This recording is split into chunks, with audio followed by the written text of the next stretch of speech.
Introduction asterisk. In the legends of Westeros, dragons have long been extinct. The Targaryen family, masters of black fire and dragon riding, ruled for a century, only to meet their demise in blood and flames. People know that the dragon has 3 heads and await the prince's return. Yet they remain oblivious to the fact that in the depths of the land beyond the wall, in the eternal winter, a colossal dragon, entirely snow-white with eyes like cold stars, is awakening from its millennia-long slumber. Its scales are forged from frost, its expansive wings blotting out the sun, and its breath is not flame, but a chilling frost that freezes souls. It does not belong to Valyria, nor does it recognize the Targaryens as its rulers. Its lineage predates the Dawn Age, a guardian of the plains known to the first men and children of the forest as the Watcher on the Wall, and feared by the White Walkers as the Frost's Wrath. As the Night King leads his army of death southward, and Daenerys contends with her black dragon for the Iron Throne, a white figure streaks through the sky, descending upon Winterfell. Some deem it a savior, others a calamity more terrifying than the White Walkers. Yet, only ancient ballads whisper, when red and black clash and the fire's glow, the white dragon shall return from the plains. It seeks neither throne nor power, but merely balance. He may be the last of the Stark bloodline, perhaps a forgotten descendant of the Night's Watch, or perhaps he is the very embodiment of the White Dragon's will. In the moment their gazes meet, the fate of the 7 kingdoms is quietly rewritten. They say the dragons are extinct. Now, they must learn to fear. Chapter 1. Cesarean Section. How was a cesarean section performed on women in the medieval era? It must be said that in a place devoid of sterile rooms and shadowless lights, to dare undertake such a procedure is nothing short of extraordinary. A young boy, scarcely in his teens, holds a flickering oil lamp, its smoke curling into the dimness of the room, providing a meager yellow glow. He turns his face away, unwilling to gaze upon the gruesome scene before him. To distract himself, he shifts his attention to the face of a young man, only slightly older than himself. This young man with grayish-white eyes is fixated on the woman lying on the bed, her abdomen split open. His name is Luo Xiaofei, a surgeon by trade who arrived in this world of ice and fire a decade ago, becoming the nominal bastard son of Eddard Stark, Jon Snow. As a devoted fan of the series, he is acutely aware of his identity, yet he understands the peril that accompanies this knowledge and has thus played the role of the bastard with utmost discretion. As he matured, he began to shine in this alternate realm as a physician. Luo Xiaofei hails from a family of medical practitioners, excelling not only in surgery, but also in traditional Chinese medicine, including acupuncture, thanks to the nurturing environment he grew up in. Most surgical procedures are within his grasp, yet this is his first experience with a cesarean section. His confidence in undertaking such a challenge in these rudimentary conditions stems from an esoteric manual gifted to him by a former patient. Initially, he simply recited the text aloud, and the breathing techniques it contained indeed aided in restoring his vitality and calming his spirit. Even though he has only applied the first chapter, he has memorized the subsequent 8 chapters during his leisure time. Upon arriving in this world, it was this nameless technique that helped him survive. He traversed into the story when Jon was but 5 years old, gravely ill and on the brink of death, when he recalled this method. Through years of practice, the breathing techniques became almost instinctual, enabling him to survive. While the manual may not possess any remarkable qualities in his original world, in the realm of ice and fire, it yields extraordinary results. It has sharpened his senses, granting him the audacity to engage in such a formidable task under these austere conditions. He had previously believed that during a cesarean section, the fetus was merely pulled or yanked out. Now, he understands that the child is, in fact, extracted. As he gazes upon the bloodied, wrinkled infant he has excavated from its mother's womb, it is impossible for him to suppress his excitement. Meanwhile, the boy holding the lamp casts a glance at the child, his small head nearly twisting away in revulsion. Luo Xiaofei steadies the oil lamp in the boy's unsteady grip. Originally, he intended to enlist a midwife to assist him, yet upon hearing of his plan to cut open the mother's abdomen, they all refused. Outside the room, which could scarcely be termed a birthing chamber, a drafty wooden hut, a dozen villagers whisper amongst themselves. Despite the early hour and poor light, the snow-covered ground reflects enough illumination for them to discern one another's expressions. None of them deem the situation credible. After all, the notion of a man serving as a midwife is unprecedented. Yet, the fact that this midwife is a Stark scion stirs a flicker of hope within them. In all my years, I have never seen a man act as a midwife. What on earth is Hunter thinking? Mutters a somewhat stooped old woman. Even more perplexing is the thought of Luo Xiaofei performing a cesarean on Hunter's wife. How could a person survive such an ordeal? Thus, while the Stark scion undoubtedly possesses some unique talents, the finest midwives in the region have proclaimed that Hunter's wife is unlikely to survive this time, making it difficult to fathom what capabilities the mere boy within could possibly possess. Perhaps so. Last time I broke my arm, it was the Stark scion who said it for me, interject a youth, appearing around 18 or 19, as he too hopes for a miracle. The others, upon hearing this, fall silent. For in an age where even grievous fractures can be mended, perhaps there is hope for a difficult birth as well. Yet, despite their murmurs, none dare speak too loudly, for a young girl with a stern expression nearby is not someone they can afford to offend, especially with her accompanying direwolf companions, one gray and one white, each nearly 5 feet long. By virtue of her noble lineage as a Stark, Arya Stark is a figure of respect. Luo Xiaofei had not intended to bring her along. Although they share a close bond, he genuinely appreciates her spirited nature, yet she is prone to causing mischief, diverting his attention whenever they are together. Moreover, she has been diligently studying etiquette in preparation for Robert's arrival, leaving her little time for distractions. However, her persistent pleas proved impossible to resist. Luo Xiaofei had initially thought his visit would be brief, merely a checkup for another, but fate intervened with Hunter's wife's complications, forcing him to assume the role of obstetrician. As dawn broke, Catelyn must have been driven to distraction, realizing that Arya had slipped away. A robust man of average height paces anxiously at the doorway. This is Hunter. He can no longer heed the murmurs of the crowd outside, nor does he possess the inclination to do so. His other sons are occupied with chopping wood and boiling water. Were it not for the peculiar circumstances and the fact that this individual is a Stark, he would never have consented to a man assisting his wife's delivery. Nevertheless, the miraculous abilities of this Stark scion are evident to all, and he can only hope for the safe arrival of his child. Suddenly, a piercing cry shattered the doubts of the onlookers, prompting a chorus of gasps filled with disbelief as they craned their necks, eager to peer into the room. The Hunter father and son were especially anxious. The child's cries suggested she was unharmed, yet the fate of the adults remained uncertain. In this medically deficient, medieval-like era, encountering a coffin was hardly uncommon. Notable figures such as Tyrion Lannister and Jon Snow, both pivotal characters from the saga, had experienced similar fates. After some time, a tall youth emerged from within, wiping the blood from his hands. His expression bore signs of fatigue, the exertion of stitching wounds taking its toll. Luo Xiaofei glanced at the anxious Hunter. "It's a girl," he announced. "Thank you, Lord Jon. I am concerned about Talisa." Hunter's face was etched with worry. "Your wife is well, but she requires rest. She merely fell into a deep sleep, so there is no need for concern." Luo Xiaofei reassured him with a smile, scratching his brow with his pinky to avoid the bloodstains.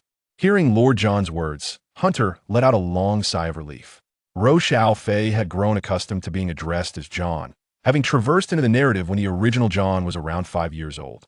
After a decade of embodying Jon, he embraced the title fully. Not far away, Arya bounded over, wrapping her arms around Luo Xiaofei, her chin level with Jon's navel. "Jon, you're amazing. How do you know everything?" In his previous life, aside from his primary occupation, he delighted in acquiring various trivial skills: sketching, magic, flower arrangement, origami, all of which he could perform adequately, enough to amuse a child. Jon chuckled inwardly, pondering, "But I am at a loss for how to explain this to your mother." Chapter 2. The Origin of Crisis. Arya, still too young to ride alone, shared a horse with Jon. However, she soon succumbed to fatigue, drifting into slumber in Jon's arms shortly after they exited the village. Jon had no choice but to protect Arya with one arm while guiding the reins with the other. 2 direwolves, one on each side, led the way, their stature nearly that of a horse, lending an air of majesty to the scene. Arya's wolf retained the name Nymeria, while Jon's wolf, having traversed time with him, was renamed Silverwing, after a dragon of House Targaryen. Naturally, he did not indulge in such juvenile notions daily. He often referred to his wolf simply as Whitey, evoking a sense of rustic charm. Moreover, in Westeros, there was no such thing as literary prisons. The original Jon had looked up to the dragon Prince Daeron without incurring criticism. As in the original story, Jon was present when the Stark family discovered the slain direwolf. He recalled the sight of a deceased adult wolf, towering at the height of a horse's belly, and he imagined his own children would be equally impressive. Since Arya was asleep, Jon maintained a leisurely pace, finally catching sight of the imposing black walls and towers of Winterfell by midday. A Winterfell soldier on horseback noticed Jon. With Arya missing overnight, Catelyn was in a frenzy.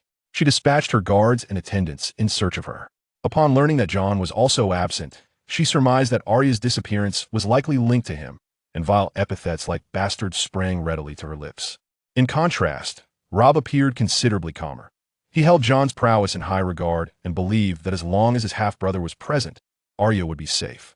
Having known Jon for years, he understood that Jon must have encountered circumstances compelling enough to delay his return.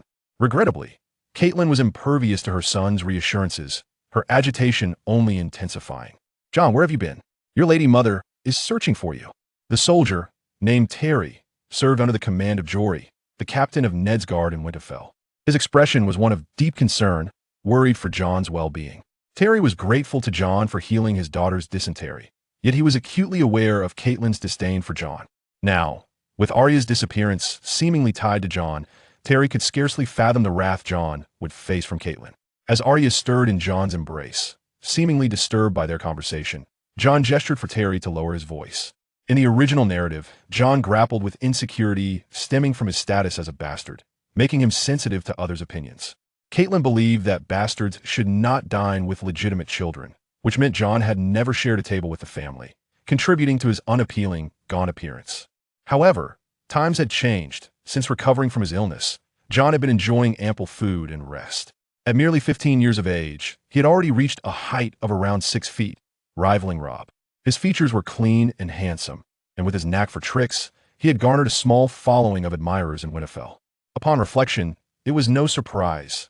Jon's biological father was Rhaegar, and the Targaryens were renowned for their striking looks. Lyanna, too, was likely no less captivating, as evidenced by Robert's relentless pursuit. Thus, fundamentally, Jon possessed inherent advantages, though his environment had been rather harsh. Despite his indifference to Catelyn's opinions, recent news of Ned's foster father, Jon Arryn, passing had reached him. According to the plot, Robert was soon to arrive, and Jon had long since resolved to accompany Ned to King's Landing, making it imperative that nothing go awry. Since arriving in this world, Jon had been devising ways to assist House Stark in averting the tragedy of the Red Wedding. Old Walder Frey had the opportunity to betray Robb largely due to Robb's insufficient forces, which stemmed from the execution of his bannerman, the head of House Karstark, who had revolted after feeling slighted by Catelyn's decision to release Jaime Lannister. Catelyn's choice was motivated by her desire to exchange Jaime for her daughter, Sansa, who remained in King's Landing because Ned was oblivious to the precariousness of their situation and insisted on confronting Cersei directly. Ned's confrontation with Cersei was exacerbated by Peter Baelish, who had sown discord by framing the Lannisters and fanning the flames of conflict. While Peter's malice was one factor, the Stark couple's lack of foresight contributed significantly to the turmoil. Now, Jon found himself in a position of relative insignificance. However, he possessed the unique advantage of foreknowledge of the unfolding events. Thus, he resolved to eliminate the assassin before Peter's machinations could take root, buying himself precious time for negotiation. He would counsel Ned to consider the safety of his wife and children. As long as Ned returned safely to the north, the situation could be salvaged. Jon had nearly pinpointed the location of the assassin responsible for Bran's injury, intending to depart Winterfell with Ned alongside Robert's entourage. When the assassin's guard was down, he would strike, effectively nipping the threat in the bud and significantly improving the future landscape. The two swiftly entered the city, and Arya finally awakened, realizing she might have landed herself in grave trouble, thus nervously trailing behind Jon with her head bowed. As they approached the residence of Catelyn and Ned, Jon spotted a woman veiled in black, standing a short distance away, coldly regarding him. This woman was none other than the stern nun, Maerys, responsible for educating both Arya and Sansa. Maerys was known for her rigid adherence to rules, never deviating from established decorum, and she harbored a deep disdain for any transgressions. Jon, the bastard child, had never received a warm glance from her. She stepped forward to place herself between Jon and Arya, effectively separating them. "Wait here for a moment. You will go to the lady when summoned," she instructed, taking Arya's small hand and leading her away. The path to Catelyn's quarters was a winding, serpentine stone road, and as Arya walked along it, she felt as though she were heading into a prison that would pass judgment upon her, glancing back at Jon with a pitiful expression. Jon found her demeanor amusing and smiled as he watched her go. Just then, an ill-timed voice broke the moment. "Oh, Jon, I truly admire your audacity to wander the night with Arya." It was Theon, reveling in Jon's misfortune. In the original tale, Theon frequently taunted Jon, even mocking his lineage. For instance, when Jon received his pure white direwolf, Theon remarked, "Oh, this creature is just like you, a mongrel." Being several years older than Robb and Jon had often found himself unable to retaliate against him. However, the dynamics had shifted.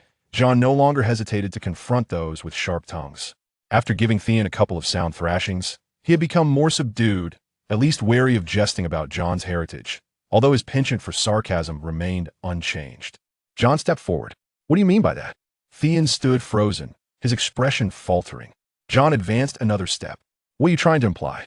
Theon stumbled back 3 steps, feeling the familiar weight of intimidation bearing down upon him. It was evident that he had been on the receiving end of Jon's wrath more than once. Seeing him retreat, Jon turned away, dismissing him. Before long, Robb arrived, accompanied by his dire wolf, Grey Wind. Truly deserving of the title Young Wolf, Robb possessed an extraordinary demeanor and grace. He brushed back his chestnut hair, dampened by sweat, and inquired, "Jon, where have you been? Why do you return now?" His tone held no reproach, only curiosity. "A woman was in labor, and I assisted her," Jon replied. It was evident that the notion of a male midwife was unfamiliar to Robb. "Well, I shall speak with Mother," Robb said, nodding in understanding. Jon expressed his gratitude. Their bond had always been strong, marked by mutual admiration. As he observed Robb's retreating figure, an inexplicable feeling washed over Jon. He feared that he might not get the chance to see Catelyn today. Chapter 3. The King's Banquet. Robb was somewhat bewildered. From Jon, he learned that he had assisted in a childbirth, but Arya's vivid account left him utterly incredulous. She described how he had indeed cut open a belly to deliver the child. Such a harrowing act sent shivers down his spine. Yet Arya spoke of it with the fervor as if she had witnessed it firsthand. "Jon is truly remarkable." Arya's small face radiated excitement. "All right, no more." Catelyn clearly felt a tinge of discomfort. Indeed, she had not seen Jon, as he believed that the blood of pregnant women and newborns was tainted, leading to a mere week of house arrest for him. Though confined, he was not idle. He took the opportunity to organize his various vials and jars. Remarkably, he had already reached the 4th level of an unnamed technique, thanks to the untouched herbs in the wolfswood, many of which were several centuries old. Typically, he did not charge for his medical services. He merely requested that patients' families gather a few herbs for him. Thus, with the luxury of consuming centuries-old ginseng and reishi, his progress in cultivation was swift. During that week, neither Arya nor Robb sought him out. As the time for Lord Stark's arrival in Winterfell drew near, their practice of etiquette became increasingly urgent. Unexpectedly, Lord Stark's movements were rather swift. On the final day of Jon's confinement, he received word that the king was about to arrive and that he should prepare to greet him. Everyone gathered at the ice gate of Winterfell to welcome Lord Stark. Yet due to his status as a bastard, Jon was not permitted to join the welcoming party. Nonetheless, he was required to be present. Thus he was stationed atop the castle walls. It was not merely that they would align to greet Lord Stark upon his arrival. Rather, nearly 3 hours before his approach, everyone had already arranged themselves according to their ranks. Eddard, as the Duke of Winterfell, stood at the center, flanked closely by Catelyn, followed by several children. Though Theon stood at the edge, his spirits lifted knowing that someone was absent from the queue. Nearby stood various officials and attendants of Winterfell, including Ned's sworn sword, Jory, who donned what he considered his finest armor for the king's reception. Numerous ceremonial regulations were also in place, such as refraining from whispering and maintaining decorum. The guards standing with Jon, despite their hands turning crimson from the cold, were not permitted to move freely. Arya, too, was restrained by Catelyn's hand on her shoulder. Admonished not to constantly seek her wolf, it was important to remember that overseers were not far off, with only Eddard allowed the occasional command. At last, a glimmer caught their attention in the distance. Upon closer inspection, it revealed a long procession, knights clad in brilliant gold and silver armor, majestic red carriages, and attendants bearing flags, all adorned in resplendent attire. At a glance, the gathering must have numbered over 1,000. The procession wound its way forth, resembling a magnificent ribbon woven from strands of gold and silver. A contingent of cavalry, adorned with the Lannisters' crimson banner featuring the golden lion and the Baratheon's yellow ensign emblazoned with the black stag, marched forward with great grandeur. Following closely behind was a knight clad in a helm shaped like a dog's head, whose physique suggested he was not the mountain. It appeared that since the fall of House Targaryen, the dragon skulls that once adorned the throne room of the Red Keep had been replaced by the banners of Baratheon and Lannister. The procession eventually halted approximately 500 meters from the city gates, where a few opulent carriages embellished with gold and silver, along with knights of unmistakable nobility, advanced at a measured pace. The welcoming party grew tense, and even the notoriously mischievous Arya was captivated. As they approached within mere meters of the gates, they came to a standstill. Servants hurriedly set down crimson wooden steps beside the carriages, from which descended a figure clad in a grand cloak bearing the yellow stag emblem, crowned with a majestic stag diadem. Jon pondered, recalling that Robert had arrived on horseback. Why then the carriage? He continued to watch, intrigued. Next emerged a woman with golden hair, draped in a resplendent red gown, undoubtedly Cersei. It must be said, she was indeed strikingly beautiful, approximately the same age as Catelyn. Around 35 years, her life of luxury leaving no visible trace of the passage of time upon her features. Following her were two remarkably regal boys, one tall and stout, the other short and slender, none other than King Joffrey and Tommen. Lastly, a delicate and charming little girl, the Princess Myrcella, alighted from the carriage. Noticing their shared golden locks, Jon couldn't help but chuckle. Cersei was indeed formidable. Given that Robert indulged in debauchery daily, she resolutely bore him no children, their marriage a mere act of mutual performance. Trailing closely behind them was a golden-haired knight, the infamous Kingslayer, Jaime. One could not deny that Jaime possessed an undeniable charisma, a testament to his training under the sword of the morning, his air of confidence and authority capturing the attention of many. The Baratheon lineage was renowned for its towering stature. Robert stood nearly 6'5", with a girth that added to his imposing presence. From the battlements, this might not have been so apparent, yet to the Stark family, positioned nearest, he resembled an advancing wall of flesh. Ned felt a pang of sorrow, recalling his brother's erstwhile vigor, now seemingly lost, as he wondered if Robert could even find a suit of armor that fit him anymore. "Ned, my brother!" Robert bellowed with hearty laughter, extending his arms to embrace Ned. Yet, whether by illusion or reality, both men felt as though their arms had shortened. Ned caught a whiff of an unfamiliar fragrance, deepening his disappointment. Robert once bore the scent of leather and metal. Now he reeked of something more akin to a woman's perfume. "You remain the same, just as unyielding as the winters here," Robert jested, playfully punching Ned on the shoulder. Robb once again bestowed a kiss upon Catelyn's hand and, after a glance at the children, affectionately ruffled Bran and Rickon's hair before they all entered the city. Jon was acutely aware of the events that transpired after their entrance, the most significant being Bran's tragic fall from the tower after witnessing the clandestine affair between Cersei and Jaime, which left him crippled. Jon had contemplated a strategy of waiting for the opportune moment, yet he soon reconsidered. He was uncertain of Jaime's true prowess and recognized that they could easily eliminate him, while he had no means to reciprocate. Should he fail, the two of them would surely conspire against him, and Robb would not take his word for it. Moreover, even if he succeeded, the guilt-ridden duo might employ some delaying tactics, and given that Robb sought Ned's counsel due to the perceived chaos in King's Landing, it was prudent to tread cautiously. Thus, he resolved to adopt a more tempered approach, keeping a vigilant eye on Bran to prevent his wandering or climbing, while seeking an opportunity to approach Robb and solidify his own journey to King's Landing. Ned, however, remained evasive, a fact Jon understood all too well. Preparations for the banquet welcoming Robb had long been underway. Prior to Jon's confinement by Catelyn, Winterfell had procured a considerable supply of lamb and venison, along with fresh provisions transported from White Harbor. An abundance of fine wines was also being drawn from the cellars, while musicians had been settled in the castle well in advance. Before dusk, the hall designated for the feast was illuminated by an extraordinary number of candles, thrice the usual amount, creating a bright and inviting atmosphere. Banners of the Lannister, Baratheon, and Stark houses adorned the walls, and as various dishes were served, the musicians commenced their performances. The hall buzzed with merriment, glasses clinking as guests exchanged lively banter filled with ribaldry and violence. Jon, partaking in food alongside Ghost, observed their boastful exchanges until a sudden command silenced the revelry, signaling the imminent arrival of the guest of honor. Chapter 4.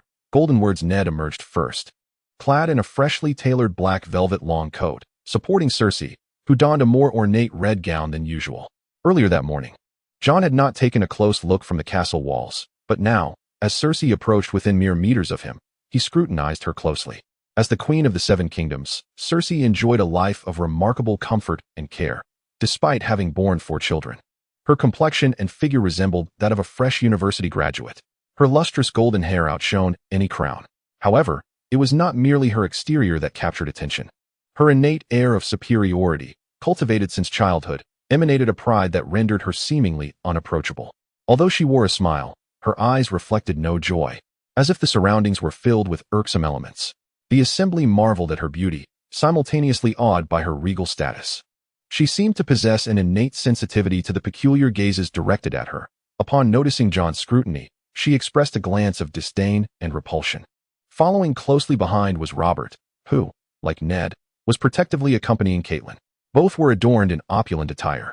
Yet Robert's physique was so robust that it appeared almost equivalent to that of 3 Catelyns.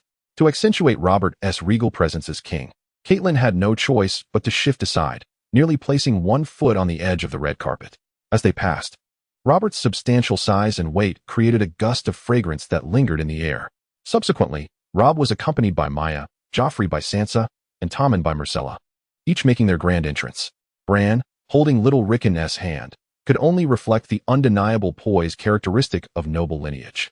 Whether it was the tall and handsome Robb or the somewhat lackluster Joffrey, each exhibited their own charm. Even the chubby Tommen and the still-growing Myrcella possessed their own endearing qualities. Next in line were Jaime, the Queen Cersei's brother and Robert's Kingsguard. Alongside his dwarf brother, Tyrion, Jaime indeed commanded attention. Standing at 6 feet 2, he exuded a stature that was striking without approaching Robert's towering height. His wavy golden locks framed his face, and his azure gaze surveyed the gathering, embodying a visage that most men would envy. In contrast, the imp, aptly named, had a disproportionately large head and a slender neck resembling a chicken's, struggling to support his round countenance, his unsteady gait forcing Jaime to slow his pace. Finally, there was Benjen Stark. Although he had joined the Night's Watch, he remained a true Stark. Upon meeting Jon's gaze, the two exchanged a knowing smile. A few years prior, when Benjen returned to Winterfell to collect supplies for the Night's Watch, Jon had gifted him some frostbite ointment. The Night's Watch found it exceedingly effective, leading them to place further orders with Jon, allowing him to profit from the venture. Eventually, he shared the ointment's recipe with Ned. Under Robert's direction, everyone raised their glasses for a toast, and the feast continued. Before long, Benjen approached Jon. "Is this your wolf?" "Quite beautiful," he remarked. Jon smiled and offered him a seat. In truth, Jon was not particularly fond of conversing with him, for Benjen was a master of idle chatter. In the original narrative, he had audaciously suggested to Jon that one would mature after fathering several bastards, a comment that clearly struck a nerve, explaining why Lyanna had once slapped him in public. Sure enough, after exchanging pleasantries about Jon's newly concocted ointment for frostbite, Benjen resumed his whimsical banter. "Jon, you would be well suited for a future as a scholar in the Riverlands. The girls there are quite lovely, and you might find yourself with a few bastards." Unlike the original text where Jon was brought to tears by the conversation, he instead jested, "The bastard's bastard would be a pure bastard indeed. Their surname must be quite amusing, perhaps Snow, Shade Snow, or River on Snow." Jon's words elicited hearty laughter from the rough men around him. Even after living in this world for over a decade, he still found their sense of humor elusive, perhaps due to the deeply ingrained Eastern mindset from his previous life. Jon picked up some food with chopsticks, prompting Banyan to remark, "Do you still prefer eating with those little sticks? I shall say this one last time. They're called chopsticks." All right, chopsticks, chopsticks." Rather than being offended by their mockery of his heritage, he found it more irksome that they referred to his magnificent chopsticks as mere sticks. The conversation caught the attention of the imp, who found it remarkable that someone could so nonchalantly confront their lineage. However, he soon reflected that his plight was perhaps worse. A bastard could escape their label in unfamiliar places, while a dwarf remained a dwarf wherever they roamed. Nonetheless, the imp felt a desire to get to know Jon, and as Jon prepared to take a stroll, the imp hurriedly followed him. Outside, the crisp air quickly dispelled the stifling warmth that had accumulated in the hall amidst the flickering candlelight, the aroma of food, and the heat of the gathered people. Jon exhaled, the vapor rising nearly 2 meters high, a testament to his lung capacity, which had been honed to allow him to hold his breath for nearly 10 minutes due to his training. At times, he fancied that if he ventured to the Iron Islands, he would be regarded as a sea king. "Are you Ned's bastard?" Jon glanced back and found a clean stone step, gesturing for him to sit and converse. Unlike the original portrayal of Jon towering over the dwarf, he opted for a level gaze, which offered the imp a sense of warmth and care. After all, a dwarf in the eyes of his father might not be much different from a bastard. Seeing Jon refuse to back down intrigued the imp. And he spoke from the heart. I have heard that the Stark bastard is quite learned. Do you plan to become a scholar? For me, books are to my mind what a whetstone is to my sword. One allows me to survive, the other helps me thrive. This response sparked a glimmer in the imp's eyes. Subverting the original narrative, Jon had seized two of the imp's intended clever remarks, feeling a secret satisfaction. You should know that Robert has come here to ask your father to become the hand of the king. Your siblings will accompany him to King's Landing. What are your plans? Jon had no intention of concealing his thoughts. He understood the imp's intentions. He merely wished to gauge Jon's ambitions and explore the possibility of future collaboration. Upon hearing that Jon intended to garner military merit for the sake of securing a title, a twinge of regret washed over him. It was disheartening to witness such a young man harboring such a pronounced sense of ambition. At this juncture, the little imp had yet to fully mature, in accordance with the original narrative. When the notorious Viper boasted before him about not understanding why some individuals remain tethered to their birthplace for a lifetime, the little imp astutely remarked that not everyone is a prince. Nevertheless, he still deemed Jon worthy of collaboration. Following their parting, Jon commenced his preparations. The machinations of Cersei and her brother were of little consequence to him. His sole focus was on safeguarding Bran, as long as Bran remained unharmed. The clandestine affair between the Lannister siblings would merely be an inconsequential dalliance. Thus, Jon resolved to disregard the impending impropriety between Cersei and Jaime. Chapter 5. The loyal hound Robert announced his intention to embark on a hunting expedition with Ned at dawn the following day, ideally to procure a bear to enhance the evening's repast. It must be acknowledged that Robert epitomized the quintessential medieval nobleman, possessing an unparalleled passion for hunting, which ultimately culminated in his demise at the jaws of a wild boar. A fitting end, some might say. In stark contrast, Ned was a taciturn figure, seemingly indifferent to the sport of hunting. He frequently seized the opportunity to evaluate the equestrian skills of Robb and Jon under the guise of the hunt. Acquainted with the unfolding events, Jon was acutely aware that Cersei and Jaime would seize the day to engage in their clandestine physical rendezvous. And he also knew that it was the very day Bran would be thrust from the tower.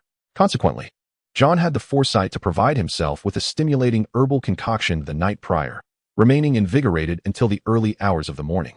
And it was likely that upon rising, he would still lack vitality and possess no inclination to assume the role of Spider-Man. Today, he intended to examine Hunter's wife's wound. Any inflammation would pose a significant dilemma. Fortunately, this world boasted a remarkable herbal remedy, when combined with garlic juice, exhibited extraordinary efficacy against inflammation. However, he was uncertain of its effects on pregnant women, and thus he sought to investigate further. It seemed that last night's conversation with Tyrion had left him wanting more. Upon learning of Jon's involvement in a cesarean delivery, Tyrion insisted on accompanying him to witness the procedure. Given that Tyrion's own mother had perished during childbirth, Jon acquiesced to his request. Each time Jon made a house call, the families of his patients would greet him at the village's entrance, not at his behest, but out of their own volition. Therefore, upon arriving at Hunter's village, he was met by the sight of her son awaiting him at the threshold. Lord Jon, he proclaimed. Despite Jon's status as a bastion, he bore the lineage of Ned Stark, the Duke of Winterfell, and thus merited the respect of a commoner addressing him as my lord. He then turned his gaze toward the impeccably dressed Tyrion, reflecting that although he was a dwarf, he too must be a person of considerable significance. Jon nodded in acknowledgement and inquired, "How is she? Your mother, is she burning with fever?" "No, it is merely that after the effects of the anesthetic wore off, she continued to cry out in pain." Jon nodded and produced a small box containing some pain-relieving pills, advising that if the pain became unbearable, she could take one, but she must not exceed the dosage. "Let us proceed to your abode," he suggested. Tyrion, invigorated by the mention of anesthetics, was intrigued. It sounded like a rare remedy for alleviating suffering. Thus far, the nobility relied solely on opium poppy milk for pain relief, fully aware of its limitations. After hearing of Jon's remarkable feat of performing a cesarean section the previous day, Tyrion had been restless all night, eager to witness this healer's prowess firsthand, only to discover that Jon possessed such valuable medication. As they made their way to the Hunter residence, numerous townsfolk greeted Jon with warmth, a sentiment Tyrion could distinctly perceive as admiration rather than the usual trepidation displayed by commoners towards their betters. Upon arriving at the Hunter's dwelling, although Tyrion had encountered peasant homes before, the sight before him still prompted a frown. Despite Jon having instructed these villagers not to relieve themselves indiscriminately, Old habits proved difficult to break. Jon attributed these issues to the pressures of life. The heavy taxation in Westeros burdened ordinary farmers significantly, often claiming over 70% of their income for their lords, with some regions in the north reaching an astonishing 90%. Observing Jon's composed demeanor, Tyrion couldn't help but regard him with increased respect and curiosity. "Father, Lord Jon has arrived," a voice called out, prompting Hunter to hastily emerge from the house to bow before Jon, inadvertently neglecting to acknowledge Tyrion due to the angle of his gaze. "How is your wife? How does she fare?" Jon inquired. Hunter appeared slightly bewildered upon hearing the unusually elevated tone of voice, which was clearly not emanating from anyone within his line of sight. "I am here," shouted Tyrion, accustomed to the habit of common folk who, upon encountering well-dressed strangers, instinctively offered a bow, regardless of their stature. Tyrion seemed unperturbed by the situation as he followed Jon into the house. Mrs. Hunter, Tressa, appeared to be in her mid-30s. Yet the harsh realities of life in Westeros had taken their toll. A vigorous young man could age a decade in mere years, let alone a woman burdened with labor and childbearing. Tressa's face bore the marks of hardship, her once bright brown eyes now dulled with age, giving her the appearance of a woman in her 50s. However, upon seeing Jon, a flicker of brightness returned to her gaze. This group of villagers had never encountered a noble like Jon, who not only aided their livelihoods, but also offered free medical care. In this vicinity, Jon is quite renowned. His room is perpetually adorned with the wild fruits and fresh flowers bestowed upon him by the common folk. At times, Catelyn feels a twinge of jealousy, believing that the commoners should cherish her son Robb, the true heir to Winterfell, rather than Jon, the bastard. When they discovered Jon's peculiar habit of eating with 2 sticks, he had already amassed hundreds of chopsticks crafted from the bones of various animals. "Lie still. Let me examine your wounds," Hunter said, lifting the covers, releasing a potent scent of herbs that made Tyrion wrinkle his nose. Upon seeing that there was no inflammation, Jon felt relieved. "Go boil some water. I shall tend to your mother's injuries." The eldest son, Goran, sprang into action upon hearing this. He often accompanied Hunter on hunts in the mountains, possessing a kind-hearted demeanor and considerable skill, which endeared him to Jon. "Jon, may I see the pain-relieving medicine you prepared for him?" Tyrion inquired, unable to free his hands. Jon gestured for Goran to fetch it. Tyrion examined the pill closely, scrutinizing it in his palm before bringing it to his nose, an idea gradually taking shape in his mind. Meanwhile, the Hunter family observed Tyrion with cautious curiosity. They might never leave their village, only catching glimpses of the outside world when their lord waged war. Thus, they were quite intrigued by this stranger. Suddenly, Jon heard a commotion outside as Hunter's youngest son dashed in. "Father, a lord has said the king is hunting nearby, and we must leave quickly. We can return once he has departed." Neither Jon nor Tyrion found this situation surprising. The nobles of Westeros are notoriously unscrupulous. The Stark family has ruled the north for 8,000 years, and the locals have never harbored notions of nobility, submitting to oppression without question. However, it was evident they faced a dilemma. Tarlysa bore injuries that made movement difficult, and they were only halfway through changing her dressings. Perhaps Ned's relative compassion towards the common folk had led Jon to underestimate the depravity of other nobles. In a mere moment, a soldier clad in a dog-head emblazoned cuirass forcefully kicked open the door of the Hunter's home. "What are you doing? Hurry up. Are you harboring assassins?" Upon entering, he spotted Tyrion. Tyrion swiftly hurled the pill at the knight. "Get out, my lord." The soldier recognized Tyrion, appearing somewhat aggrieved. "Get out," Tyrion reiterated firmly. Once the soldier departed, Jon remarked, "1 pill for a golden dragon. Remember to pay." That knight was likely from House Clegane, the mountain's kin, loyal hounds of the Lannisters. In truth, most of the time, the residents could simply remain quietly in their own homes. However, the newcomers insisted on making a display, which led to their downfall. Chapter 6. The King's Machinations. "What?" Tyrion exclaimed. The young man with flowing golden locks expressed his dissatisfaction with the soldier's report, a flicker of skepticism dancing in his emerald eyes. His name was Tarek, a cousin of Cersei and Tyrion. Like Cersei, he harbored a deep-seated animosity towards Tyrion. As a member of the Kingsguard from House Lannister, he believed that failing to handle such matters would bring him disgrace. His stance was straightforward: randomly break a commoner's leg to see who dared to remain. The only reason for not resorting to murder was that this was Ned's territory. Indiscriminate killing would reflect poorly on his understanding of decorum.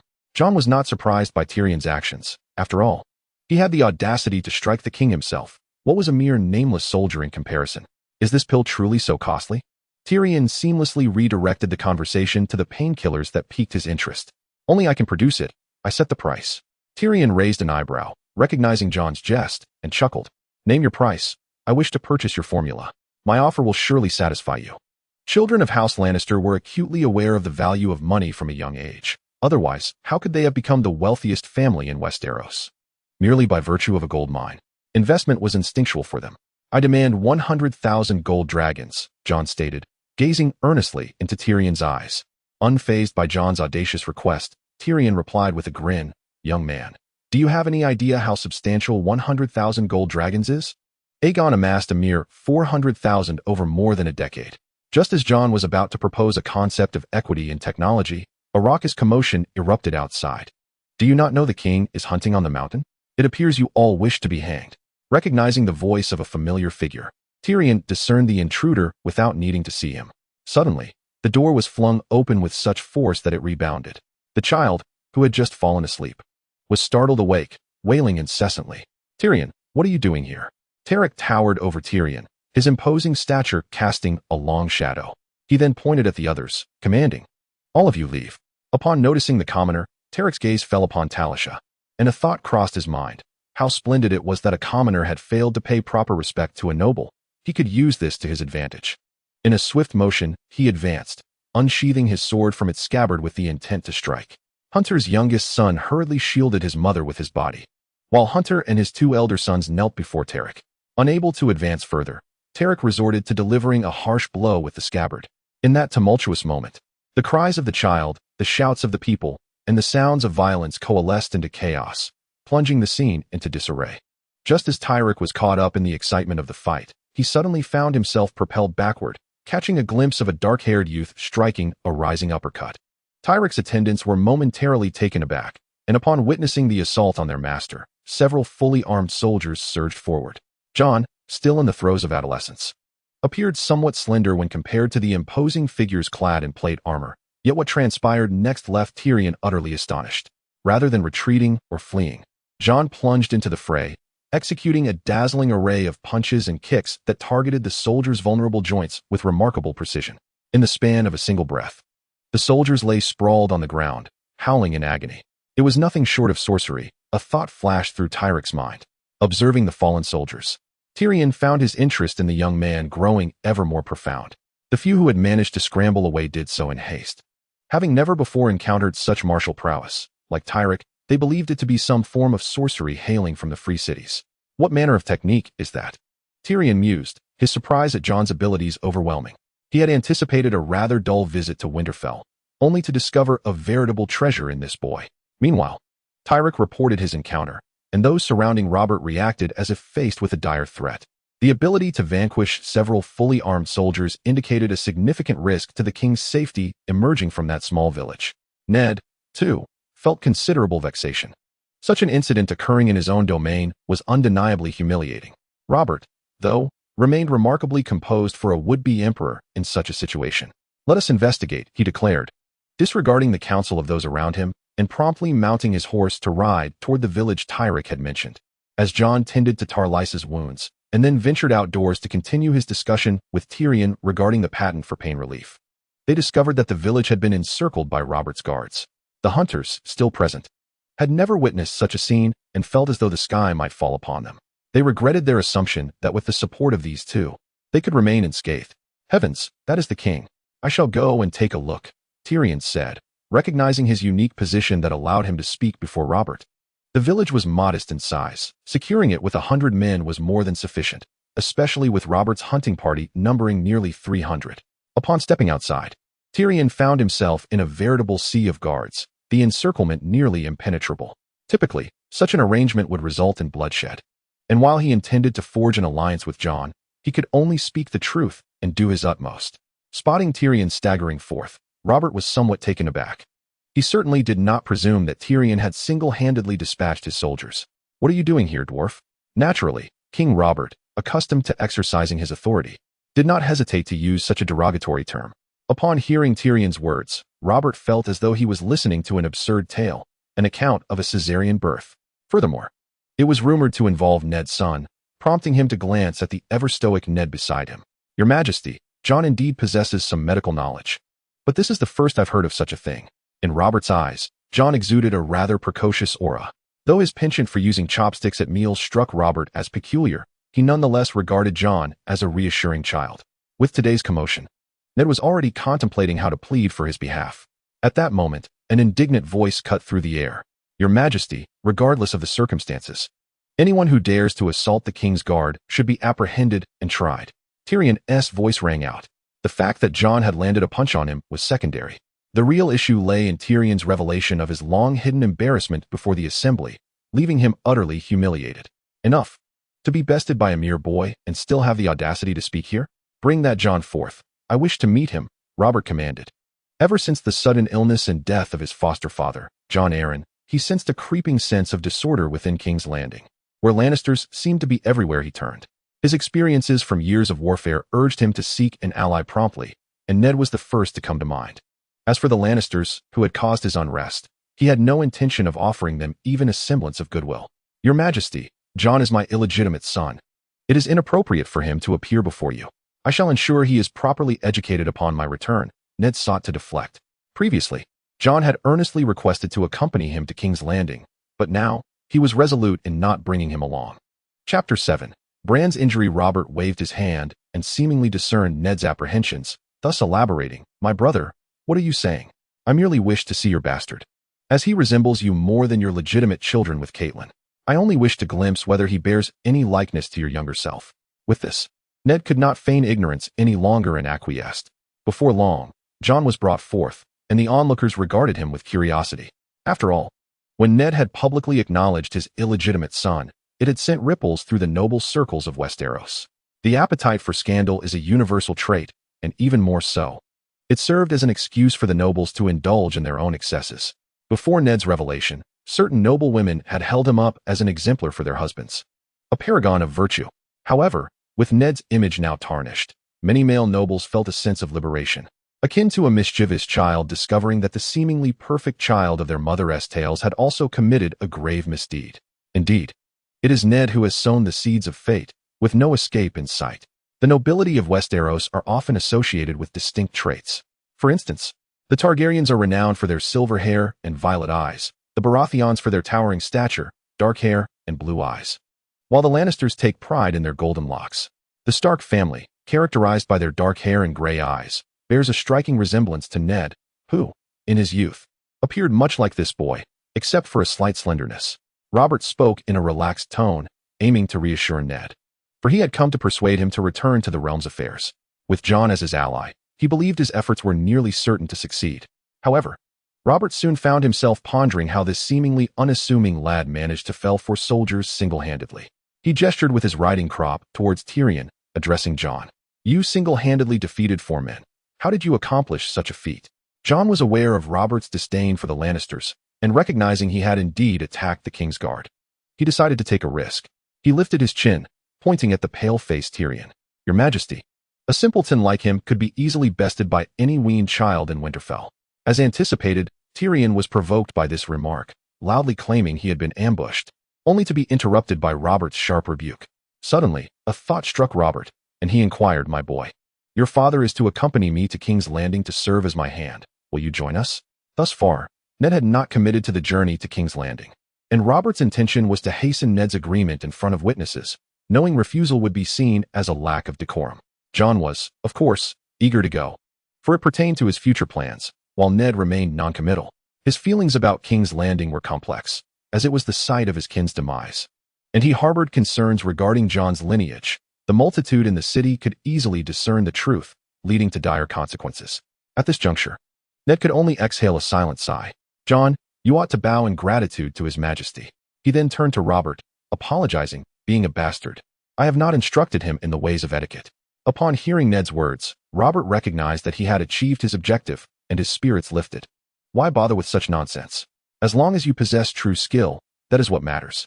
Now, with the king in high spirits, the feelings of others, such as Tyrion, whose face twisted in anger at Jon's words, were of little consequence. Tyrion could only suppress his emotions to avoid disrupting Robert. As for Jon, not only was he the illegitimate son of the future hand, but he had also gained the king's favor. Tyrion understood that open retaliation was unwise. Yet upon reaching King's Landing, he felt confident in his ability to exact his revenge. In truth, Robert merely seized the opportunity of this hunting expedition to elicit a response from Ned. Now that his objective had been achieved, he reveled in the thrill of the chase and successfully captured a considerable amount of game, which elevated his spirits even further. A rosy glow adorned his plump visage, complemented by the rare green hue atop his head, which only a select few were privy to. Above Robert's neck, one could almost sense the very essence of spring coalescing.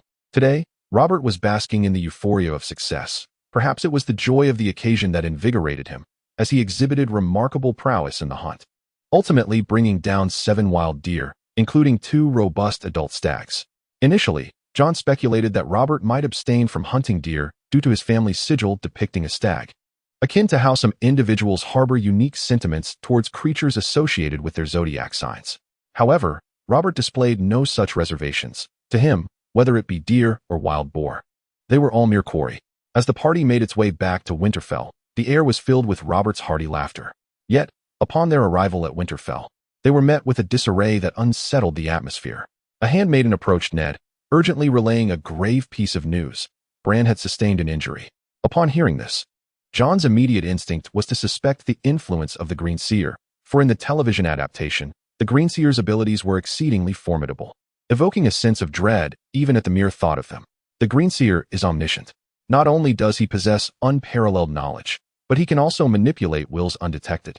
As seen with the Mad King Aerys, if Bran were indeed his chosen heir, it would be difficult to dismiss the notion that he might employ his powers. With Bran injured, Ned, as a father, was understandably frantic, while Robert found himself perturbed, contemplating whether Bran's condition might serve as an excuse for Ned to reject his proposal. Upon further investigation, it was revealed that no one had pushed Bran from the tower, nor had he rendered himself crippled. Rather, a branch fortuitously pierced his lower back during the fall, nearly protruding through his abdomen. Such an injury was beyond the expertise of the maesters of Winterfell. Should it have been an ailment, they might have resorted to bloodletting or other esoteric remedies. However, in the face of such external trauma, they were utterly at a loss. Robert hastily summoned a learned maester from his retinue to attend to Bran. Upon witnessing Bran's condition, Ned's heart shattered. As the boy endured excruciating pain without the benefit of anesthetics or analgesics, slipping in and out of consciousness in agony, Catelyn was nearly driven to despair, while Robb, Sansa, and the other children wept silently. Jon too harbored concerns for Bran's safety, not out of fear of missing the journey to King's Landing. After all, if Ned were to remain behind, Jon's presence would serve little purpose, but rather because he had watched Bran grow and wished for no harm to befall his younger cousin. The King's Maesters were undoubtedly the finest across the 7 kingdoms, and Catelyn held immense hope for their intervention. What would become of Bran? The scholar gazed at Catelyn, whose eyes were brimming with tears, and merely shook his head in deep regret. Ned's icy demeanor only served to further lower the temperature in the room. To the onlookers, the scholar by the king's side was naturally seen as the last glimmer of hope. The news they had received was far from satisfactory, leaving Robb in a state of profound gloom. For a child to endure such an injury was almost tantamount to preparing for the worst. Consequently, Ned's journey to King's Landing seemed increasingly uncertain. As the king, he could not afford to display the same frantic urgency as others. He could only await a miracle in solitude. At that moment, Jon spoke up, addressing Mr. Stark as a bastard. He was not permitted to refer to his father as father. As you know, I assisted a woman with a cesarean just a few days ago. Perhaps I could extract the branch from Bran. Allow me to try. There might still be hope. Chapter 8. The wounded she-wolf, get out of here, you motherless wretch. Why is Bran the one lying here? It should be you. Catelyn's concern for the birth was overshadowed by the urgency of the situation. She resembled a crazed she-wolf on the verge of losing her cubs. Jon remained unfazed, unwilling to stoop to the level of this irrational woman. His only focus was the life at stake. He noticed that Bran's wound showed no signs of bleeding, and immediate action might still yield a chance of survival. Thus, he kept his gaze fixed on Ned, ignoring Catelyn's tirade. However, the foolish woman persisted. You vile bastard deserve to be cast into the depths of hell. You must be intent on harming my child. That branch may very well be your doing. Don't think I'm oblivious to your intentions of usurping Robb's position under the guise of treating common folk. Her words were a blatant affront to his integrity, and an insult to his medical ethics. Jon could no longer endure such slander. He turned to Catelyn, unsheathed his sword, and cast it to the ground. The clash of metal silenced the room instantly. Jon, what are you doing? Robb interjected, positioning himself protectively in front of his mother. Though he did not believe Jon would harm her, Jon disregarded Robb's concern and addressed Catelyn directly. "Madam, if I fail to save Bran, you are welcome to strike me down. Though I am a bastard, I possess my own dignity, and I will not tolerate such insults." Others in the room shared the sentiment that Catelyn had gone too far. Robb spoke up. "Mother, Jon would never do such a thing." Catelyn seemed to regain some composure. Falling silent. Seizing the moment, Jon began to issue orders. "Now, light more candles. I need to see Bran's wound clearly. Boil as much water as possible." He then turned to Robb. "Robb, you and Arya go to my chamber and bring me the 2 chests I often use, one black and one yellow. Everyone else, leave the room. Do as he says." Ned spoke up, urging everyone to spring into action. "Am I to go out as well?" Catelyn asked coldly, her voice barely above a whisper. "You need not, but you must not disturb me. I will soon need to make a small incision on Bran's wound. If I am interrupted and inadvertently damage one of Bran's blood vessels, it would be quite troublesome." Upon hearing this, Catelyn fell silent. Jon had temporarily assumed command within the confines of the house, and everyone acted under his orders. Before long, all the necessary items were gathered. After administering the anesthetic to Bran, Jon resolved to first ascertain whether any vital organs had been injured. If so, there would be little he could do. Though it was certain Catelyn would not resort to self-harm. Bran's wound was slightly to the left. It appeared unlikely that the kidneys or spleen had been affected. Should the intestines have been pierced, stitching them up would likely pose no significant issue. 2 maidservants assisted, one supporting Bran's head while the other pressed his backside, ensuring he remained in a lateral position. However, they were unaccustomed to such a scene. They watched in horror as Jon made the incision and rummaged inside. The maidservant holding Bran's head nearly retched. Jon instructed them to close their eyes and continue with their duties. Outside, Ned, Robb, and Sansa waited anxiously. When Tyrion learned that Jon was treating Bran, he felt an inexplicable sense of assurance that Bran would emerge unscathed. From the moment dusk fell until the first light of dawn, the maidservants tending to Bran were replaced multiple times, yet Jon showed no sign of respite or fatigue. The conditions here were hardly superior to those at House Hunter, offering him little in the way of conserving energy. Had it not been for the unnamed technique that bestowed upon him an extraordinary vitality, he could not have endured for so long. Finally, as Jon completed the last stitch on Bran's wound, the sun rose. He let out a long sigh of relief, indicating that Bran was no longer in imminent danger. He wrapped the wound as carefully as possible in silk, stating that if there was no sign of infection within 3 days, all would be well. With that, he departed. Jon reflected that by the end of the day, his reputation as the foremost healer in the 7 Kingdoms would undoubtedly spread throughout Westeros. After washing his face, he returned to his chamber. He felt no trepidation about this thought. Such events occurring under the watchful eyes of the realm's elite could not be feigned. Furthermore, this would inevitably lead to many seeking his favor. After all, whether king or duke, when death beckons, be it from foes or illness, mercy is seldom granted. Yet, as long as one clings to life, the greater the skill of the healer one summons, the higher the chances of survival. Aside from the Stark family, the most pleased was Robert, who found himself rather fond of Jon. It seemed that ever since their paths had crossed, good fortune had followed him. It appeared that bringing Jon to King's Landing could not only win Ned's approval, but also provide an additional layer of security for his own life. Especially since the Targaryen dynasty had recently fallen, making encounters with assassins quite plausible. Since Jon has stated 3 days, 3 days it shall be. For the journey from King's Landing to Winterfell exceeds a month, rendering such a delay inconsequential. Moreover, Robert has generously allotted an additional 2 days. As for others, their indifference rendered them oblivious to the matter until the following morning, while Jon, the bastard son of Ned, swiftly became the subject of admiration and conversation. Lauded as a prodigy, before long, 3 days had elapsed, during which many sought to pay their respects to Jon, who welcomed their company with open arms.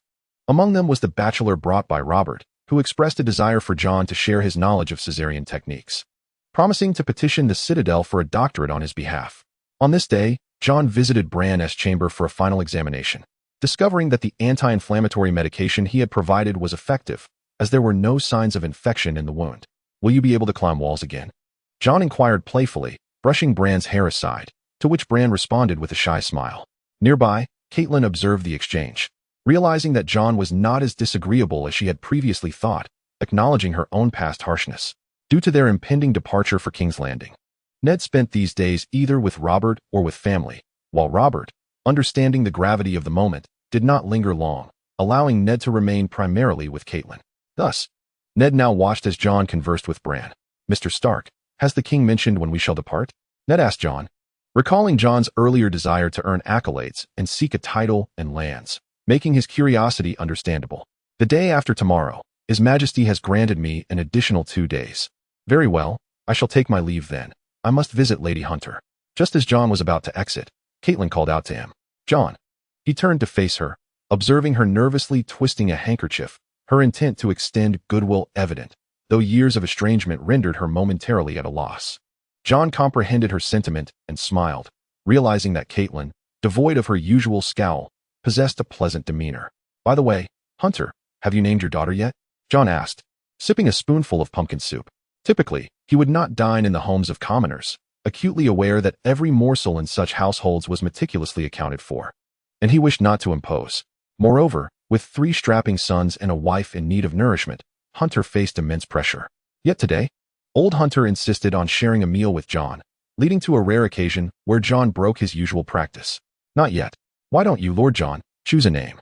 Jon glanced at his daughter, the little one always furrowing her brows, which inevitably reminded him of Catelyn. "Perhaps we shall name her Catherine." "Very well, thank you, Lord Jon." Old Hunter replied, his face beaming with joy, evidently pleased with the name Jon had bestowed. Silence enveloped the dining table once more, and after a considerable pause, Hunter, as if summoning great resolve, inquired, "I hear you are to travel to King's Landing, my lord?" "Indeed. My father is to become the hand of the king at King's Landing, and I shall attend to my sisters," Jon responded while sipping his drink. Noting that the pumpkin soup seemed to contain salt, it was clear Hunter had something on his mind. "My lord, if you must go, could you possibly take my 2 sons along as your attendants?" Hunter gestured towards his eldest son, Goran, and his second son, Jim.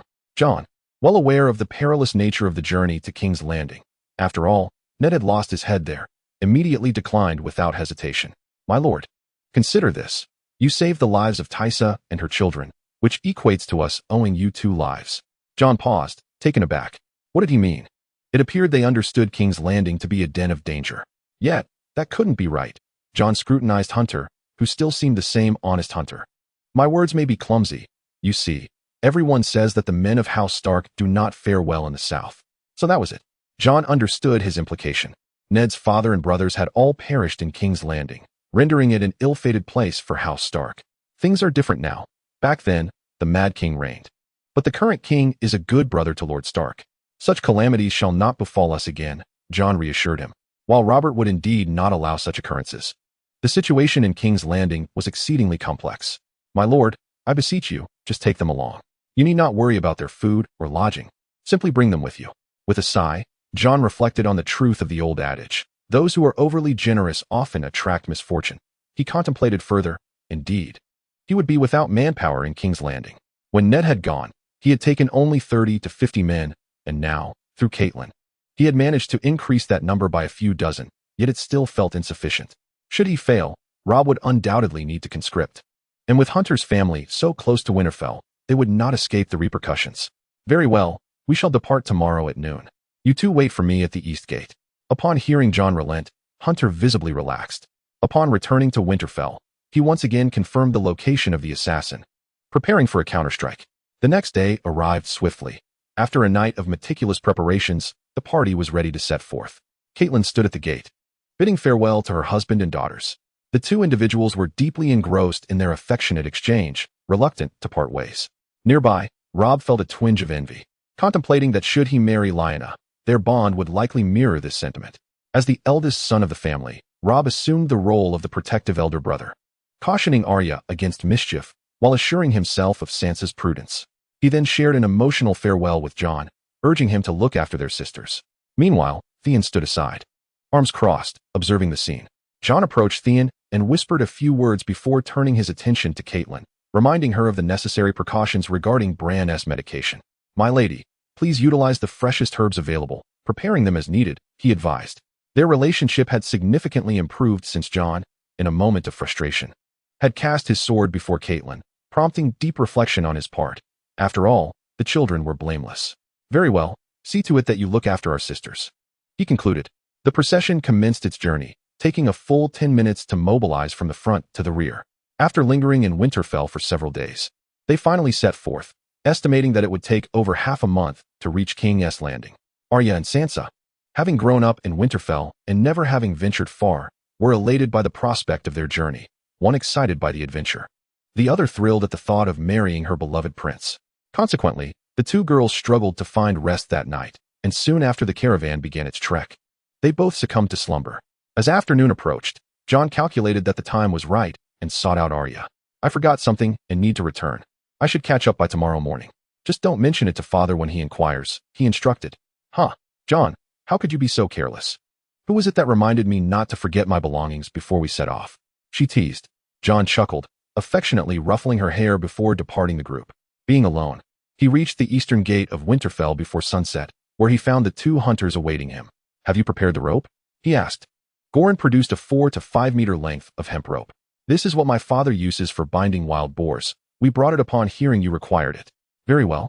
You two proceed to the Wolfwood and await my arrival. I'll join you shortly," Jon replied, discreetly re-entering the city and heading straight to the stables.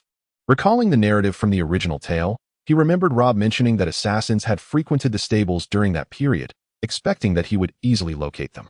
However, to his surprise, Winterfell was vast, and there were multiple stables.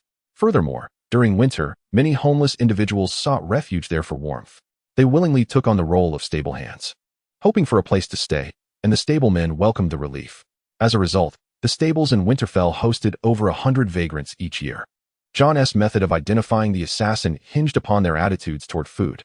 He would intentionally drop a piece of hardtack or biscuit while leading the horses, observing those who picked it up to eat without hesitation, while indifference would raise his suspicions.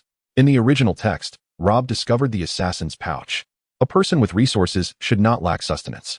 He approached his identified target, a somewhat diminutive and frail man, who looked down at him from atop his horse.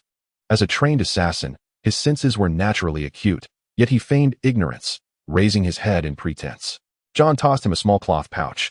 "Open it," he commanded. The man complied, for typically, a light pouch seemed harmless.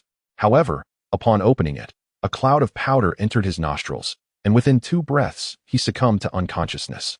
Too late to bite down on the poison capsule hidden in his mouth, Jon dismounted and moved him aside, discovering a brown cloth bag in the wall cavity behind him, containing a dagger and some coins. This was indeed the one he sought. Examining the dagger, he noticed its handle was adorned with gemstones, while the blade was crafted from a solid black dragon bone. He drew the dagger across the wall, and as the legends foretold, the dragon bone was not only light, but also remarkably resilient. Such a conspicuous weapon, who would choose it for an assassination? How could Catelyn and Ned have believed Littlefinger's fabrications? It seemed that the nobility's incessant recitation of their family crests and mottos did little to enhance their critical thinking skills. With a heavy heart, Jon placed the assassin into a sack he had prepared in advance. Chapter 10. The stifled but a man in his 30s stood before the window of his apartment, gazing through the crimson-painted panes at the bustling crowd below. He wore only a purple silk nightgown, beneath which he was bare. Furrowing his brow, he scrutinized his plans repeatedly, searching for any potential oversights. Gradually, his furrowed brow relaxed, indicating that all was well, and he indulged in a brief reverie of the scene following the successful execution of his plans. A satisfied sigh escaped his lips. Closing his eyes, the din of vendors below transported him to another realm. This was a brothel. Soon returning to reality, he turned to observe the naked woman on the bed. With her fiery red hair, now damp with sweat, it lay scattered across the sheets like seaweed. He lifted a goblet from the table and poured its contents over her head, the chill of the liquid rousing her from slumber. "Leave," he commanded, and the courtesan, unperturbed, retrieved her clothing from the floor and exited. This man was none other than Littlefinger. Yet, even as the master of coin, he could not amass the funds to hire a faceless man. However, for the purpose of framing someone, he need not resort to such means. To prevent unforeseen circumstances, he naturally refrained from engaging directly in transactions. Thus, even if his plans to frame someone failed, he had a contingency strategy in place. Consequently, Jon, in his pursuit to interrogate the assassin he had captured, had already subjected the assassin's 10 fingers to a brutal fate.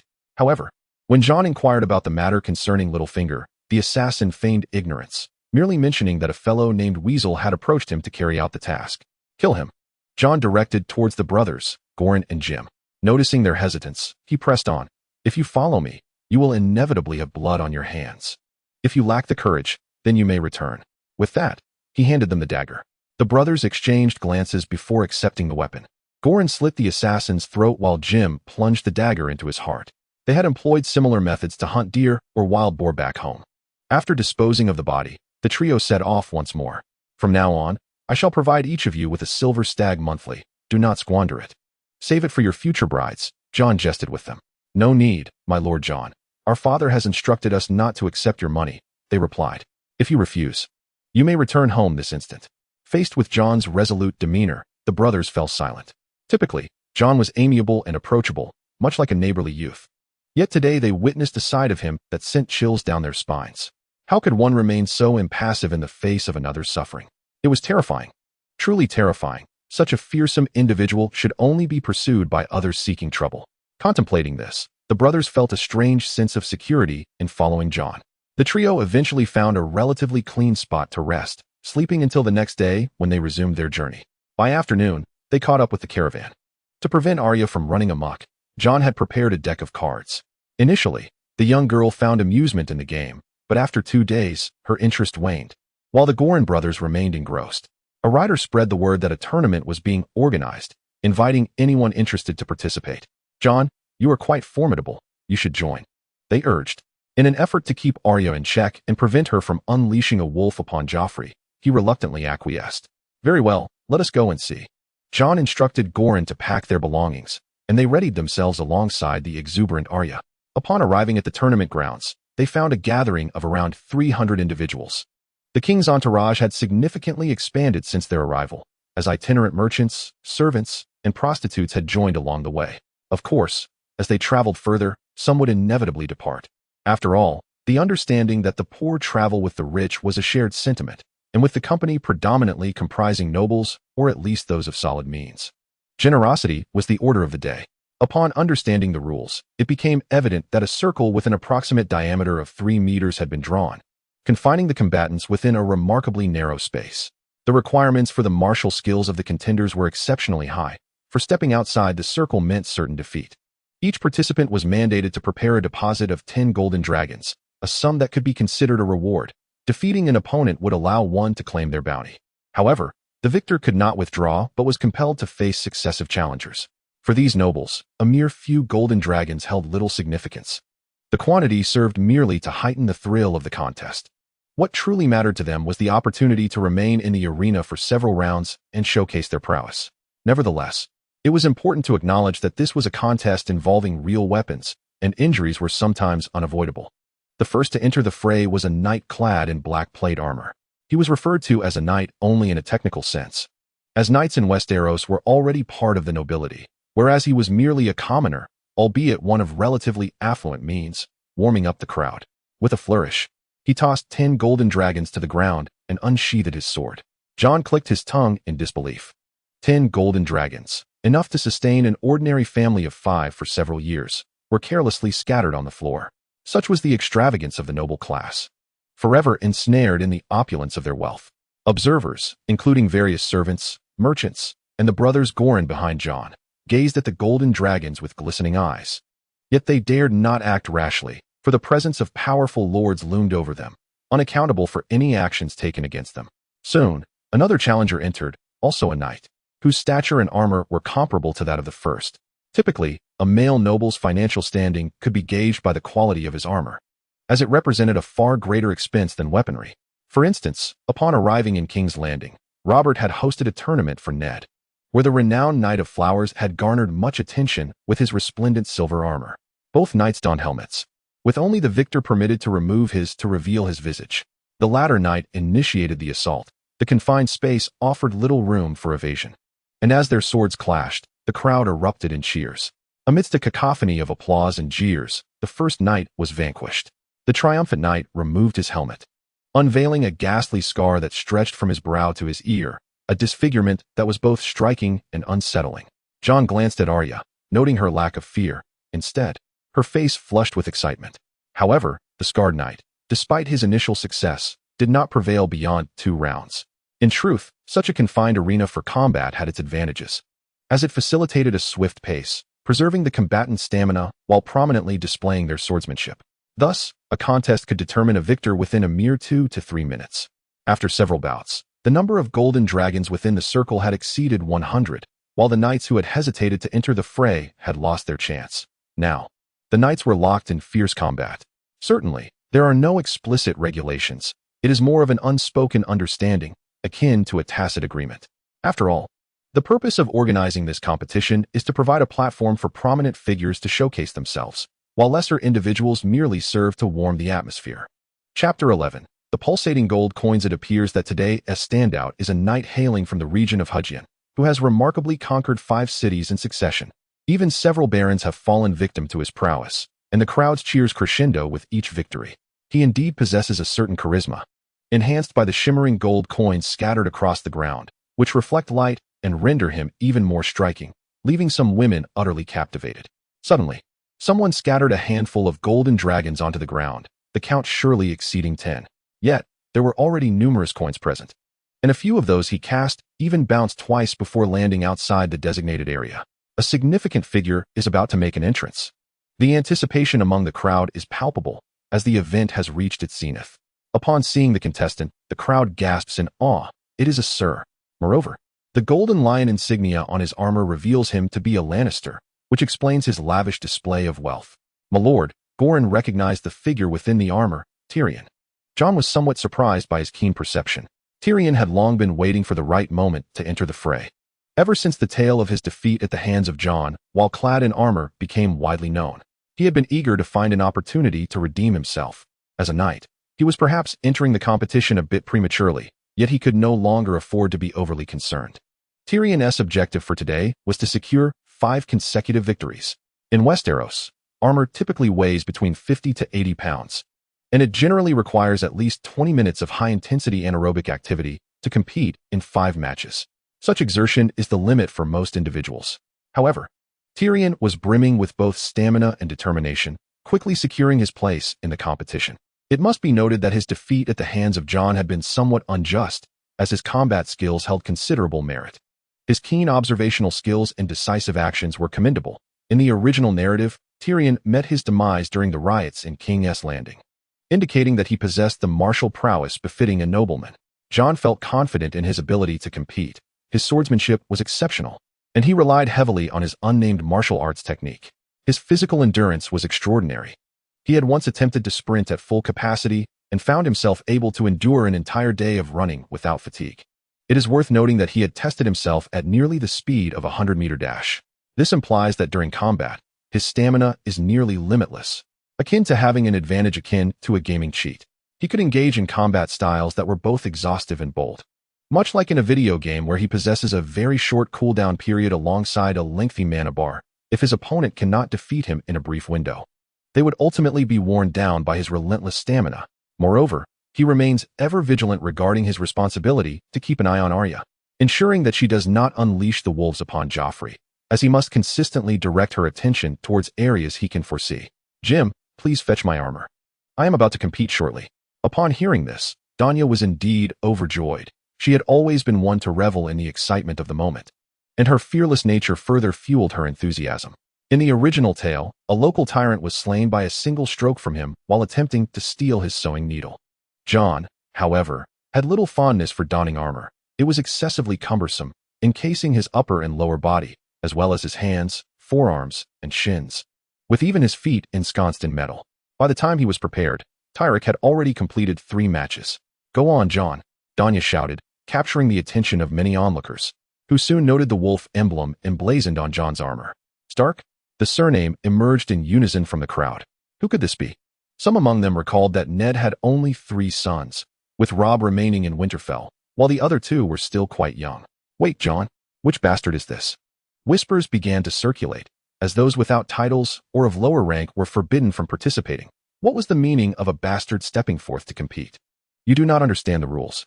You cannot participate. Indeed, you are not allowed." A chorus of jeers arose, with some eager to curry favor among the crowd. A few even hurled small stones at Jon. Though his armor offered protection, the act was still disheartening.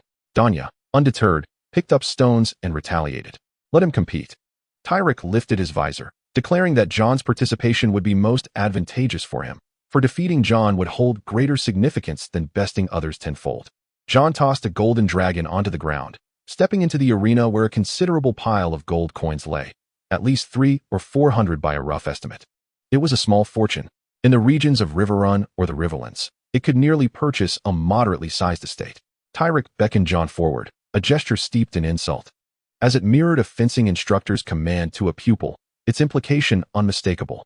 Without hesitation, Jon executed a vertical slash, but Tyrek deftly evaded, swiftly countering with a horizontal sweep.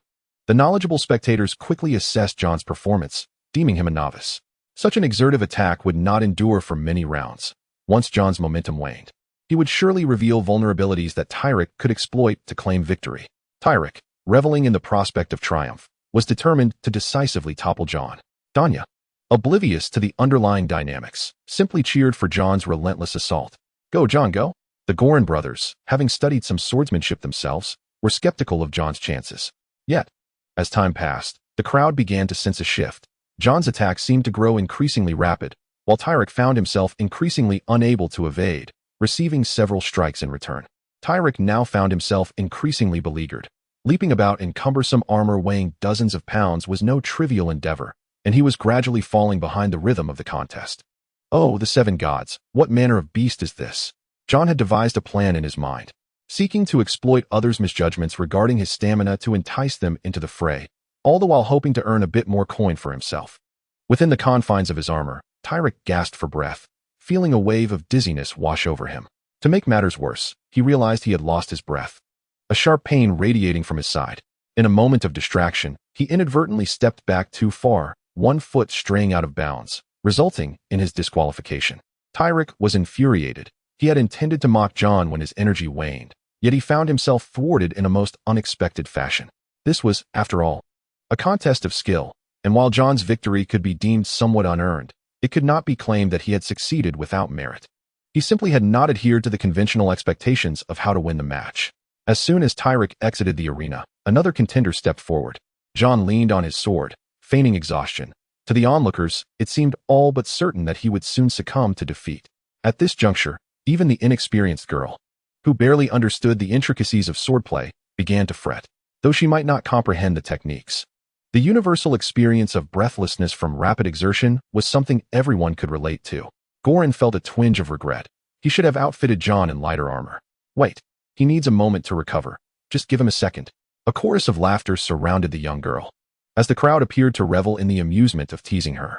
The noblemen stepping into the arena thereafter seemed unconcerned with the number of gold coins they tossed, many even throwing in excess, often without a glance, as if to demonstrate not just their wealth, but the resounding clink of their coins.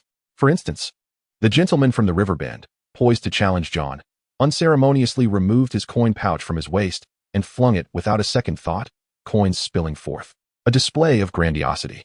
Chapter 12. The second dagger. Noticing the ostentatiousness of his opponent, Jon surmised that the gentleman likely viewed him as a mere stepping stone.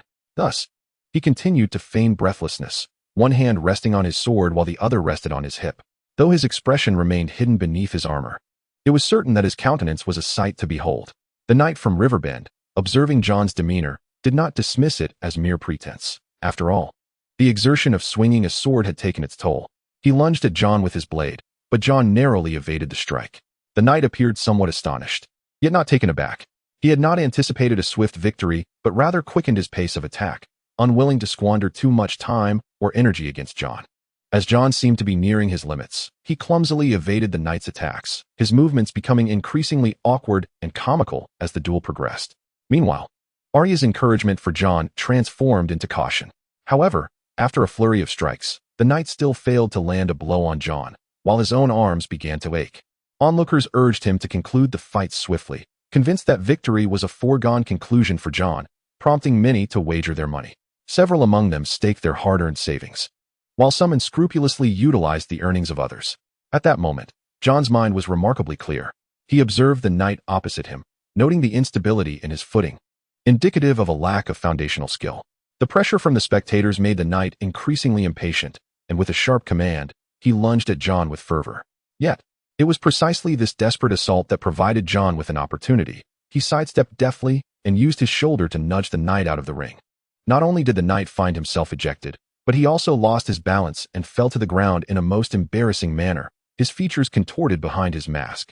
The crowd of gamblers erupted in derisive shouts, though they dared not insult the knight directly. Their ire fell upon Jon instead. "Why do you cower and evade, coward? You should face that nobleman again," they lamented in frustration. Unfazed by their taunts, Jon approached in a gesture of goodwill to assist the fallen knight, only to be met with a dismissive slap and a sharp retort. "Do not touch me, you filthy bastard."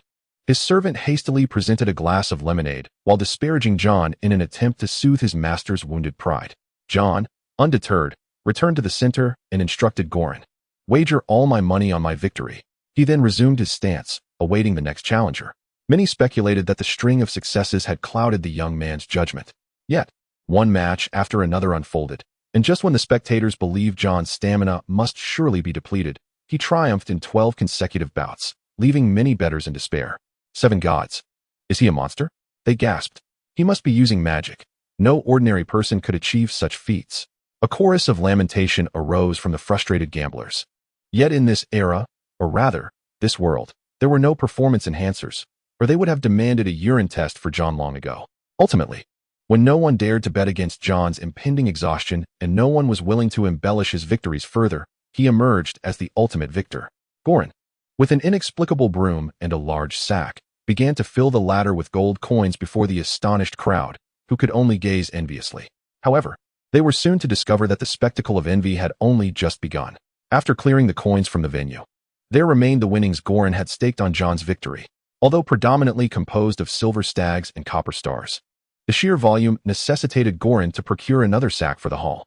Within this sack, not only were there coins, but also a collection of rings and hairpins, with some daring individuals even wagering their own swords. Goran placed the money before Jon, who seized a handful and tossed it towards the merchants. "This is a gift from the world's greatest swordsman."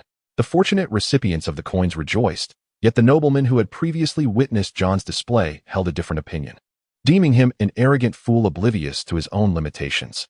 Arya, too, excitedly grabbed a handful of coins from the sack and scattered them among the crowd, her exuberance manifesting in delighted exclamations. However, she soon found her arm weary, having indulged in the moment. This day had been a feast for her senses, and post-event, she eagerly recounted her experiences to everyone she encountered. Upon hearing of the events, Arya remained unconcerned, convinced that Joffrey, having spent the day with her, would never resort to such despicable tactics, certain he would win a battle with honor.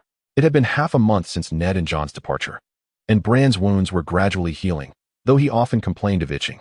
Heeding Jon's advice to prevent Bran from scratching at his injuries, Catelyn stayed by his side even into the night, ensuring he fell asleep peacefully. One evening, as was customary, she lulled Bran to sleep, only to doze off herself at the foot of his bed. Suddenly, through her drowsiness, she heard Bran's dire wolf growling. Startled, she opened her eyes just in time to see a shadowy figure brandishing a dagger, poised to strike Bran. "No!" Catelyn screamed. But the dagger plunged deeply into her arm as she attempted to intervene, only to be firmly grasped by the wolf nearby. Bran, now awake, sought refuge in his mother's embrace. "Seize the assassin. There's an assassin."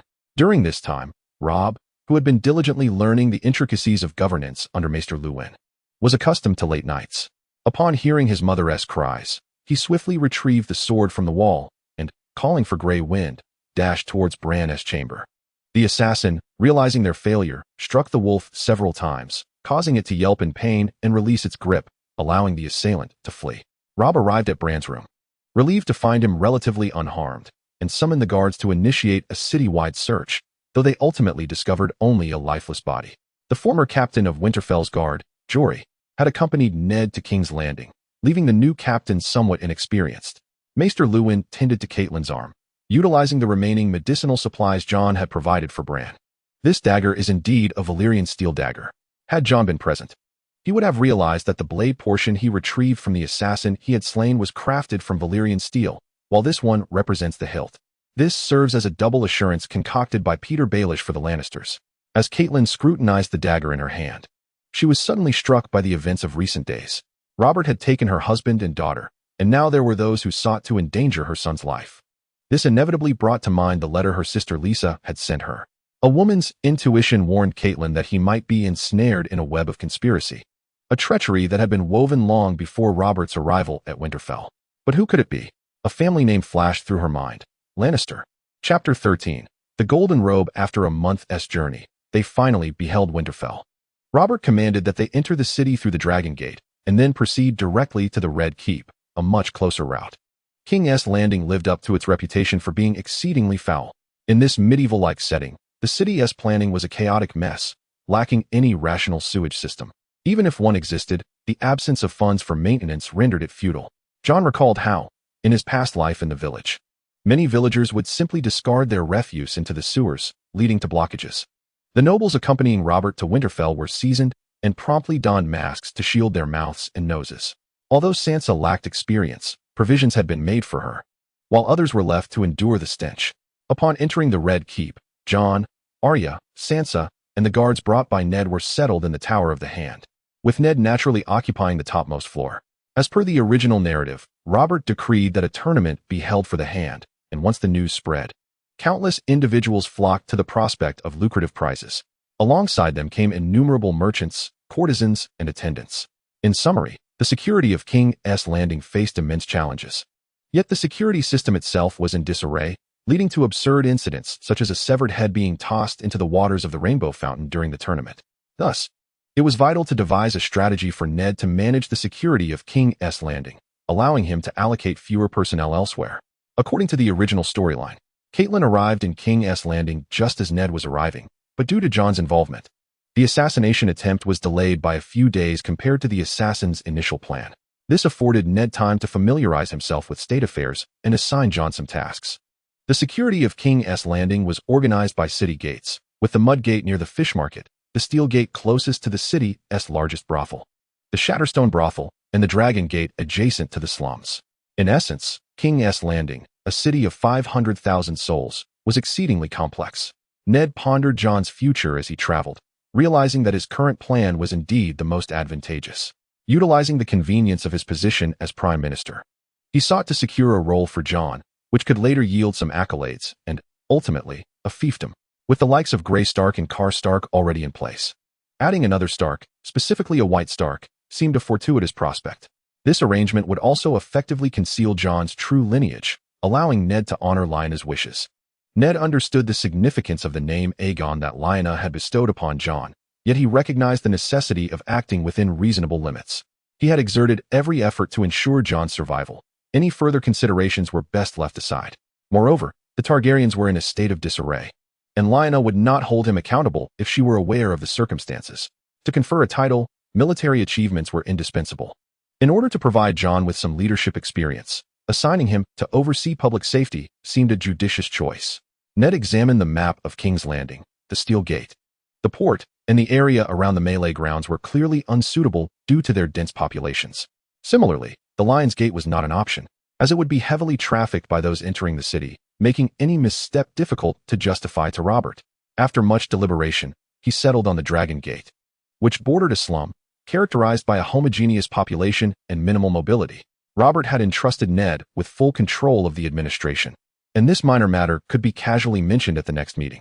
At that moment, Jon was oblivious to the fact that his efforts had already cost Catelyn dearly. She was now en route from Winterfell to White Harbor with a dagger in hand, intending to travel to King's Landing to find Ned. Meanwhile, Tyrion, having relieved himself at the Wall, began his return to King's Landing. If all went according to plan, he would encounter Catelyn and likely be apprehended without distinction. However, Jon remained unaware of any impending events. He had just accepted Ned's assignment to the Dragon Gate. He felt content with this arrangement, which not only reflected his true identity, but also aligned with his ultimate goal of escape. The Dragon Gate offered both waterway and land access, and Jon decided to manage his affairs there for a while.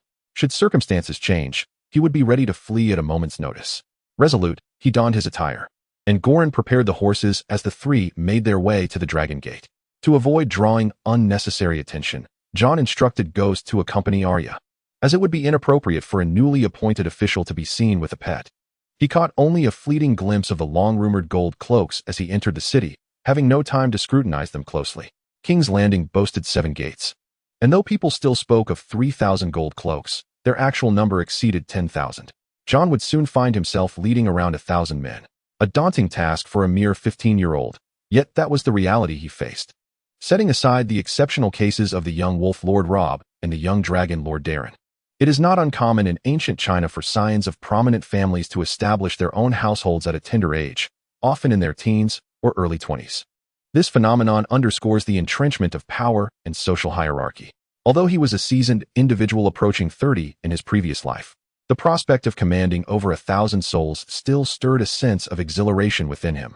For the extent of authority he had previously wielded was merely in collecting assignments from his teacher.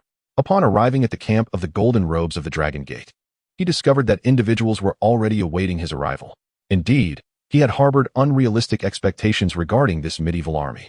Jon, perched upon his steed, furrowed his brow. He realized that what was touted as the Golden Robes was, in fact, little more than a shabby semblance, with their weapons and armor appearing quite worn. The essence of morale was palpably absent. Jon had initially anticipated they would not be as formidable as depicted in television dramas, but rather akin to units in a computer game. To his dismay, he found his assumptions misguided. Units in games at least maintained orderly formations, while this motley crew stood haphazardly, lacking any semblance of military discipline. They could scarcely be compared to even the gatekeepers of a modest establishment, let alone the security personnel of a more upscale locale. At that moment, a man with a goatee, seemingly the leader, approached Jon accompanied by a few others. Presenting a roster. "My lord, here is the list of the Golden Robes of the Dragon Gate for your review," he stated. Jim took the roster from the man and handed it to Jon, who inquired, "What is your name, and how old are you?" "In response to your query, my name is Berendel, and I am 32 years of age. How do you typically conduct your training?" Jon asked. "My lord wishes to observe our training?" Berendel responded, nodding as he nervously rubbed his hands together, appearing quite embarrassed. "What seems to be the matter?" Jon questioned. "Well, my lord, we have not received our military pay for nearly 6 months. As you can see." Jon could hardly fathom how dire the financial situation of House Baratheon had become, to the extent that even the capital forces had not been compensated. In such circumstances, Robert, that prodigal son, had the audacity to organize a tournament.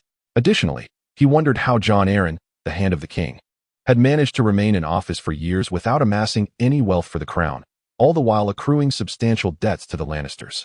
Jon whispered a few words to Goran before addressing Berendel again. "Summon all the officers at once." "Do you wish for me to gather all the captains?" Berendel inquired, momentarily taken aback. "You do possess a proper structure, do you not?" Jon asked, his patience wearing thin. "No matter. Bring everyone stationed at the Dragon Gate, one and all." Chapter 14. Purge. Jon discovered that his subordinates were predominantly illiterate, many of whom were vagrants. Following the downfall of House Targaryen, Robert had shown little regard for the remaining Golden Robes. Moreover, the very Sterling, who governs the Golden Cloaks, is also steeped in corruption. It is indeed challenging to fathom how a military force can maintain its structure and designation after shifting its allegiance, without even altering their uniforms. In light of their king-esque characteristics, even green cloaks would seem more befitting. A military devoid of purpose lacks a soul. No wonder Peter Baelish remarked that the Golden Cloaks fight for the highest bidder.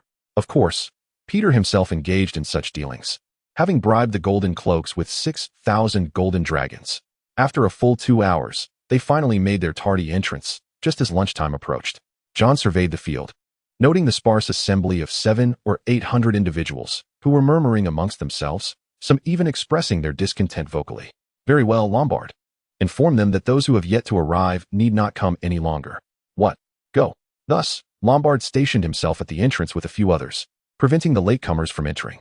Upon grasping the situation, Jon realized that despite his efforts, he would have to incur expenses.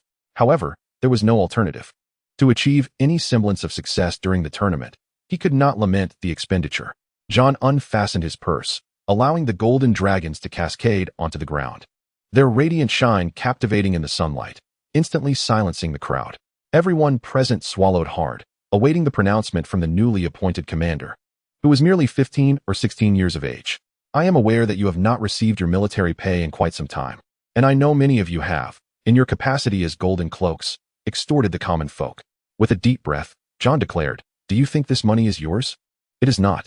The debts owed to you by your former commander are of no concern to me. This money is reserved for those deemed worthy." "What, my lord, constitutes worthy?" a portly Golden Cloak provocatively inquired. Jon disregarded him, as it was evident that such soldiers would be eliminated from his ranks. "In a moment, you will heed my command and sprint towards the dragon pit. I shall start after you. Anyone I catch will be dismissed. But those ahead of me shall receive a golden dragon as their military pay next month." Jon added, "I will run on foot, not on horseback." Most of them, already enchanted by the promise of a golden dragon, were only concerned with the imperative to run for their lives. Suddenly, some could no longer suppress their eagerness and began to stealthily move towards the exit. Ready? The soldiers gazed at him in confusion, seemingly uncertain of the meaning of ready. Run. What? Are we starting now? Can we begin to run? They whispered among themselves, leaving Jon exasperated. He instructed them that they could commence their sprint. Jon was compelled to speak plainly to Balon, urging him, "My lord, it's time to run. Hurry, everyone. It's time to flee." The command to commence running sent a throng of soldiers into a chaotic dash, resulting in a rather pitiful display, complete with shoving and jostling. As for the plump individual who had just inquired, he could barely manage a few steps without gasping for breath. Suspecting that this newcomer was intentionally making things difficult for him. "Can I run too, my lord?" Lombard turned to Jon. "You run with all your might. If I do not catch you, I shall reward you with 2 golden dragons." Jon recognized that Balon was akin to a local strongman, someone who could be of use, and he made an effort to appear favorable. With his doubts assuaged, Balon took off running, his vigorous strides starkly contrasting with the air of maturity he had tried to cultivate with his goat-like beard. "My lord, do you truly intend to give them all that money? It is your fortune," Jim lamented, visibly distressed. Jon patted him on the shoulder without uttering a word. It had been stated that the area near the Dragon Gate was a slum in King's Landing, populated by the impoverished who, despite lacking any significant backing, formed the labor backbone of the city. They were often oppressed by the gilded-clad soldiers, and today, witnessing the soldiers' frantic escape brought a sense of amusement. What's there to look at? A soldier in golden armor, accustomed to bullying the meek, noticed the scrawny civilians watching him like a spectacle, igniting his anger. However, his breath soon became uneven, and he found himself struggling to keep pace, as if his legs were mired in mud. These men were used to clocking in for work. Training was a distant concept for them, and merely showing up was a feat on good days. With military pay in arrears, most had their own small businesses or side hustles, making the notion of training even more ludicrous. Just as some contemplated pausing for a moment's respite, a shout rang out. "That lord is gaining on us." They turned to see a figure clad in white armor pursuing them, tapping each runner on the shoulder as he passed, declaring them eliminated. Those deemed unfit collapsed on the ground, gasping for breath. This prompted the front runners to grit their teeth and hasten their pace. However, the location of the dragon lair was on a high hill, specifically the Rennie's Hills, requiring them to run uphill, which hampered their speed as soon as they tried to accelerate. Jon, too, was reluctant to eliminate too many competitors. After nearing 300 or 400 runners, he found himself just behind Lombard and ceased to increase his pace. Lombard, oblivious to Jon's intentions, could only hear the relentless calls of eliminated, growing ever closer, heightening his anxiety. "7 gods, please let him stop chasing me." It seemed as though the 7 had indeed heard his plea. After another 10 minutes of running, he no longer heard Jon's voice. People continuously reached the finish line, collapsing onto the ground, gasping for breath. Balinal had also caught sight of the finish line, urging himself onward with fervent encouragement, just a bit faster. It's 2 golden dragons at stake. The finish line loomed ever closer.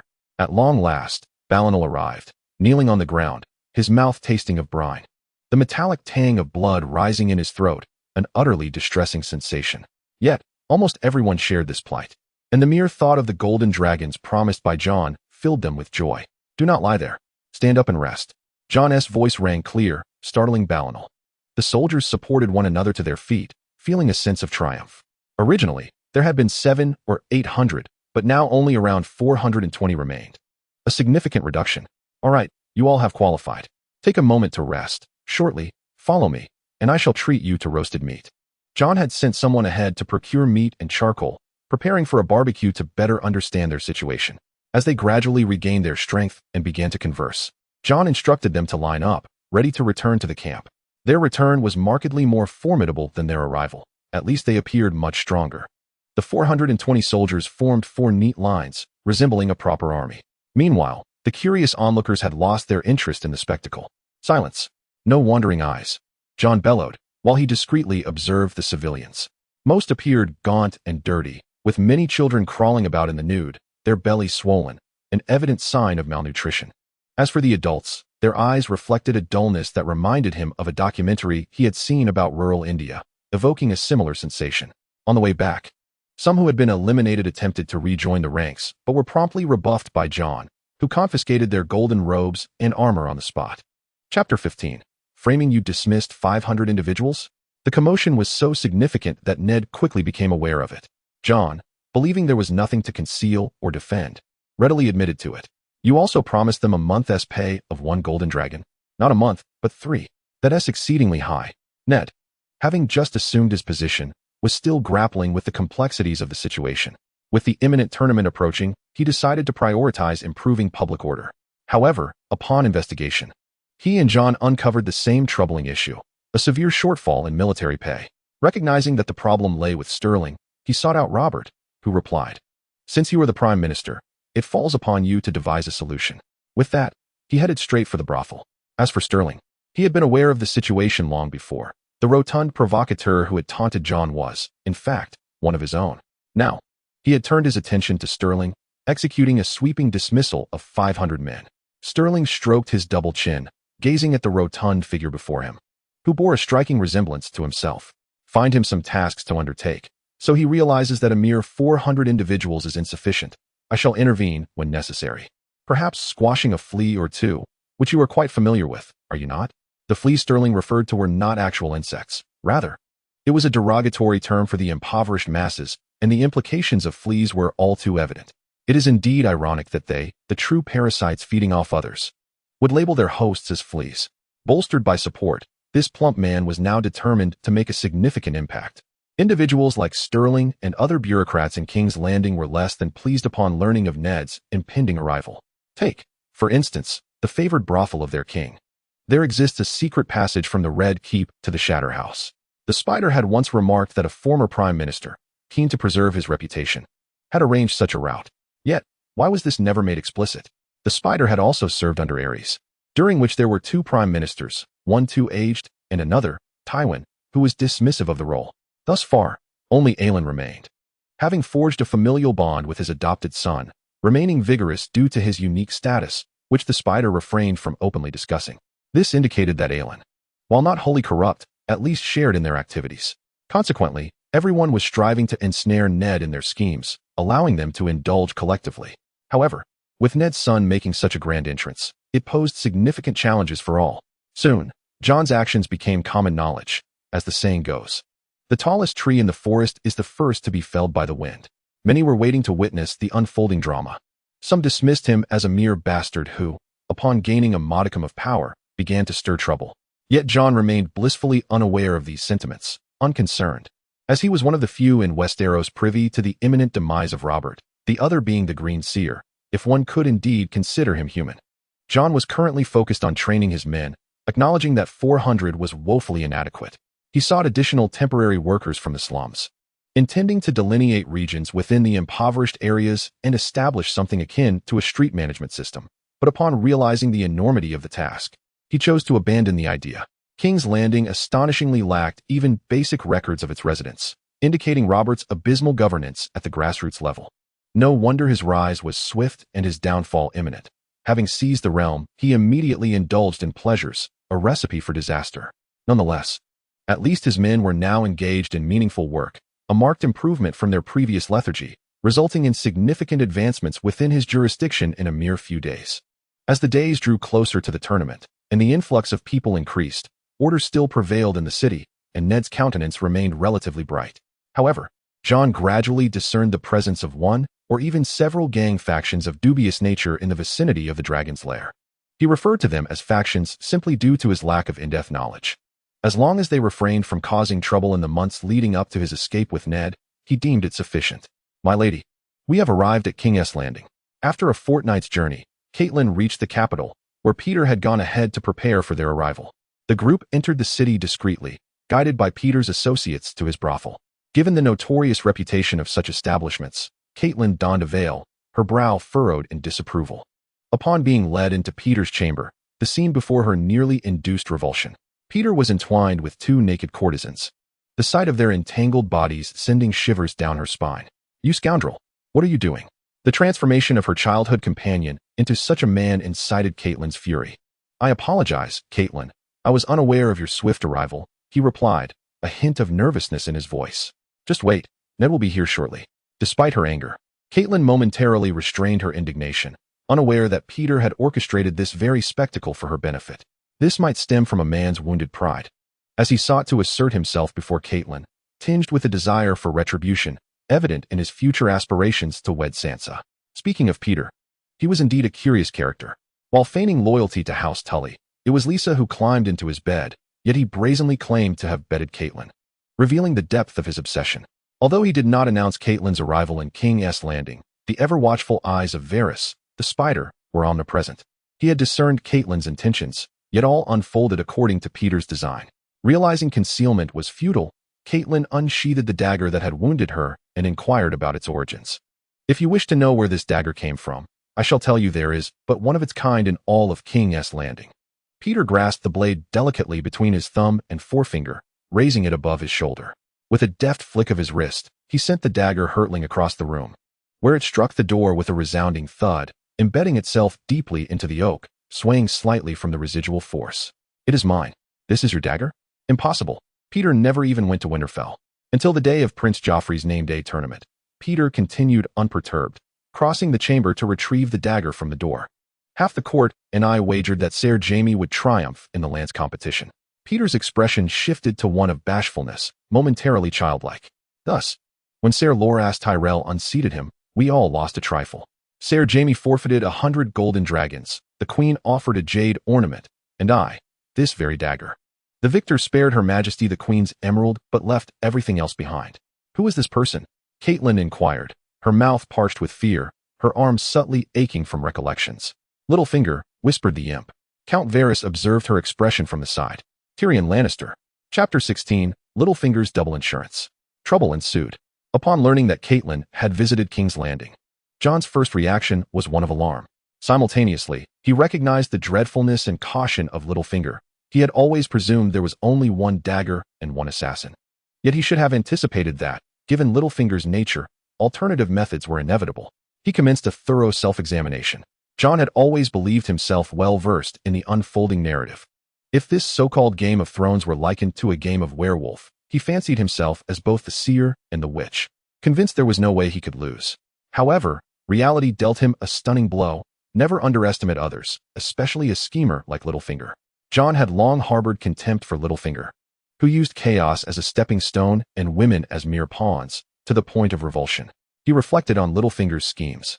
Had it not been for Lisa's willingness to murder her husband to assist him, he would never have ascended to the Duke of Harrenhal and the de facto ruler of the Vale. Jon chastised himself, regardless of the opponent's vile tactics. He could disdain them, but must never underestimate them. Calculating the timeline, Catelyn would still meet the imp Tyrion and would likely detain him under insufficient evidence. Meanwhile, Ned would find himself at odds with Robert over Daenerys Targaryen, and Jaime, seizing the moment of Ned's brief resignation as Hand of the King, would injure Ned and slay Jory. At that juncture, the rift between the Lannisters and Starks would be irrevocably sealed. Though he could choose to flee with Ned, he would undoubtedly relinquish the initiative. Protecting Ned must take precedence. In the coming days, safeguarding Ned during the clash with Jaime would be of utmost importance. Given that Ned and Robert were bound to clash, Catelyn's actions were beyond his control. Thus, he could only endeavor to delay the impending confrontation between their families as much as possible. Jon resolved to counsel Ned further. Let the Baratheon brothers vie for the throne. They should return to Winterfell first.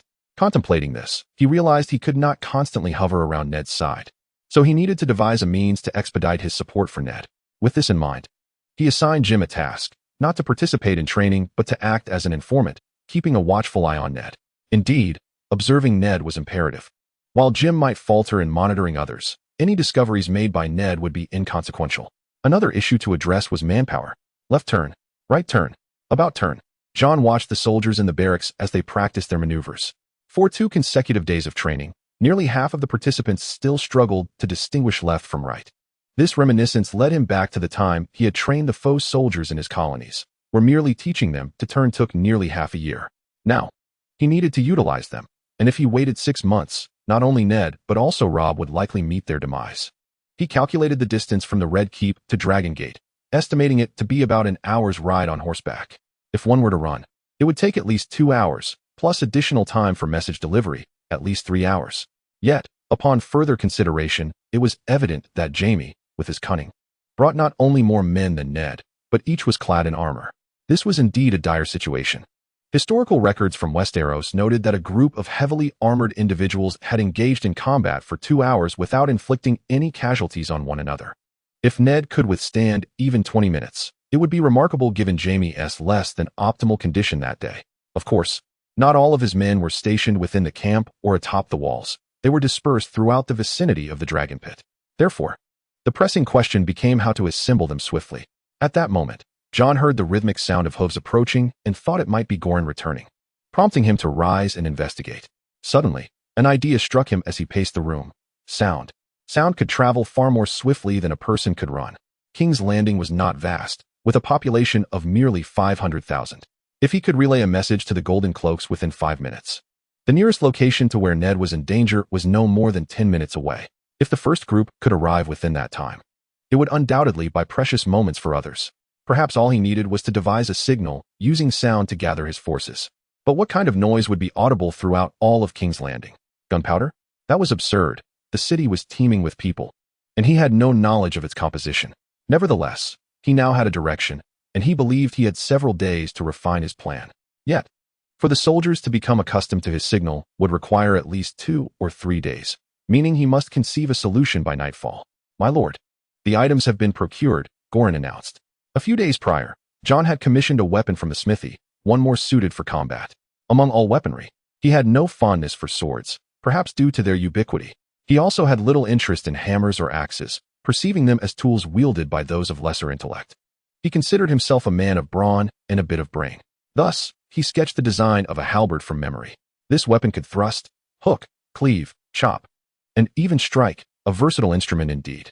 Although the smithy had never crafted such a weapon, the owner candidly remarked that it would be too heavy for the average person. Yet, those capable of wielding it would undoubtedly unleash tremendous power. After all, the spearhead alone weighs between 40 to 50 pounds, if the shaft is too light.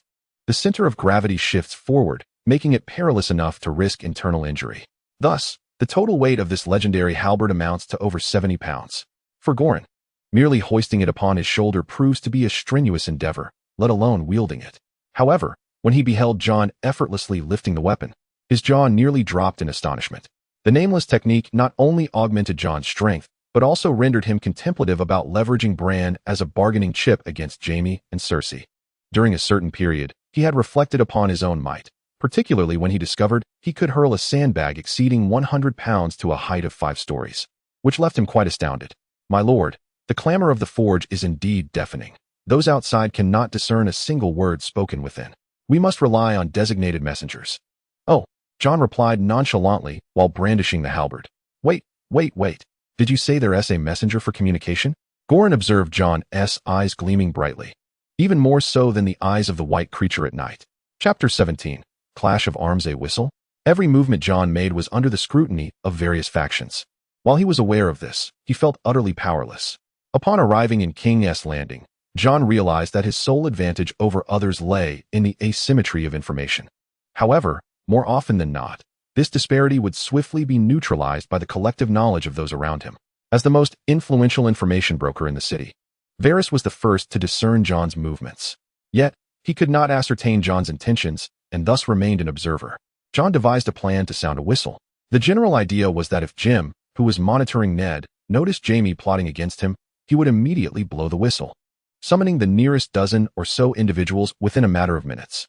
Those who heard the whistle would in turn blow their own, attracting even more people, ultimately creating a domino effect that would enable Jon to provide rapid support to Ned. In recent days, the residents near the slums frequently heard the sound of whistles, as Jon and his men conducted drills. To motivate these individuals, Jon found it necessary to disperse a portion of their military pay in advance. Although the citizens of King's Landing were far from foolish, Jon's intentions were quickly discerned. Nevertheless, 2 explosive pieces of news soon cast a shadow over the impending tournament. The first was that the Imp Tyrion had been captured by Catelyn Stark, an event that displeased the Lannisters. Yet, in comparison to the second revelation, this first news seemed trivial. That was the union of Daenerys Targaryen with the Horse Lord. While the matters of state may have been of little concern to Robert, who preferred a system of detached monarchy, a ruler must remain attuned to military affairs, particularly in a realm where noble marriages had been a strategic maneuver for millennia. In Jon's case, the situation stands in stark contrast. The repercussions of Daenerys' actions would not be felt for 3 to 5 years, or even longer. It is Ned's affairs that truly occupy his thoughts. Consequently, he spends little time in the camp, instead clandestinely lingering as close to the Red Keep as possible. I have not seen any little girls. I have only witnessed the spawn of a vile dragon. Robert remains determined to eradicate the threat entirely, a sentiment that is, in fact, quite justifiable. Historically, rulers have not feared children such as these, but rather the ambitious schemers lurking behind them. Ned, incensed, discards the king's brooch and prepares to return to Winterfell with his daughters. Unbeknownst to him, someone is patiently awaiting this opportunity. As Ned unwittingly strides into the ambush, Jaime leaps forth. Ned, are you aware of Tyrion's situation? Do you recognize the one who has captured him? Upon hearing this, Ned comprehends the gravity of the matter. Ned, I truly wish you would don your armor and grasp your weapon. I long to slay you myself. Jaime's fury over Tyrion's plight has been mounting, and upon learning of the altercation between Ned and Robert regarding the last Targaryen heir, culminating in Ned's resignation as Hand of the King, he sees his chance. Had Jaime attacked Ned immediately after receiving this news, he would have been guilty of treason under the law for harming the Hand. However, with Ned having stepped down, Jaime seizes the moment decisively, bringing along 50 armored men, while Ned finds himself with merely a dozen companions, armed only with swords. This is why, in the original narrative, Ned's faction suffers a one-sided massacre, with even Jory falling victim. Although Ned realizes the dire situation, he feels somewhat helpless after his recent quarrel with Robert. Jory and the others closely guard Ned, anxiously watching Jaime. They are outnumbered and facing fully armored foes, and their peril is palpable. Suddenly, a piercing whistle shatters the tension as a squad of 20 gold cloaks arrives, and from among them, a figure not clad in gold armor calls out.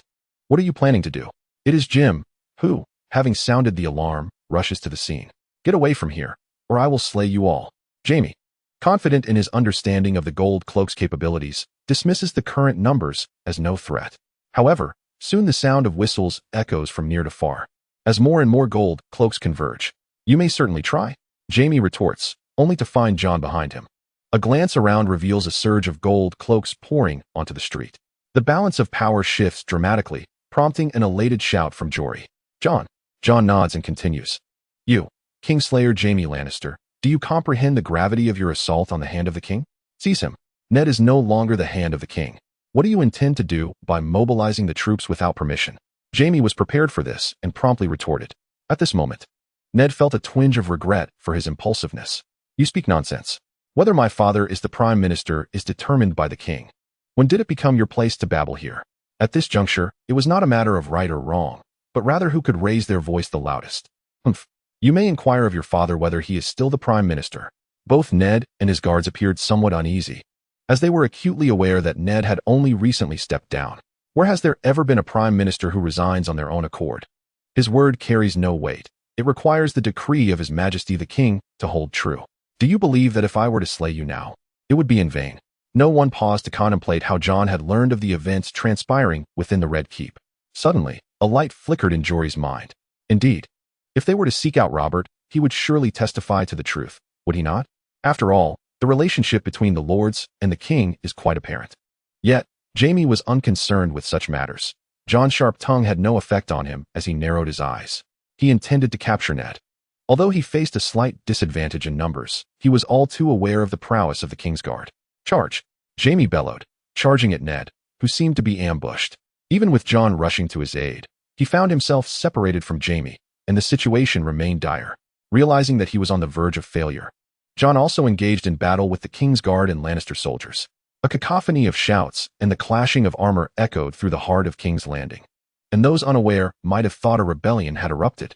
Jon brandished his spear, effortlessly toppling 2 Lannister soldiers.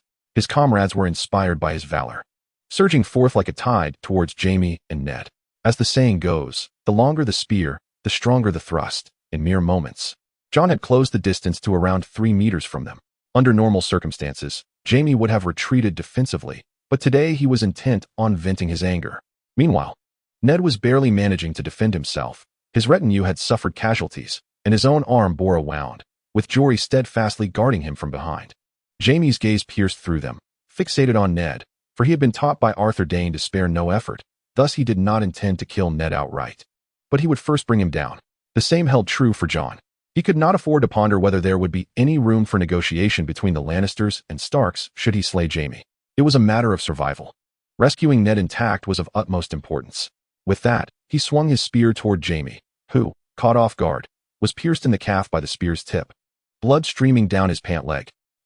James suddenly lost his balance, and Jon, with a swift pull of his spear, sent him sprawling to the ground.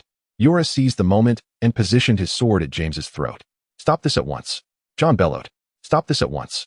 It was evident that the second shout did not originate from Jon. Just as the fierce battle raged on, a knight galloped in. He lifted his visor and addressed Ned, Jon, and James, stating that the king summoned them, urging them to follow promptly. The rapid mobilization of so many gold-cloaked men by Jon in such a short span of time was striking. It would have been unnatural for others to remain composed.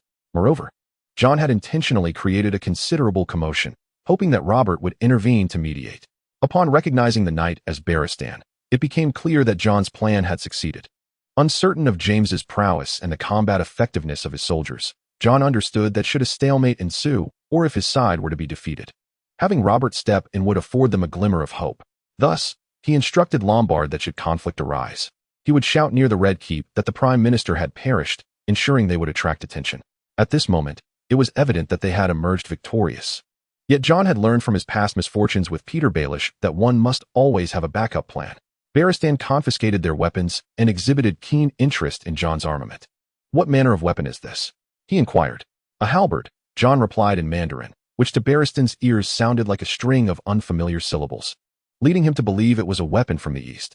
Jon held Barristan in high regard. After all, a Targaryen could not expect unwavering loyalty from everyone until their last breath. Barristan had fulfilled his duty, ultimately aligning himself with Daenerys to continue serving the Targaryens, hadn't he? Chapter 18. Allies. This marked Robert's second encounter with Jon. Had he only observed through books and television, Jon would not have deemed Robert's lifestyle particularly extravagant. However, through recent experiences, he felt Robert rivaled the infamous pleasure king of British history. One held a profound adoration for new garments, while the other indulged daily in brothels and hunting grounds, both exhibiting a monarch's detached governance, differing only in delegating responsibilities to the cabinet or the prime minister. Upon grasping the situation, Robert did not first inquire of James or Ned, but rather turned to Jon. "How did you manage to assemble troops in such a brief time?" This demonstrated the king's acute sensitivity to military matters. The assembled lords turned their gazes towards Jon, for it was rare for a bastards to stand before the king. And Jon had done so more than once. "Your Majesty, Mr. Stark entrusted me with the security of the Dragon Gate. I hope to assist Mr. Stark while also serving your Majesty." Jon succinctly recounted his actions, piquing Robert's interest. Regardless of the circumstances, one must always maintain a humble demeanor. In this world, even subjects may address their sovereigns by name. Yet Jon, despite the presence of outsiders, consistently refers to His Majesty as the King. By merely adhering to this principle, he has already secured a slight advantage over others. While this may come across as sycophantic, in a place like King's Landing, where he possesses no solid foundation, it is a necessity. Moreover, this aligns with Robert's desires, as he wishes Ned to rely on him as a pillar of support and work diligently on his behalf. Upon hearing Jon's words, Robert's expression softened. After all, who could resist the appeal of a respectful, loyal, and capable subject?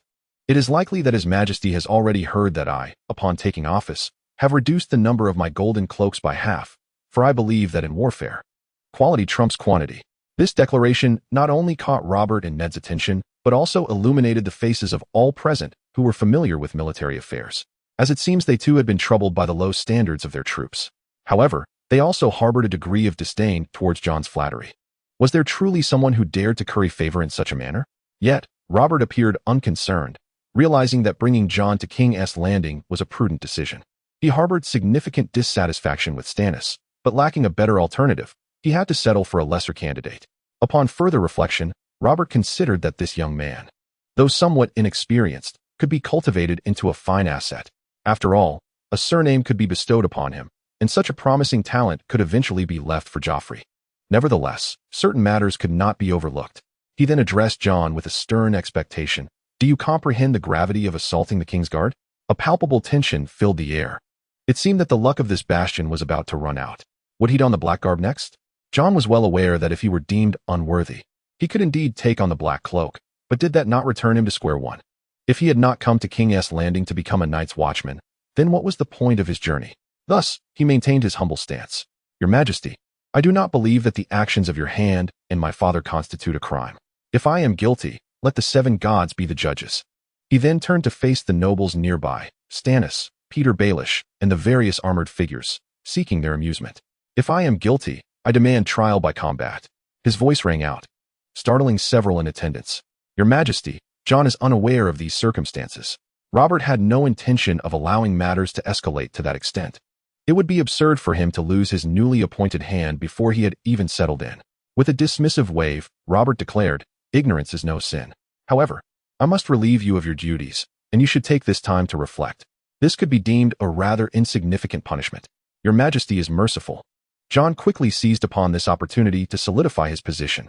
Just then, Cersei stormed in, her fury ignited upon seeing Jaime's injury.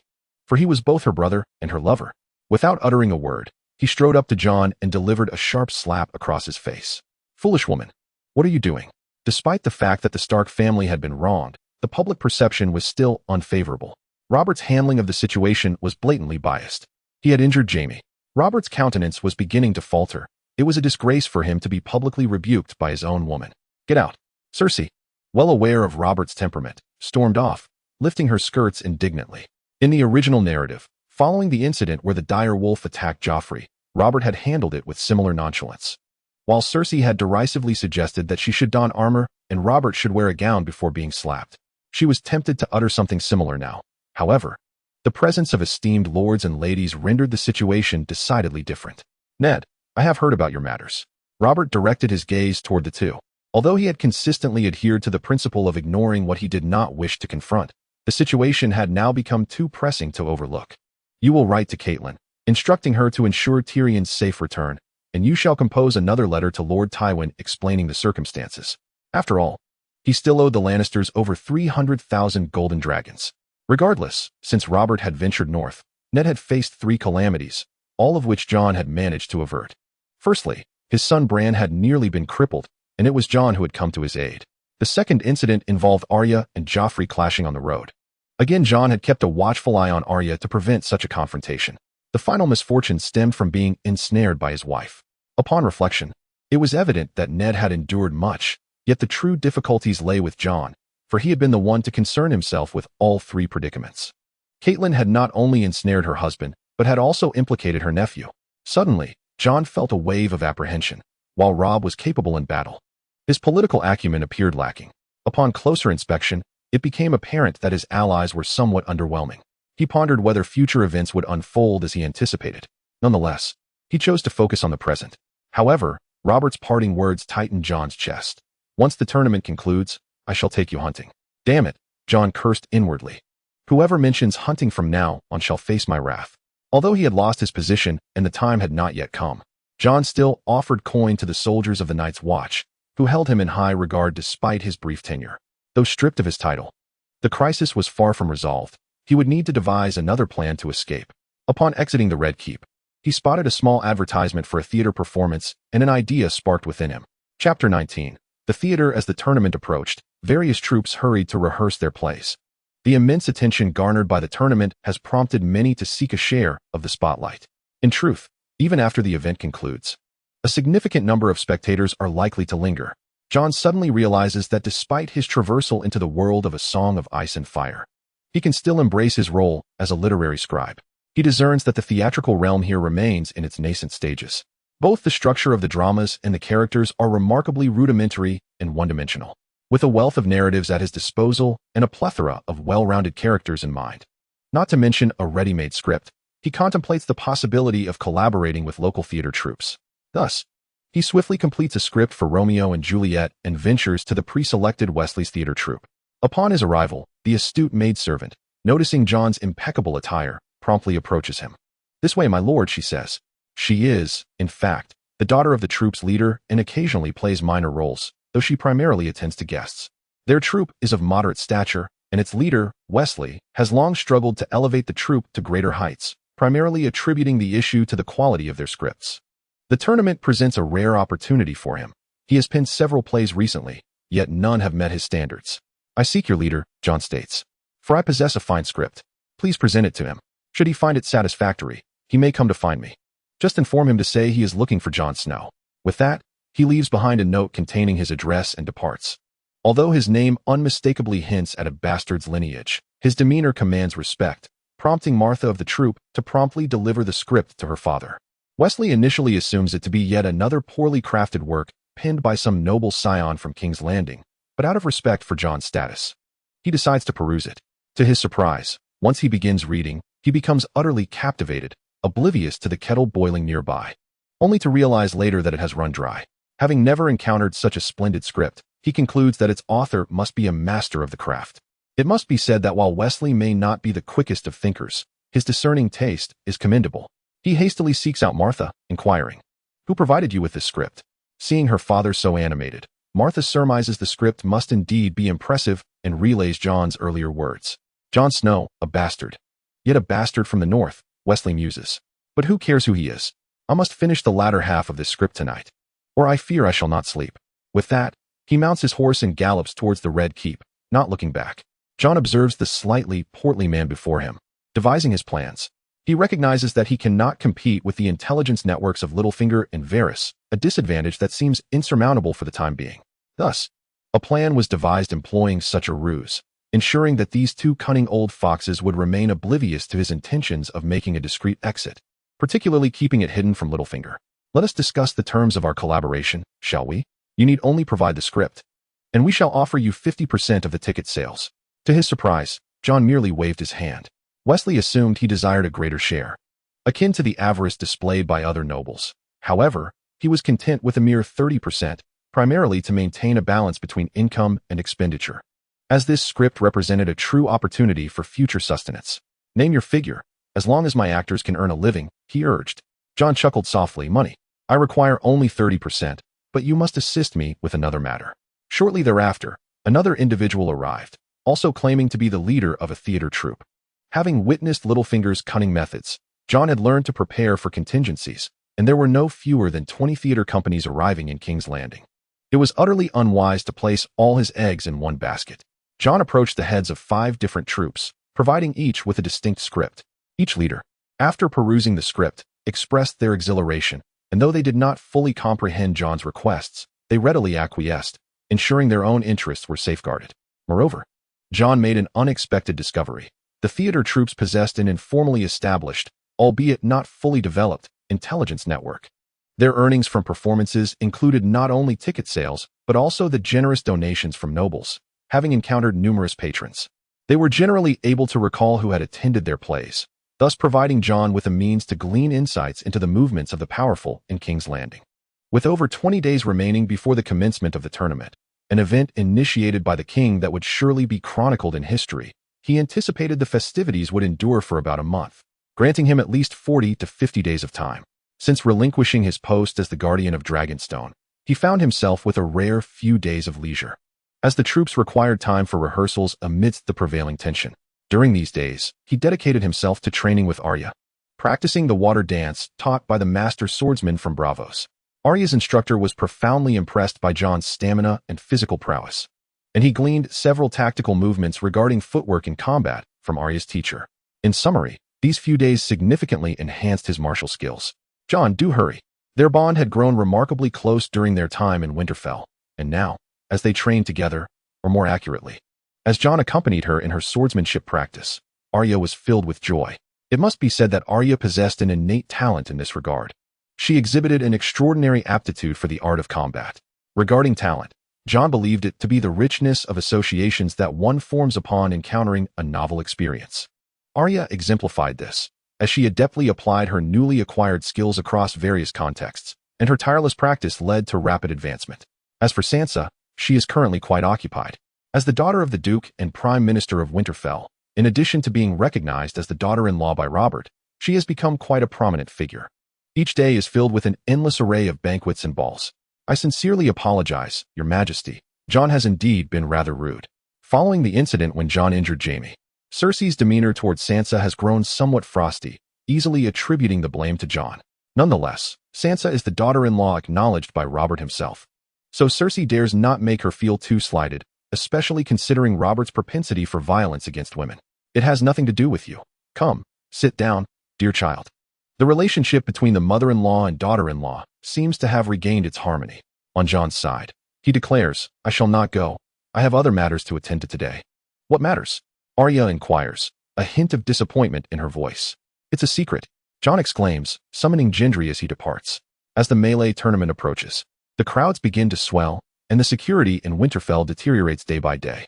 Despite Jon's suggestion to bring additional personnel before arriving in King's Landing, it remains insufficient.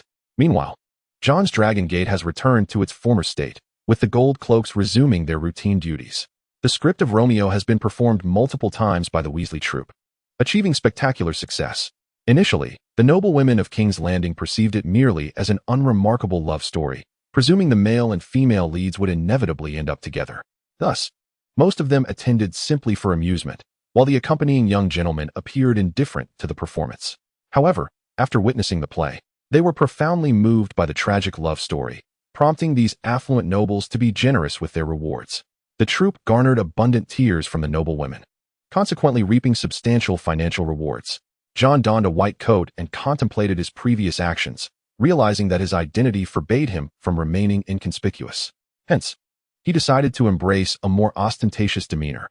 Adorned in white attire, accompanied by his wolf, he became a striking figure wherever he went. Along the way, he overheard people discussing the plot. Oh, Lyria, are you also going to see the play? A girl in a blue gown greeted her acquaintances. Let me guess, you are indeed going, aren't you? To see Romeo and Juliet? Although he considered himself merely a literary imitator, he could not help but feel a sense of pride upon hearing their comments. Weasley had informed him that a play typically must change after being performed 3 times. Yet Romeo had been on stage for 7 days with numerous sold-out shows. As for the other theater troupes, at Jon's request, they were to perform the scripts he provided one after another, without any interruptions. In order to maintain the fervor of the drama in King's Landing and to extend the lifespan of their theatrical information, this strategy also served to prevent scheduling conflicts and to potentially earn a little more. Simultaneously, it provided a more sustainable cover for his escape plan. Before long, Jon arrived at the entrance of the Weasley troupe, where numerous noble carriages were already parked and a variety of snack vendors had gathered. Jon clicked his tongue. The place was not particularly upscale. Having previously lived in an era characterized by high industrialization and information, he had witnessed grander spectacles. Not to mention, the performances of a certain cloud company were far livelier than this. Upon seeing Jon, Martha, the daughter of Weasley, hurriedly welcomed him inside and poured him a glass of lemonade. Sansa had a fondness for lemon cake, a rarity in the north due to the scarcity of fruits. Though here, it was not quite so precious, provided one had the means. Take the little white-collar worker to the backstage, Jon suggested. Having visited several times before, Martha had transitioned from her initial fear of his wolf to a more affectionate rapport, and even the wolf permitted the increasingly self-conscious girl, whose freckles were becoming more pronounced, to caress him. By this time, many had already arrived. Some were boasting of their multiple visits, while others were recommending the performance to friends who had yet to experience it.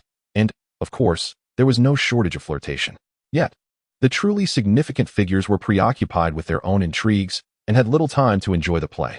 Suddenly, a girl in a pale yellow gown with chestnut red hair caught Jon's attention. Wow, he exclaimed involuntarily, as the girl was surrounded by her chattering friends, which made her appear particularly composed. Her name was Dylena, hailing from an obscure family in the Riverlands, with ancestral ties to the Tully lineage. This visit to King's Landing was, in fact, under her father's directive, primarily aimed at securing a wealthy suitor. Dylena harbored no love for socializing or watching plays, yet her maid had diligently followed her father's orders, almost daily urging her to go out. Upon hearing of a promising new play, she and a few of her friends came to witness it.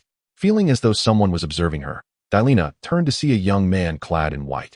Their eyes met briefly, and they immediately looked away, their hearts racing. What is happening to me? They both thought simultaneously.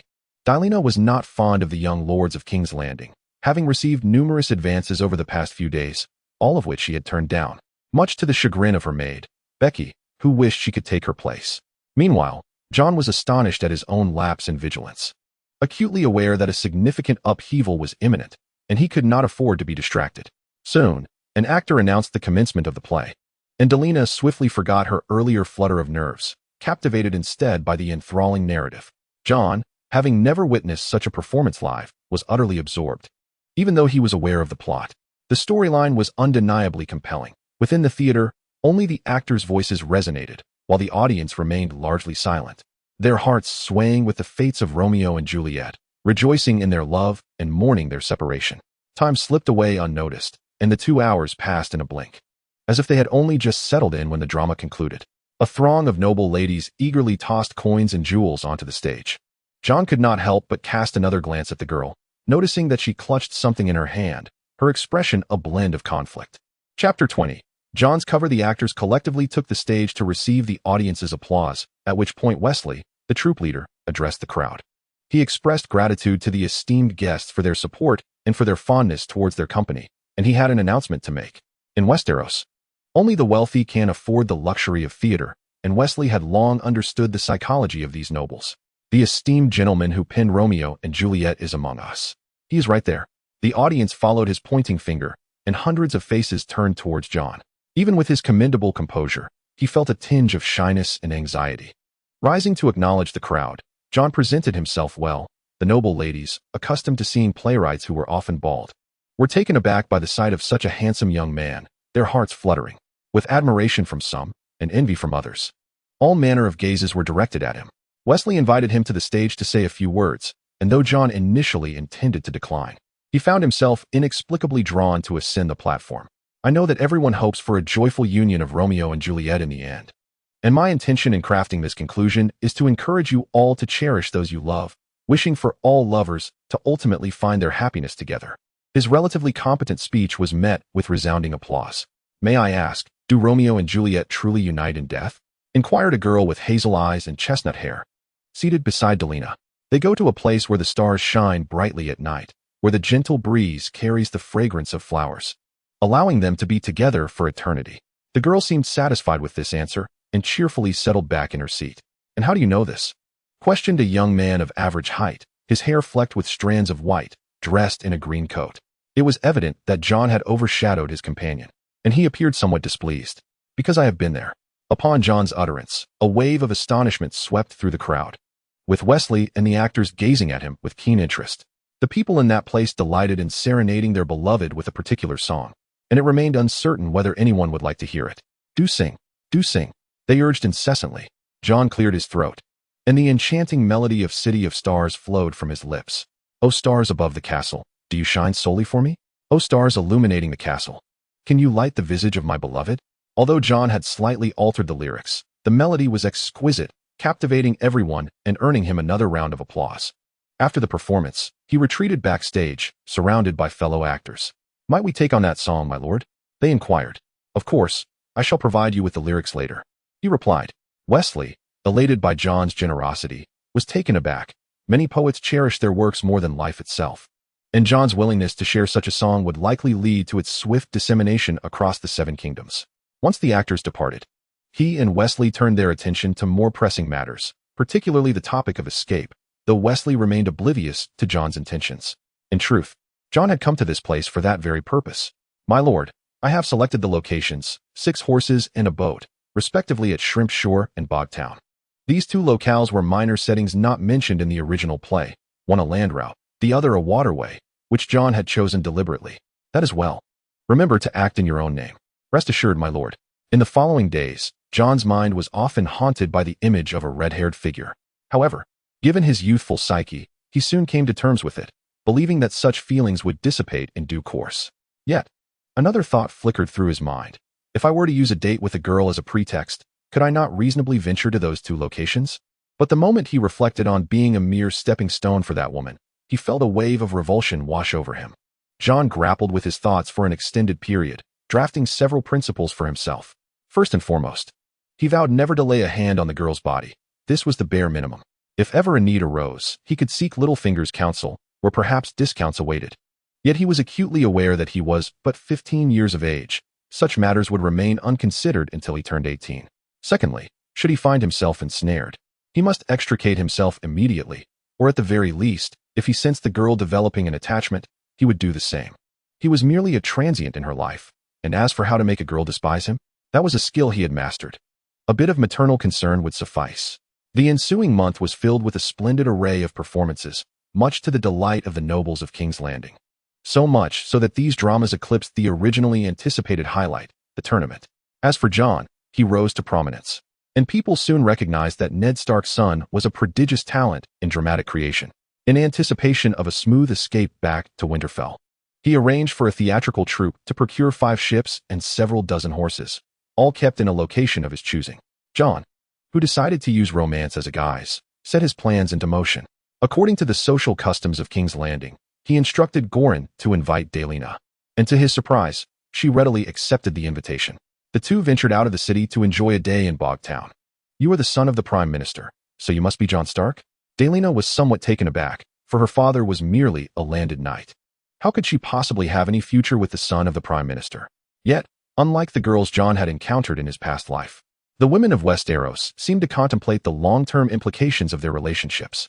They would even secretly practice saying their lover's surname under the covers, as if to see how it rolled off the tongue.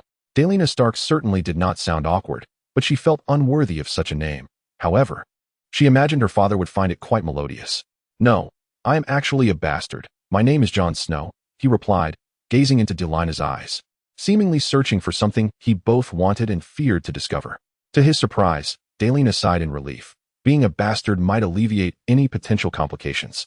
Observing the pair from afar, Daelina's maid, Becky, wore a satisfied smile, evidently pleased with her success in fulfilling her charge's task.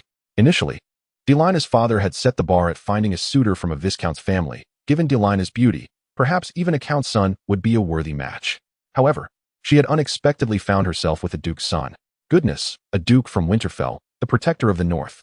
Becky mentally recited her studies. Wait a moment, did the Duke of Winterfell have a son named Jon? Becky realized she had not delved beyond counts in her studies, as they were not deemed essential knowledge. Nevertheless, Jon's appearance was unmistakably Stark, dark hair and gray eyes, an archetype of the Stark lineage. She couldn't help but feel a burgeoning mother-in-law mentality as she increasingly found Jon agreeable. Hey, his eyes seemed to shine. The more she pondered, the happier she became. But then she glanced at herself. Alas, when would she encounter her own Romeo? Upon returning home, she exclaimed, "What? A bastard?" Daelina nodded, unfazed by her exaggerated tone. No. Beiji shook her head in frustration, her movements more animated than a rattling drum. What of the illegitimate child? He possesses remarkable talent. Can talent sustain one's livelihood? Beiji gazed at Daelina with a look of exasperation. Why not? Just look at how many patrons have rewarded him today. He must have earned a considerable sum. Will he ever worry about food and drink in the future? Beiji found herself momentarily speechless by that retort. Regardless, it is unacceptable. The Lord has decreed that you must at least marry into a viscount's family. Chapter 21. The sound of alarm, my lord. There has been an incident involving King Robert. Upon receiving this news, Jon nearly leaped from his chair. He mounted his horse and galloped towards the Prime Minister's tower. Had Robert finally met his fate at the hands of a wild boar? Following the conclusion of the tournament, the weather in King's Landing grew increasingly oppressive. Leaving the pedestrians listless, Jon had to shout reminders to the passers-by while hastening his pace. Meanwhile, those napping by the roadside expressed their displeasure at being disturbed by the thunderous hooves. Jon encountered Jory. "Jon, what brings you here?" Jon disregarded the pleasantry and directly inquired. "How is the king? Where is Lord Stark?" Jory, puzzled by Jon's usual composure being replaced with panic, relayed what he knew. Upon learning that Robert was currently with Ned, Jon's heart raced, for he was aware that Robert had just finalized his will before his imminent demise, and Ned was at risk of being ensnared by treachery due to the unclear circumstances. The chaos he heard beyond the walls of the Red Keep only intensified his sense of impending doom. While watching television, Jon had always presumed such scenarios were merely cliché tropes of mercy in the face of death. Yet, he never anticipated that Ned would meet his end in such a manner. Jon produced an envelope and handed it to Jory. "Deliver this to Lord Stark. I must find Arya and Sansa." With that, he mounted his horse and hastened towards the place where Arya practiced her swordsmanship. Indeed, chaos reigned within the palace walls, and Ned was indeed with Robert. However, Robert had not fallen to a wild boar, but had rather tumbled from his horse while returning from a brothel, inebriated. Aware of the disgrace of his actions, his loyal ministers spun the tale that Robert had merely gone out to assess the welfare of the people. Indeed, and his observations were quite thorough. "Damn it, Ned, I swear I shall never return there again." Ned stared at him in silence, reflecting on the adage that while the king feasts, the prime minister bears the burden of the mess. "Syrio, where's Arya?" Syrio regarded the typically composed young man before him and replied, "I have arranged for her to rest today. She has gone out to play. Is there something you need?" Jon, lost in thought, did not respond, pondering why today, of all days, was chosen for a holiday. He immediately dashed outside, contemplating that it was up to Sansa to send the clever Dany away. Sirius gazed at Jon's retreating figure before resuming the polishing of his sword. Once Ned emerged, Jory handed him the envelope he had been holding. Upon opening it, Ned found a solitary phrase: "My lord, whatever decision you make, please ensure the safety of Arya and Sansa. The gold cloaks cannot be trusted. Littlefinger cannot be trusted." This message left Ned somewhat bewildered. Jon was unaware that Robert had merely fallen from his horse without sustaining fatal injuries, merely dazed due to his considerable weight. Meanwhile, the slumbering figure by the roadside was once again roused from sleep. By this time, Jon had located the venue where Sansa was attending the feast, observing her engaged in cheerful conversation with other noble maidens while holding a slice of lemon cake. "Sansa, I heard that all the plays the troupe has performed recently were penned by your brother?" inquired a girl with chestnut hair. "Indeed. And I truly adore his original work, The City of Love," another girl chimed in. "He is indeed my brother, albeit only half. My true brother remains in Winterfell, destined to inherit my father's title as the Duke of Winterfell." Sansa never missed an opportunity to assert her identity as the Duke's daughter, a reflection of her youth and the naivety that accompanied it, given that she was scarcely 12 or 13, not much older than Joffrey. "Are you suggesting that the one called Jon is your illegitimate brother?" Though Sansa was reluctant to associate the terms bastard and brother, she nodded in acknowledgement. The other girls surrounding her wore expressions of sympathy. "Sansa, where is Sansa?" She faintly heard someone calling her name, and upon turning, she saw her somewhat disdainful half-brother. "Hey, Sansa." Though she was not particularly eager, she felt compelled to rise and respond. Yet today, Jon was dressed respectably, and the girls accompanying her regarded him with admiration, making the situation less embarrassing than she had anticipated. Upon spotting Sansa, Jon approached her without uttering a word, striding directly toward her. Just as she was about to speak, he abruptly seized her arm. "Apologies, but the Prime Minister has summoned Sansa back. We must take our leave." Though the noble girls understood they need not curtsy before a bastard, they instinctively lifted their skirts. Jon's gesture was somewhat commanding. Sansa stumbled slightly as he pulled her, feeling a surge of discontent and a desire to break free. However, Jon whispered in her ear, "There's no time. No time. Did something happen to her father?" With that thought, she quelled her small grievances and complied with Jon. "Do not prepare the carriage. There's no time," he insisted, hoisting her onto his horse. Sansa despised riding, yet Jon's unusual demeanor prompted her to endure it for the moment. Jon had settled her and then went in search of Ned, who had just emerged. Upon seeing Jon's evident agitation, he inquired what had transpired. "Mr. Stark, how is the king's condition?" Ned furrowed his brow, his expression not optimistic. "Has the king made a will?" Ned, somewhat perplexed, responded that he was merely unconscious, and there was no need for a will. "Jon, what are you saying?" Ned found Jon's remarks to be exceedingly disrespectful. "Mr. Stark, I am aware you believe Joffrey is not the king's child, but regardless, we have no foundation here in King's Landing. Do not act rashly." Ned felt a jolt of surprise. He had never confided in anyone about this matter. "So how did this boy know?" "How do you know?" Noticing Ned's lack of agreement, Jon's frustration began to boil over. Suddenly, Jon realized that Ned did not appear to be mourning. Considering his dear brother was lost, it was inconceivable for him to remain unmoved. He pressed once more, "Mr. Stark, could you inform me of the king's current state? Is he in any danger?" Robert had fallen from his horse and lost consciousness due to dizziness. How could a robust king be in peril? Jon felt a sense of confusion. This diverged significantly from the original tale. If Robert survived, perhaps the Seven Kingdoms would not descend into chaos. "Jon, how did you come to know about Joffrey?"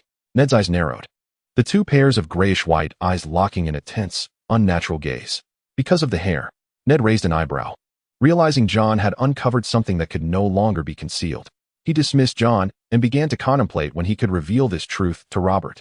However, that could not happen now. His dear brother was still injured, and it would have to wait until he recovered. Jon, realizing he had made a significant blunder, could only apologize to Sansa, knowing that should something occur in the future, Sansa would not be so compliant in leaving with him. Chapter 22. The ruthless authoritarian Ned's illegitimate son? Jon's unusual behavior naturally attracted the attention of some, including Peter Baelish and Varys. If there were anyone whose name circulated throughout King's Landing despite not participating in a single bout during the tournament, it was undoubtedly Jon Snow. Some prominent figures, intrigued by the vivid tales spun by their subordinates about the newcomer, sought to witness him for themselves. It was needless to say that the two chief informants of King's Landing found it quite easy to seek out an opportunity to observe. Varys, skilled in the art of disguise, had attended every single performance of the new play. Peter Baelish only attended the final presentation, Romeo and Juliet, where Jon, with a spirit of experimentation, had made slight alterations to the plot of Romeo. In the original narrative, the families of Romeo and Juliet are two feuding clans, whose long-standing enmity obstructs the union of the star-crossed lovers. However, Jon has reimagined the plot, suggesting that Romeo's lineage lacks the nobility of Juliet's, thus rendering him unwelcome. After witnessing this scene, Peter found himself deeply moved, igniting an interest in Jon, attributing his creative prowess to his status as a bastard. Although Robert was not in imminent danger, the fall he sustained precipitated a rapid decline in his health. Previously, he had managed to maintain a semblance of fitness through hunting. Yet, since the injury, he spent most of his days in a stupor, his temper increasingly volatile. While he remained alive, certain events were still destined to unfold. Notably Tywin's dispatch of the mountain to wreak havoc in the Riverlands. Both Renly and Stannis had begun to harbor aspirations for the throne, one quietly amassing forces, while the other sought an alliance through marriage in the Riverlands. The cunning Tywin, ever the strategist, aimed to weaken the Baratheon dynasty's alliance of fish, deer, wolf, and eagle. To diminish the Riverlands' military might, he turned his blade against the common folk, rendering him, despite his illustrious reputation, as despicable as Peter in Jon's eyes. One was a treacherous hyena, the other a ruthless lion. Neither possessed an ounce of humanity. My lord, they are certainly no ordinary bandits. Their arms and armor are of exceptional quality, Ned observed as he listened to the terrified farmer recount his experiences. I swear to the seven. Their horses have never plowed a field. The farmer continued, they did not come for mere plunder. After they slaughtered my calf, they left it there to attract flies. Upon hearing the crowd's descriptions of the leader, Ser Meryn declared, my lord, it must be the mountain. Yet, skepticism arose immediately. Is there truly no other behemoth in the Seven Kingdoms? Sir Kevin interjected. Although Ned was not intimately acquainted with these men, he understood the implications. The king's father-in-law, the most powerful noble in the realm, was being accused of being a butcher. Amidst the clamor, voices rose in fervor, including that of the ever-frugal university mate, Piskel, who advised caution, primarily out of a desire to avoid entanglement in matters concerning Tywin. What is there to question? There are many giants in the Seven Kingdoms. But who else could match the mountain's stature? Ned resolved to inform Robert of the situation. After all, Robert was neither out hunting nor deceased, and despite his waning spirits, he was still capable of making a decision. Ned dispatched a messenger to inquire about Robert's thoughts, who was gradually becoming uneasy regarding Tywin as well. Unlike the nobility of other regions, the Westerlands, though modest in size, are abundant in minerals, boasting not only gold mines, but also a considerable number of silver mines, alongside splendid ports that render them the envy of countless aristocrats. Yet, in the presence of the ruthless Tywin, all are compelled to conceal their ambitions and machinations. The rainy season of Casterly Rock lingers in their minds, instilling a sense of caution. Furthermore, within the Westerlands, the Lannisters stand unparalleled in their dominance, a power unmatched by any other family. The Lannister lineage thrives, teeming with talent, as the setting sun casts its golden rays upon their hair, making life appear as if it were illuminated by a succession of rising suns. In stark contrast, the North, despite its vastness, remains impoverished and desolate. While the Vale is prosperous, the rule of House Arryn is tenuous at best. They merely ascended from humble origins as the gardener's stewards, and without the support of the Targaryens. They are wealthy yet weak. The Riverlands and the Reach are even less fortunate. Unable to produce a formidable leader, the Tullys are akin to the Arryns, having risen to prominence merely due to the favor of the Targaryens, rather than being established aristocrats. Robb has long sought an opportunity to diminish the power of the Westerlands, and now he finally perceives an excuse to do so, agreeing to dispatch forces to strip the lands and titles from the mountain. However, he has appended an additional clause. Ned's bastard shall accompany the expedition. Not only that lad, but even Ned yearns to secure a fief for his illegitimate son. Thus this becomes an opportunity for him. In truth, even if Robb has been king for over a decade, the perspective of a mere peasant would be vastly broadened were they to don the crown, even for a day. Strangely, Robb begins to feel a sense of pessimism regarding his own health, particularly after Jon's astonishing ability to rally soldiers to Ned's aid, which leaves him quite shaken. Though Jon is his dear brother, a sense of wariness must still prevail. This is not the time for Robb to be nearly gored to death by a boar. In such dire circumstances, a dying man's words may be wise, but now the urgency is less pressing, and he must consider Joffrey's future. Once Jon returns, He intends to grant him a fief, bestowing upon him the Stark surname, thus securing the loyalty of a valuable ally. The news is conveyed to Ned, eliciting envy from those present. Peter Baelish, with a tone laced with sarcasm, remarks that it seems our King Robert is exceedingly generous towards his hand, likely surpassing even the likes of Aerys and Tywin. He then feigns surprise, saying, "Oh, my apologies, my Lord Hand. You know I did not mean it that way." Ned recalls Catelyn's warning that, regardless of the depth of his bond with Robert, the king now holds the throne, and he cannot perpetually refuse him. Moreover, in the eyes of most, this gesture appears as the king's goodwill towards his vassal. Rejecting it would raise questions about how others might perceive him. What of the king's honor? Thus, following the assembled queue, a command was issued. My Lord Beric, Sir Thuras of Mere, Sir Gregor, and Lord Roose. The named individuals stepped forward. The throne room was exceedingly spacious, and Ned raised his voice once more. In the name of the Undulls, the first men, and the kings of the Reach, the ruler of the Seven Kingdoms and protector of the realm, Robert Baratheon of House Baratheon, I, Eddard Stark, the Duke of Winterfell and Hand of the King, hereby command you to raise the king's banner and swiftly traverse the red fork of the Trident, entering the Westerlands. According to the laws of the realm, I decree the punishment of the hypocritical knight Gregor Clegane and his accomplices. I once again announce the forfeiture of his lands and titles, and I sentence him to death. May the heavens have mercy on his soul. My Lord Stark, I too can go to the Westerlands to uphold the king's authority. Although he refrained from shouting for vengeance this time, Ned still declined his request. Chapter 23.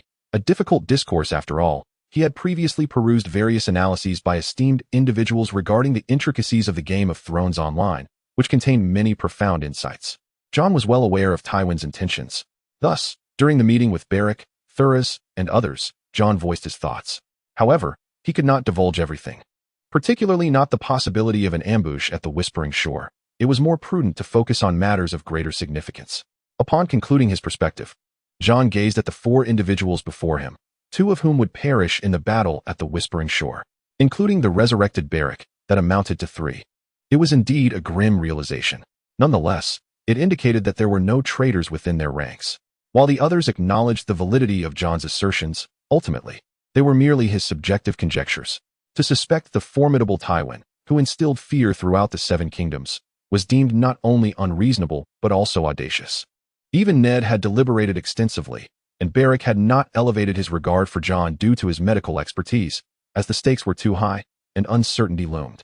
As long as they could return with the head of the mountain, all would be well. Among them, Jon was the youngest, thus wielding little influence in their discussions. And even Ned insisted that Jon heed Beric's commands. Yet Jon understood the necessity of maintaining a degree of independence. Otherwise, he would be marching into the flames.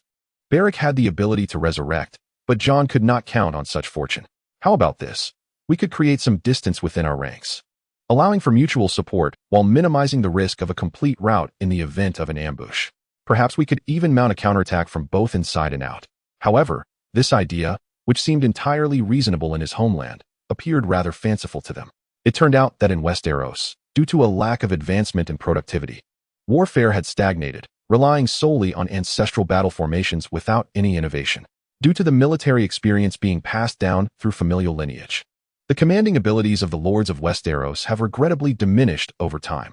This decline can primarily be attributed to the fact that Aegon, with his dragons, once directly secured heir supremacy. Regardless of formations, the dragons would indiscriminately incinerate everything in their path, leading subsequent battles to hinge on the number of dragons present. Thus, those present largely perceived Jon's inaugural venture into leadership as somewhat precarious, or, to put it bluntly, as a manifestation of cowardice.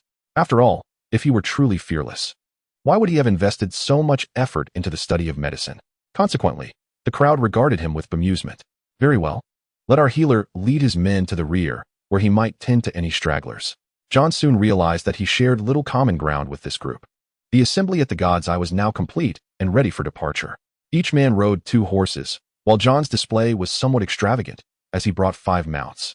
And both Goran and Jim each brought 3, leading onlookers to wonder if they were engaged in horse trading. Not a single horse lacked 2 large saddlebags filled with various items. Fortunately, Jon was accompanied by a substantial contingent of 40 northern soldiers, which mitigated the conspicuousness of their equine entourage. What treasures do you carry in those bags, Jon? Sir Rosh inquired, his earlier mirth now morphing into a broad grin. When Jon had initially shared his thoughts, Rosh had laughed the loudest, But now he restrained himself, seeing Jon's displeasure. Items that may save your life, Jon retorted, his irritation evident, prompting Rosh to refrain from further jest. Suddenly, a familiar figure approached the gathering. It was Daenerys. Jon felt a wave of unease wash over him upon first seeing her. This would undoubtedly render her a target for ill-intentioned souls. Moreover, his hopes for maintaining secrecy in King's Landing were utterly dashed. It was as though he were trying to keep water in a sieve. Today, she adorned herself in a delicate green gown that exuded tranquility, her green attire and fiery red hair harmonizing beautifully, capturing the attention of passers-by. Some unsophisticated soldiers even whistled in response. But she is Lord Jon S., Goran remarked, momentarily at a loss for an appropriate term to describe their relationship, before adding, should he be rude, I shall have his tongue. Daenerys, overhearing this, interpreted it as a declaration of her connection to Jon. It was somewhat domineering. Yet she relished the sentiment. Belly and others observed the unfolding scene with keen interest, reminiscent of his own betrothed, as he anticipated their upcoming nuptials upon his return. Unbeknownst to him, he had inadvertently made a commitment. Jon, I hear you are heading to the Westerlands to confront villains? Daenerys inquired. Jon nodded, striving to maintain an air of indifference, though to Daenerys, it appeared as if he was trying to shield her from worry. I only learned of it last night. I had no time to craft a cloak for you, she continued, her delicate fingers, resembling tender green shoots, twisting the fabric of her sleeves, as if grappling with an unspoken decision. Delina's cheeks were suffused with a rosy hue, while her attendant observed with a cold gaze. Alas, the task entrusted to her by her lord had culminated in failure, as her mistress had produced the ruby intended for her wedding. There, Delina unveiled a brown headband adorned with a ruby the size of a dumpling. I made this, you should wear it, she urged. Yet, Jon was about to refuse when the attendant interjected, hurry and accept it. This is a piece meant for my lady's wedding. Delina wished fervently to disappear into the earth, signaling her attendant to silence. The nearby soldiers began to stir, the atmosphere charged with anticipation. However, Jon realized the gravity of his predicament. Setting aside the likelihood of this venture leading to his demise, he pondered Robert's current state. Though not deceased, he lay bedridden. If Cersei were to act upon her intentions, it would be all too simple. While poison might raise suspicions, chronic poisons were not uncommon. King's Landing was her domain, and Cersei had myriad methods at her disposal. It was possible he might need to flee, and what of Delina? Moreover, the cunning of those in King's Landing was notorious. Littlefinger, a purveyor of the flesh trade, was particularly treacherous. If he dared to scheme against Ned, what regard would he have for Delina's family? Resolving himself, Jon steeled his heart. Seeing Jon clutch the ruby with a furrowed brow and an expression of silence, Delina felt a pang of anxiety. You should return, he commanded. What? Delina froze in place. Jon gritted his teeth, feigning indifference as he carelessly tossed the headband to the ground, turning his horse as he stated. The king said he would restore my surname upon my return. You understand my meaning, do you not? With that, he departed without a backward glance. The surrounding soldiers dared not speak, yet Barry and his companions regarded Jon with disdain. Indeed, bastards were often of low character, though they refrained from voicing their thoughts. Delina felt as though she had plunged into an icy abyss. Was this truly the Jon who had penned the love story of Romeo and Juliet? Her attendant was about to voice a protest, but Delina covered her mouth.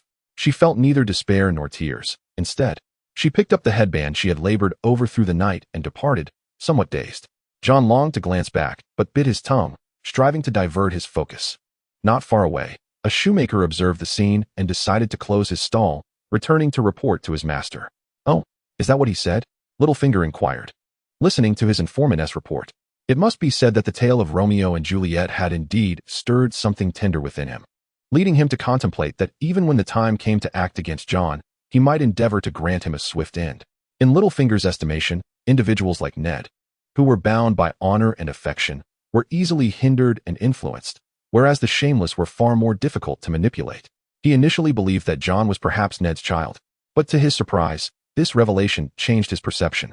Of course, Littlefinger had his suspicions that Jon was merely performing for him, yet at the time, he could find no evidence to support such claims. After all, Jon's current position was determined by future circumstances rather than present realities. Viewed from a divine perspective, Jon's actions were easily comprehensible and quite evident. However, judging his motives based on the information at hand left no reasonable alternative explanation. Who, in their right mind, would scheme to flee while their father was still the prime minister? Furthermore, considering that his sister was about to marry a prince, Making such a decision during a time of familial prosperity would be nothing short of madness. Nevertheless, it seemed inevitable that upon Jon's return to King's Landing, he would transform from a lovesick poet into a figure of infamy. Chapter 24. Cooking from the very beginning. Beric and the others were reluctant to engage in conversation with him. Since Jon was willing to linger at the back, they decided to let him be. Feeling embarrassed to associate with such a person, the soldiers from the north, however, were somewhat subdued and perplexed. Many among them had benefited from Jon's kindness and held a favorable opinion of him. A significant number of them concluded that this was not Jon at all. "My lord, you truly have feelings for Miss Dina, do you not?" Jim inquired cautiously, displaying greater cleverness than his brother, while Goran felt a sense of disappointment towards Jon. Jon glanced at Goran and said, "Do you know why I was hesitant to bring you to King's Landing at the outset?" Goran shook his head. "Because this journey is perilous. If we succeed, then many lives will be spared in the north and throughout the Seven Kingdoms. But if we fail, it won't just be the two of you, me, and Lord Stark at risk. Even your parents, your younger siblings, and my own would be in jeopardy." Jon's words struck fear into the hearts of the two brothers. Trusting him, they refrained from further inquiries, eager instead to eliminate the mountain and return to King's Landing. Jon had already studied the map. It would take at least another 7 or 8 days to reach the Clown's shore, so he had preemptively assigned personnel for reconnaissance. Yet he found it curious that Beric's leadership skills were so lacking that not a single soldier ventured to scout until he prompted them to do so. Gradually, Jon realized he was encountering difficulties. Beric and his men were even unwilling to camp in the same vicinity as him. When he sent Jim to inquire, Beric suggested they set up separate camps so that, in the event of an ambush, they would not face total annihilation. This was utter nonsense. A larger encampment was inherently safer. At that moment, Jon understood that his reputation within the group had soured. Simultaneously, he felt a twinge of regret. If his distancing from Dina had led to Beric's disdain, it could ultimately result in even more soldiers losing their lives. He pondered whether this matter would ultimately jeopardize the lives of even more individuals. Although Jon's group was somewhat distanced from Beric's, the gap was not insurmountable. As the hour of rebellion approached, Jon conceived a plan. He realized that since arriving in Westeros, he had not indulged in stir-fried dishes, which were undeniably delectable. Upon hearing that Lord Jon intended to prepare a meal for everyone, Goran initially thought it inappropriate, as it was customary in both Eastern and Western cultures for men not to cook. However, Jon remained resolute. Thus, the Northmen assisted him in setting up a large pot, into which they added some fatty meat. Before long, the solid fat transformed into a golden liquid, releasing an enticing aroma. He then added some foraged greens and chunks of meat, and though he lacked fresh scallions and ginger, Jon had his own blend of spices. The fragrance wafted through the air, reaching Beric's camp. "What are they doing? It smells wonderful." After days of consuming bland rations, the soldiers had long grown weary of their tasteless fare. Even when hungry, they lacked the appetite to eat. Suddenly, they were captivated by this mouth-watering scent, prompting nearly everyone to instinctively seek out its source. Meanwhile, Ghost had already succumbed to a drooling frenzy. The usually aloof white wolf was now utterly entranced, a conspicuous puddle of saliva forming at its feet. Beric observed Jon bustling around the large pot and exchanged disdainful glances with Thuris. Seeing his soldiers appear as though they were on the brink of starvation, he couldn't help but feel a twinge of irritation. "What are you staring at? Eat your jerky." The stir-fry didn't take long to prepare, though the prep time was slightly lengthy. Jon soon had the dishes ready, distributing bowls to each soldier while still leaving a substantial amount in the pot. "Goran," Jon called out, noticing him devouring his meal with fervor. With a sigh, he prepared to transport the pot himself. Upon seeing Jon moving the pot, Goran set down his bowl, and a more astute soldier quickly cleared his plate. Seizing the large pot from Jon's hands, the two followed him to Beric's camp, and before Jon could speak, the clever soldier exclaimed, "Everyone, come and taste this. I've never had anything so delicious." As Jon presented the food, some soldiers, who had been reprimanded by Beric, felt an eager anticipation. However, upon Beric's gaze, they all recoiled, merely left with the sensation of an unending saliva buildup. Jon personally served 2 bowls of the dish and approached Beric. After all, it was always prudent to ensure one's soldiers were well fed, wasn't he it? To his surprise, Beric replied, "As long as you're full, why indulge in such extravagance?" Jon was taken aback, realizing that outside of the north, sometimes the common sense he shared with these men could be vastly different. He recalled how in his own world, a certain army would even caramelize sugar in the wilderness to maintain their soldiers' combat effectiveness. Very well, yet one cannot punish his soldiers for my errors, can he? At last, they reached a consensus on this matter. Place the food there, you may." Having said that, Jon turned to his soldiers and called, "Come, gather and partake." The soldiers rushed forth, and soon the pot was emptied, while the clever northern soldier managed to savor an extra bowl. Nevertheless, both Beric and Thuras refrained from tasting a morsel. Let it be for now, Jon thought helplessly. At least they exchanged words. After their meal, the party resumed its journey. And as they passed the spot where Beric had dined, Jon observed him discarding the food he had prepared, which left him somewhat exasperated. Yet, this inadvertently benefited the dire wolf, who became one of the two to enjoy 2 portions today. "Alas, what is your name?" Jon inquired, having noticed the northern soldier's actions. "My lord, I am called Carrie." "Ah, then follow me from now on." To his surprise, he even knew to dispatch soldiers for reconnaissance. The mountain, taken aback, commanded his men to create some rudimentary camouflage. Though crude, it served its purpose. In the medieval era, warfare was straightforward. Due to the slow movements of both sides, each was aware of the other's position. Upon entering visual range, they would arrange their formations and commence the conflict. Cavalry clashed on the flanks, while infantry engaged in the center. Breaking the enemy's formation often granted a local advantage in forces, leading to imminent victory. There was no pretense of cunning, only sheer practicality. As for nighttime raids, the lords of Westeros had their common folk so starved that all suffered from night blindness. How could one execute a nocturnal assault? Robb was able to launch a night raid only because his wolf guided the way, accompanied by elite soldiers, with ordinary troops following behind. And the wolf's vision was certainly unimpaired. Thus, the mountain's ability to ambush and employ surprise tactics stemmed entirely from the asymmetry of information that allowed them to ascertain Beric's party's location in advance. Now, Jon's anxiety grew as they drew nearer to the weeping shore, which to him felt akin to approaching a grave. Only the sight of the cloth bags hanging from the horses behind him could provide some solace. "Goran, go and speak with Beric. Should we consider an alternate route that bypasses the weeping shore? If he insists on continuing, then we shall divert." Chapter 25, The Ambush as Anticipated. Goran returned with a negative response, bluntly stating that Jon was free to choose any path he wished if he felt fear. After all, one cannot enjoy the fruits of another's labor, yet he had not partaken of Jon's provisions, thus his words remained unrefined. Soon, the thunderous sound of hooves resonated in his ears. Beric glanced sideways and noticed that Jon had indeed chosen to circumvent the area. If one were to inquire what virtue the nobles of Westeros most revered, it would undoubtedly be martial honor, and what character trait they esteemed most highly. It would be valor. The recent remarks made by Barry could easily be deemed as an affront. However, Jon, possessing a differing set of values, regarded them as inconsequential.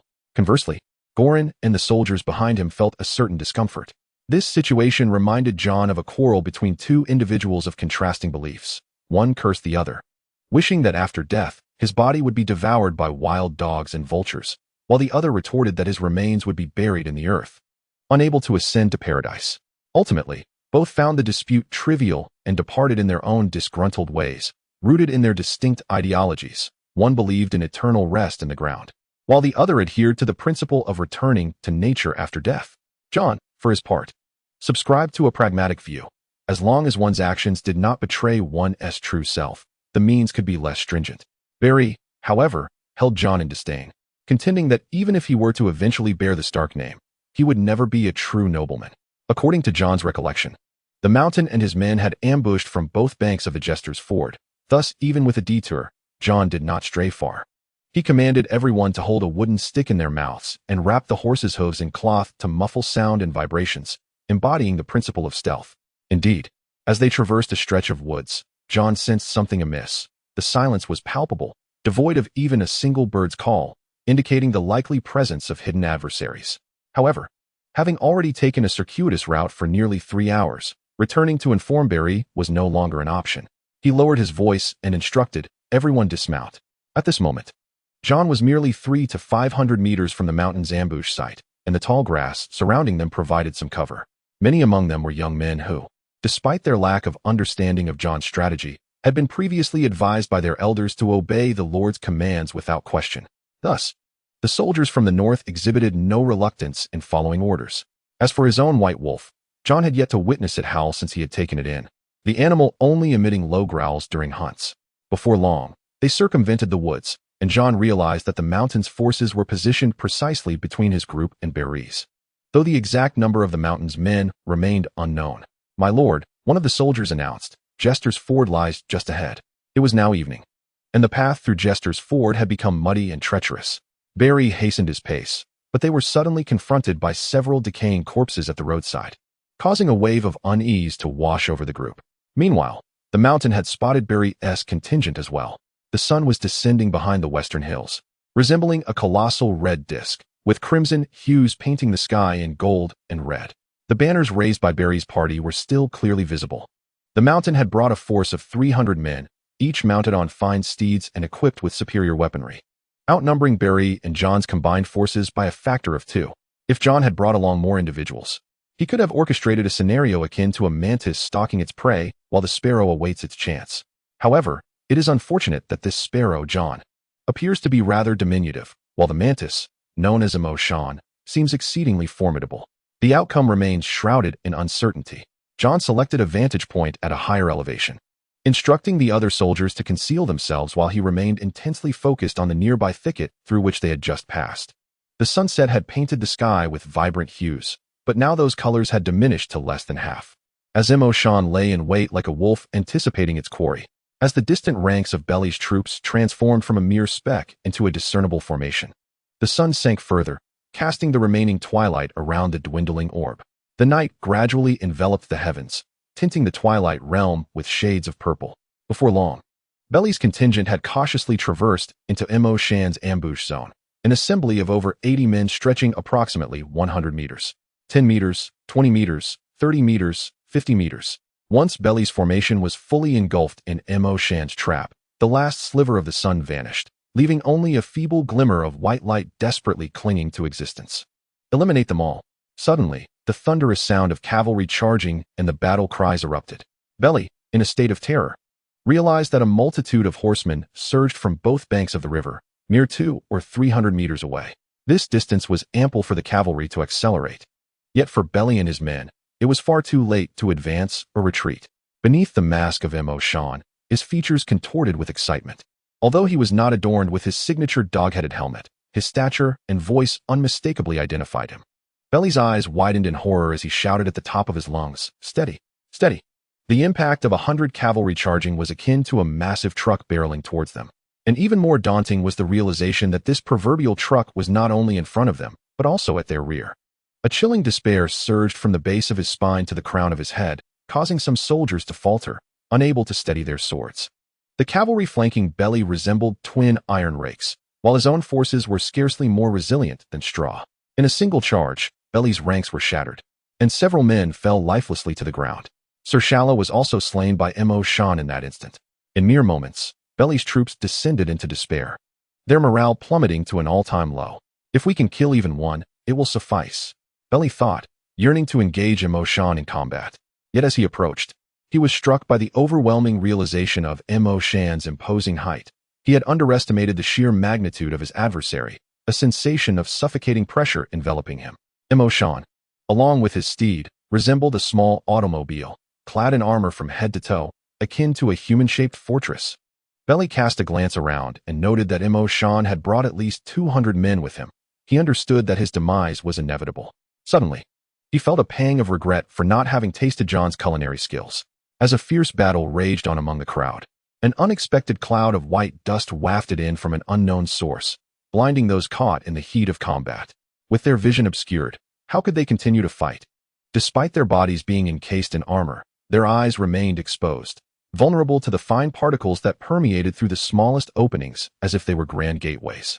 Thus, the white dust took on the form of a swirling wind, resembling an invisible specter gliding past the warriors.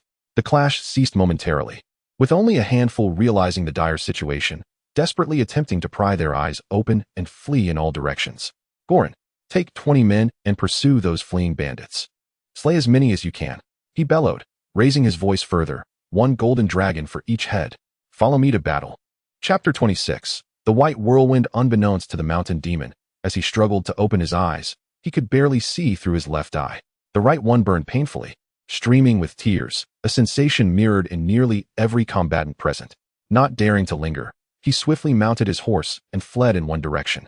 When an individual charged towards him, he casually thrust his spear, sending the attacker flying. Indeed, it was not merely a topple, it was a launch. towering at a height of 2.5 meters. The mountain demon dwarfed ordinary men, who appeared no larger than small pups before him. The audacious northern soldier who dared to intercept him was tossed aside like a mere kitten, crashing heavily to the ground. Fortunately, fate spared him, as the soft earth cushioned his fall, saving him from grievous injury. Nonetheless, this encounter left him with a lasting dread. The white smoke was, in fact, lime powder, an excellent means to induce blindness. Prior to the march, Jon had devised a strategy against the mountain demon, lacking magical prowess or sorcery. And with soldiers of inferior quality compared to the mountain demoness, he resorted to this tactic. Fortuitously, the winds cooperated today, enhancing their slim chances of triumph. Both the mountain demoness troops and those of Barry fell victim to the assault. However, the distinction lay in the fact that Barry's men could remain stationary while water was used to cleanse their eyes, whereas the mountain demoness soldiers faced a more brutal fate. Groups of 3 to 5 from the north would first incapacitate an opponent, then press forward, lifting the enemy's helmet to thrust their swords within, a veritable harvesting process. "Lord Barry, it is I." Barry, blinded as he faced the oncoming wind, flailed wildly with his sword. Upon hearing Jon's voice, he relaxed, overwhelmed by gratitude for the unexpected salvation despite any prior grievances. "Brothers of King S. Landing, I am Jon, here to rescue you. Crouch down and cover your heads to avoid injury." As soon as he finished speaking, everyone complied. Some cunning individuals among the mountain demon's ranks attempted to blend in. But how could they? Jon recognized only their attire, not their faces. His singular command was to slay. Ultimately, it was not until the dawn of the following day that the battlefield was deemed cleared. Much of that time was devoted to washing the eyes of the soldiers from King's Landing. Regrettably, the mountain of magic had fled. However, this was not a significant issue. For of the 300 men he brought, a staggering 220 had perished. Piles of weapons and armor lay strewn about. Yet these were all intact and ready for immediate use, requiring no repairs. Unfortunately, 20 of Barry's men had died, and over a dozen were severely injured, each bearing wounds. Only Jon's soldiers emerged unscathed. After all, if one could be wounded by a group of blind foes, it would be prudent to return home at once. Thanks to the timely cleansing of their eyes and the potions provided by Jon, the soldiers of the mountain, despite their escape, would suffer blindness due to the lack of prompt medical attention. A significant portion would endure irreversible damage to their vision, rendering most of the soldiers brought by the mountain unfit for service. Even if some were fortunate enough to return to the Westerlands, they would face the scorn of the populace, destined to atone for their transgressions in the Riverlands. Given the substantial number of injured, Jon suggested they first seek refuge in the nearby city of Rosy Red to tend to the wounded soldiers, followed by a brief respite before pursuing the mountain. This time, Barry concurred with Jon's proposal.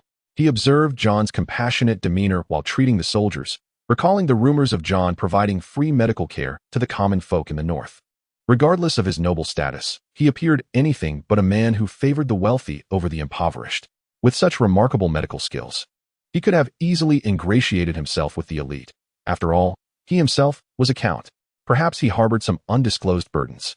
Soros interjected suddenly, and Barry nodded in agreement. Both men watched as Jon meticulously examined each soldier's eyes, convinced he was not the type to act otherwise. They had already learned of the mountain's atrocities during their journey, the slaughter of infants in swaddling and the assault of 5- and 6-year-olds. They were not men, but rather beasts. Yet, upon hearing first-hand accounts of their heinous deeds from the captives, many were still seething with rage, leaving a few to escort them to King's Landing for execution. They demanded the severing of all their heads, ensuring the people of the Riverlands would know of their victory over the mountain. The devastation wrought by the mountain reminded Jon of the tribulations faced by his own people in another time and place. Even if this endeavor was not for the preservation of House Stark, he felt compelled to personally eliminate the mountain. Simultaneously, he bore a grudge against Tywin. Regardless of the valor and ruthlessness attributed to him during the rainy season at Casterly Rock, Jon had placed him on the list of those who must be slain. He was nothing short of a savage beast. Yet, it was still too early to speak of such matters. Though the crisis had been postponed, it was far from resolved. "I swear, I shall personally sever the head of the mountain and use his filthy blood to nourish the land of Riverrun." Suddenly, Barry stood up and roared, gazing at the lifeless body of Rasha, feeling an overwhelming sense of guilt. Had he heeded Jon's counsel from the outset, countless lives could have been spared. His own contingent of over 120 men had been utterly decimated, leaving him with nothing but loss. "Lord Jon, I have seen someone take the mountain away," reported Kelly, who, unlike the soldier who had been tossed aside, had followed the mountain stealthily. How many of them? Jon inquired. Not many, yet not few either, approximately 40 to 50.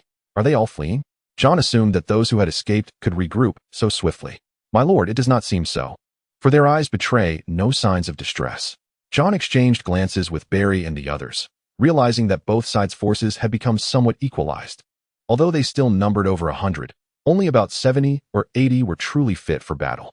We can recruit more, Soros suggested, pointing to the pile of armor and weapons. Kelly, Jon called out, take a dozen men to the villages ravaged by the mountain. Inform them that we have armor and weapons, and we are preparing for a decisive battle against the mountain. Those who seek vengeance should hasten to join us. Understood. My lord. Wait, bring the heads of these men. Perhaps someone will recognize them.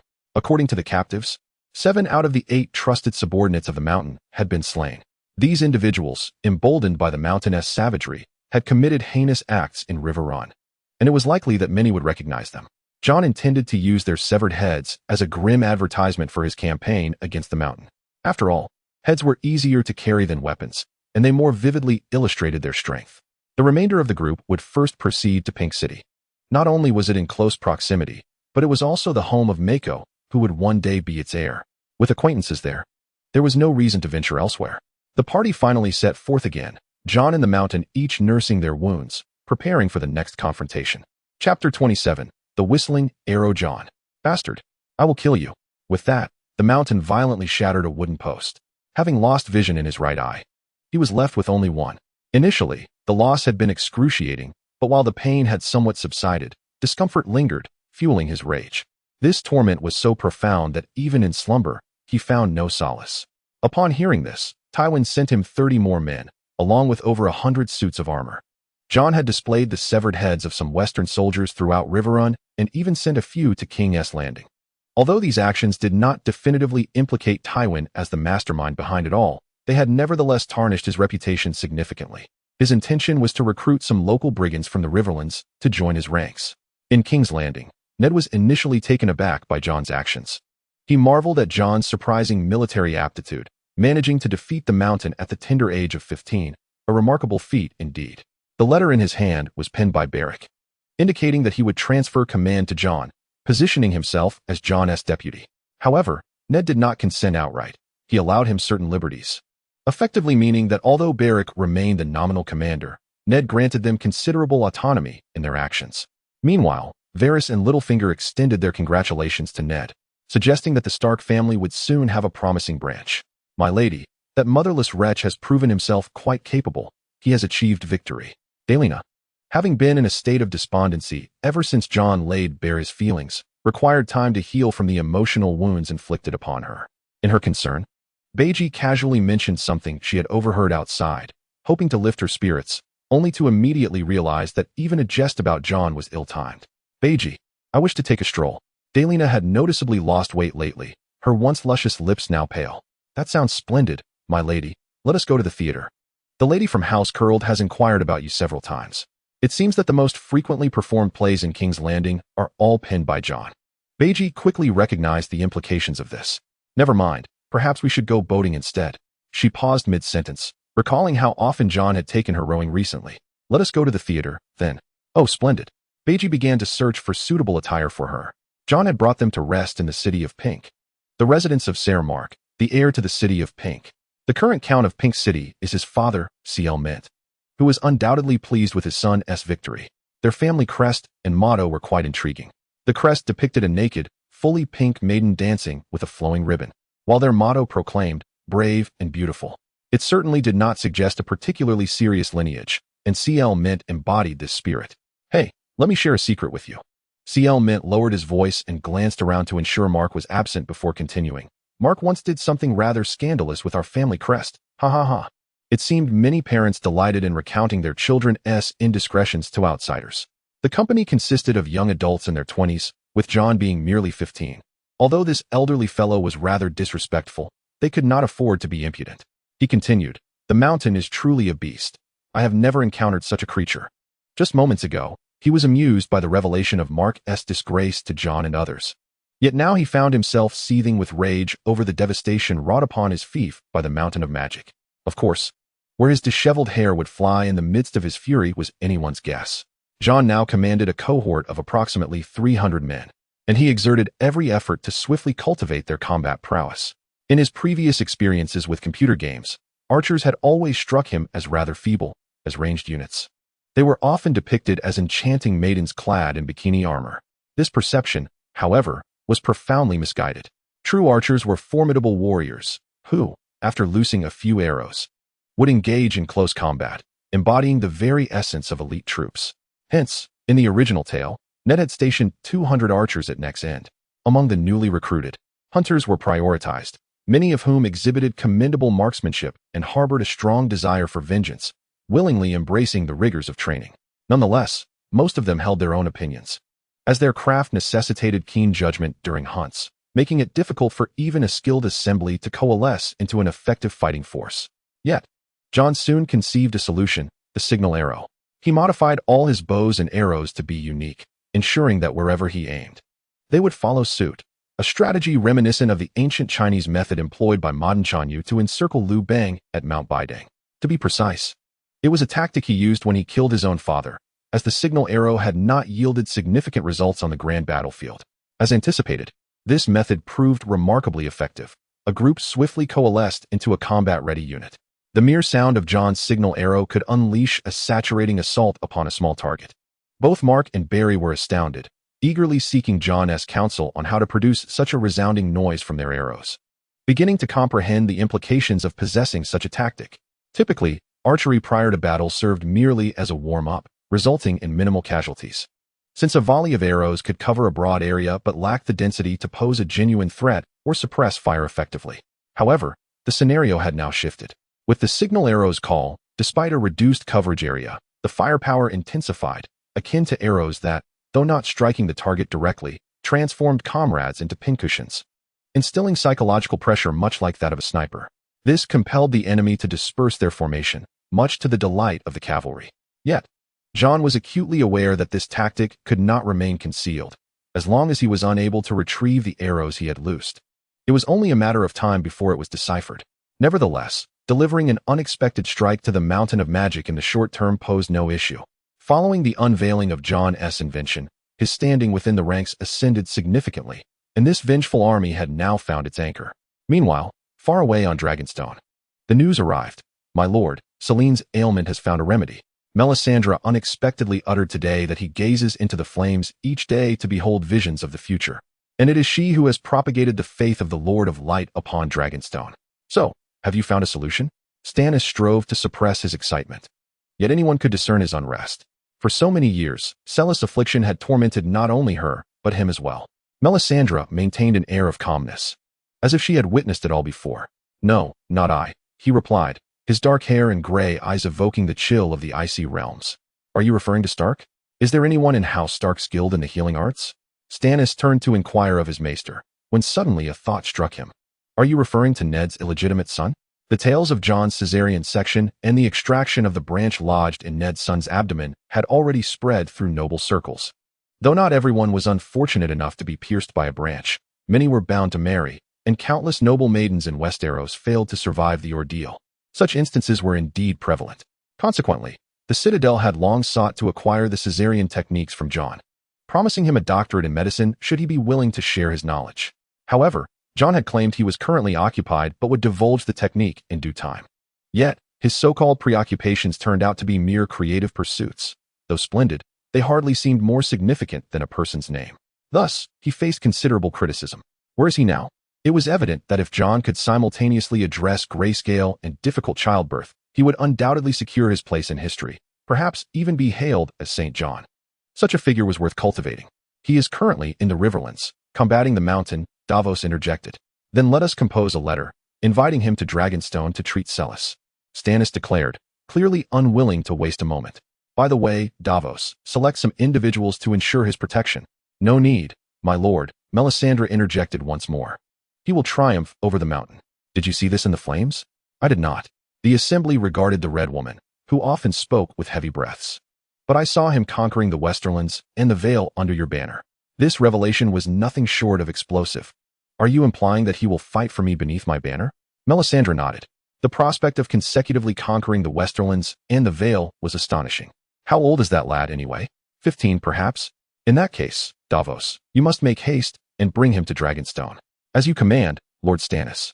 Chapter 28. A Song of Ice and Fire. Claremont arrived with a peasant from his own lands to meet Jon and Beric.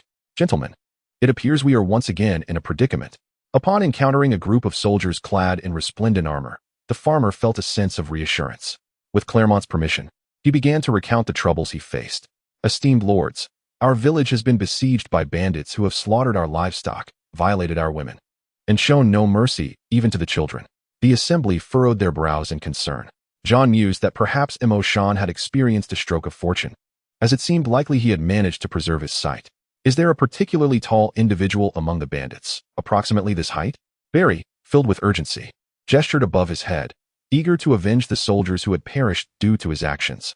However, the farmer replied, in response to your lordship's query, I did not observe anyone of such height. The assailants spoke with a local accent. A murmur of realization swept through the group. Could it be that the local brigands from Hujin were exploiting the chaos? Please, continue. What other characteristics did they possess? Although Jon appeared youthful, he exuded an air of leadership that commanded respect, thus he remained attentive. The farmer continued, their armor was indeed of exceptional quality. But I have fought alongside my lord and witnessed the prowess of those who don such fine armor-wielding swords. These bandits do not seem to be seasoned warriors. The assembly exchanged glances, their understanding deepening. Very well, you may return home. We shall seek justice on your behalf. Jon and the others gathered around the map suggested by Claremont, deliberating their next move. The farmer's village was located just downstream of the Red Cross River, right here. Jon pointed to the location and continued, the Jester's Beach is here. According to reports from my soldiers that day, Shan fled in this direction. This implies he should be operating in the middle reaches of the Red Cross River. Are you suggesting he has recently recruited more followers? Soros inquired from the side. Indeed, a person blinded by lime, if not treated promptly, will likely suffer permanent loss of sight. Recent reports indicate that Shan is still active, and he may very well return with renewed strength. But we have already eliminated over 200 of his men, have we not? Jon glanced at Ma Kuo, articulating his thoughts. By now, nearly the entire Hujin region is aware of our victory over Shan at Jester's Beach. If we assume Shan was dispatched by Tywin, then Tywin must also be informed. Let us consider, had I not prepared the lime in advance, we might have faced total annihilation. Jon's words were subtly suggestive. They all recognized that without his foresight, they would undoubtedly have been doomed. However, the situation has now reversed. CL Mint interjected, fully aware that if it were not for this young man before him, his son would undoubtedly be in grave peril.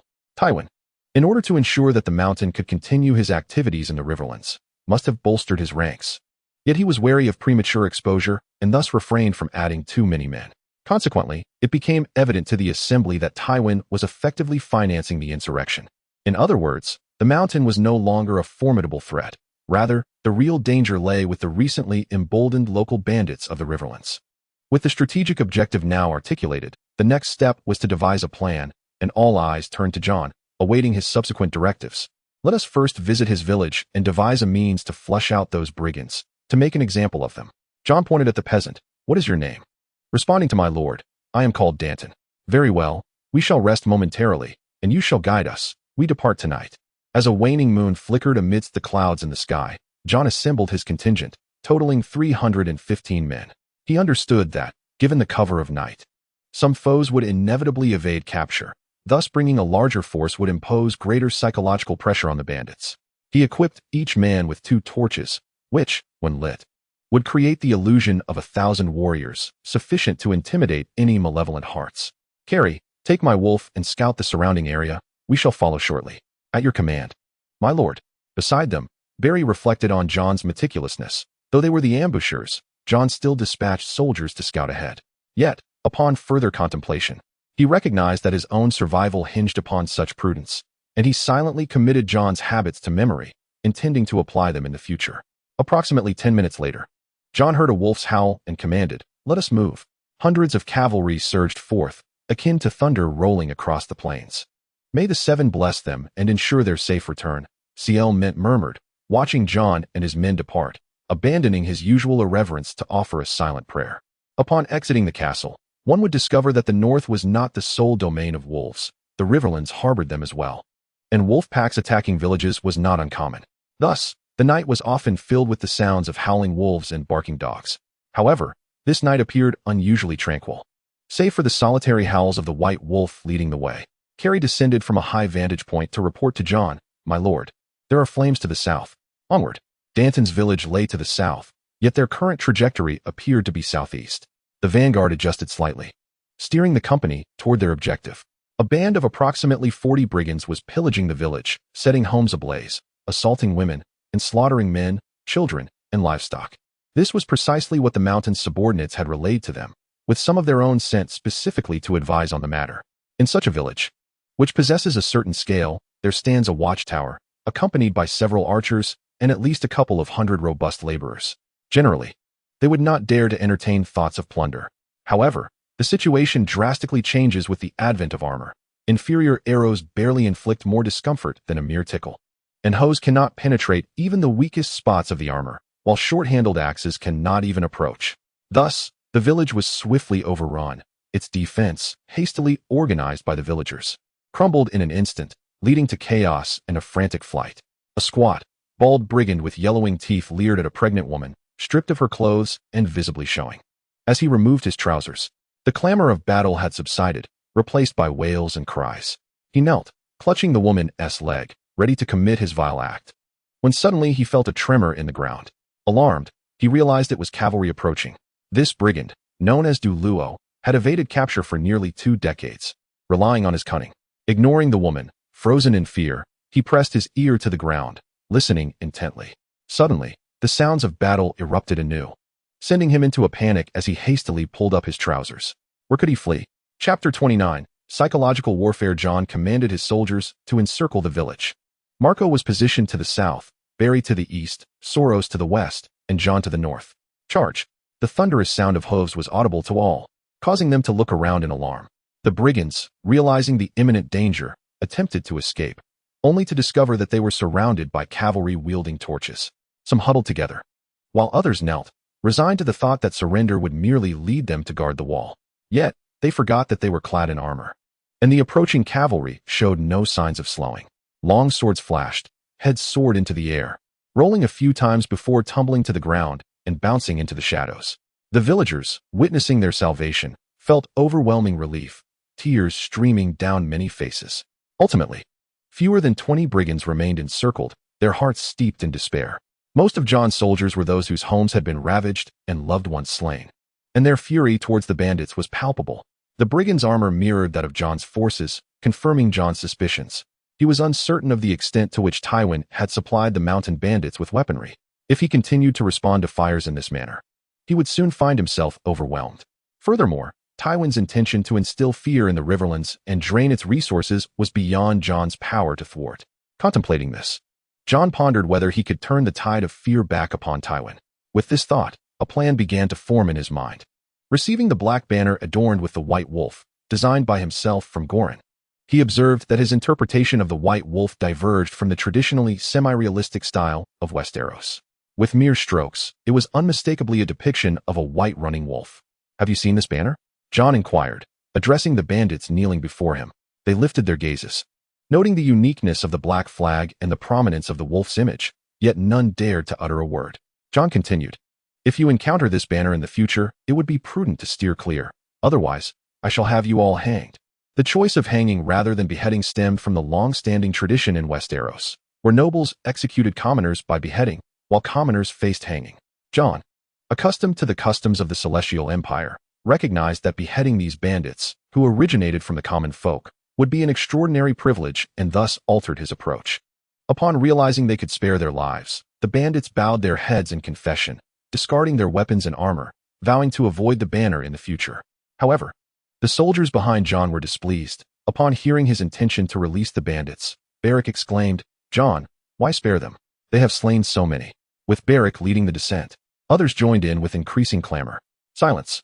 Did I permit you to speak?" Jon's authoritative demeanor astonished all present. Yet, he had his own calculations. The effectiveness of an army lies in its discipline, and a commander must maintain absolute authority. In times of war, a singular voice must govern a military force. Analysis and reflection could wait until after the battle. "Now disperse." Reluctantly, the soldiers parted to allow the bandits to flee. As Jon watched their retreating figures, he turned back to his men and commanded, Now pursue them. Sever their arms, but do not kill them. Beric comprehended Jon's intent. Thus began a deadly chase. Disarmed and maimed, most would not survive, and even the fortunate few would not endure long. Yet the intimidation factor was palpable. Jon administered rudimentary care to the surviving villagers, and, upon returning, crafted several additional black banners featuring the running wolf for his men to distribute among the neighboring villages. It seemed that the illegitimate son of Lord Stark was indeed extraordinary. Littlefinger, shaking the banner in his hand, mused quietly, for he had never underestimated Jon. The valor displayed on the road to King's Landing, the creative talents revealed in the capital, and the cunning exhibited during the campaign against the Mountain all indicated that Jon's aptitude far surpassed that of ordinary men. This brought to mind Brandon Stark, a figure of valor and wisdom, one who evoked feelings of inadequacy within him. It appeared he must hasten his pace. Otherwise, upon Jon's return to King's Landing, the dynamics would undoubtedly shift. Certainly, it is not merely the Littlefinger that has sparked fervent discussions among the populace of King's Landing. They are not only engaged in talks about Jon's numerous victories in the Riverlands, but are also rife with rumors suggesting that Tywin is the mastermind behind these events. After all, Tywin had once laid waste to King's Landing over a decade ago, and many elderly citizens still vividly recall that grim chapter. Consequently, a considerable number of them have come to believe that Tywin is indeed the orchestrator of the current turmoil. Even Robert, who has been spending more time in slumber than awake, has realized that should Jon manage to capture the Mountain, it would present him an unparalleled opportunity to weaken Tywin's influence. He is determined not to allow his grandson Joffrey to be ensnared by the machinations of his maternal grandfather. Dina is presently engrossed in a play, penned by Jon, titled The Daughter of the Sea, which remains on par with the works of Juliet. The character, with her flowing red hair and snow-white complexion, appears to be modeled after Sansa. Thus, the already popular Sansa has garnered even greater admiration from the masses. Since the news of Jon's victories in the Riverlands has spread, she feels a sense of pride in her association with him. Moreover, the recently staged tale of Ariel, the Little Mermaid, has further elevated her status, as if Sansa herself were the very embodiment of Ariel. Of course, it is not solely Sansa who benefits. Several girls with red hair have also basked in this newfound attention, winning the favor of many. Dina is not surprised, as she currently shares the theater with Sansa. The troupe, owned by a man named Wyatt, has been aware of Sansa's presence, and, at the conclusion of the performance, he exuberantly proclaimed, "Let us welcome the embodiment of Ariel, Miss Sansa Stark." As Wyatt gestured towards her, hundreds of eyes turned in unison to gaze upon Sansa. Though she felt a twinge of shyness, Sansa secretly aligned herself with Ariel, reveling in her fortune of eventually uniting with a prince. All without the need to trade her voice with a witch, for her own legs are naturally beautiful and straight. Rising gracefully, she lifted her skirts and acknowledged the audience's applause. Meanwhile, Tywin's dissatisfaction with the Mountain's repeated failures has reached a boiling point. Yet, recalling the Mountain would mean certain death upon Jon's arrival. Thus, he granted the Mountain one final chance to bring Jon's head. Should he fail, he would not be permitted to return to the Westerlands. Consequently, the Mountain has grown increasingly irate, tormented not only by Tywin's incessant urgings, but also by the agony caused by his nearly blinded right eye, which has fueled his deep-seated hatred for Jon. In his mind, he has envisioned 1,000 ways to slay Jon, fantasizing about snapping his neck and crushing his skull even in his dreams. After Jon's forces eradicated several bandit dens in the Riverlands, the Mountain found himself bereft of suitable henchmen to harass the lords of the region, leaving him in a state of vexation. He currently commands approximately 100 capable men, supplemented by nearly 200 Riverland brigands, totaling around 300. He intends to select a location to lure Jon out and eliminate him once and for all. Thus, he surveyed the map with his solitary eye, meticulously selecting an appropriate location. Chapter 30, Lord Tywin. The situation regarding Robert appears to be deteriorating. Tywin furrowed his brow as he accepted the letter from his brother Kevan. It seems that Stannis and Renly are also in a state of unrest, reportedly beginning to repair their weapons and ships. Kevan, who is Tywin's right-hand man and shares a strong rapport with Jaime, continued to speak, expressing his admiration for Tywin as he aided him in consolidating the Lannister power and wealth. "How many free riders and wandering knights have we recruited thus far?" Tywin inquired. "There are already over 3,000, and the number continues to rise," Kevan responded, clarifying that it was actually 3,740. Believing there was no need for such precision. "Still insufficient. We are not merely contending with 2 deer, but we may also face a wolf and an eagle." Tywin favored using the sigils of various houses as allegorical references. "Shall I recruit 3,000 more?" Might that not draw too much attention? Kevin offered his thoughts. What of it? Only those lacking sharp claws can become evidence for others' accusations. Conversely, if one can shred all opposition, then you embody justice. It must be noted that the kings of Westeros exercise a remarkably lenient control over their vassals. Had this been in the Celestial Empire, officials would have already come to demand heads. In Jon's view, the so-called Baratheon rule, and even the earlier Targaryen reign, more closely resembles the governance of the Zhou dynasty during the Warring States period. However, unlike them, they themselves belong to the ranks of the 5 hegemons of Spring and Autumn or the 7 heroes of the Warring States. Moreover, they must also unite allies through marriage alliances. What is the situation in Highgarden? After all, the current Lannisters are not the same as those after the War of the 5 Kings. The Lionflower alliance has all but vanished. Not only is Margaery likely to wed Renly, but even her brother, the Knight of Flowers, Loras, is involved in various arrangements that Jon had seen online in his past life. The thought of the 2 siblings possibly sharing a husband brought a smile to his face. The old rose now seems to favor Renly. You know that Margaery and Renly are betrothed, Kevin added. Increased the number of free riders and wandering knights to 10,000. Very well, Kevin noted silently, before inquiring further, does the mountain still require support? Tywin rose, stating, do you think the mountain has grown old? When Tywin led the army into King's Landing and stormed the Red Keep, the mountain charged ahead, wielding his unmatched prowess to slay countless Targaryen soldiers, many of whom were cleaved in 2 by his great sword. Although his slaying of Elaya's son and the violation of her drew scorn, no one could deny his ferocity. However, Jon now faces a string of defeats as Prime Minister, all due to Ned's illegitimate son. After all, Ser Gregor is merely in his 30s. Kevin remains aligned with the mountain, that illegitimate child who is rumored to have performed cesarean sections. As time passes, more and more people are becoming aware of Jon's opportunities. Even from the free cities across the narrow sea, some wish to engage with him. It is said that he is a theatrical prodigy, with recent performances in King's Landing being of his own creation. Tywin pondered for a moment and remarked, let us give him 50 more men. If he cannot eliminate that illegitimate child, let him not return. Of course, capturing him and bringing back the method of his cesarean would be ideal. After all, Joanna remains Tywin's eternal regret, and this would serve as a form of compensation. During this period, Jon has been achieving victory after victory, and in a moment of inspiration, he adorned himself with a white plume, reminiscent of the twin tails of Elbu. Standing at about 1.5 meters, he also fashioned a fearsome mask. Having realized that he possessed a certain charm, yet lacked the intimidation necessary on the battlefield, many bandits sought him out for one-on-one duels.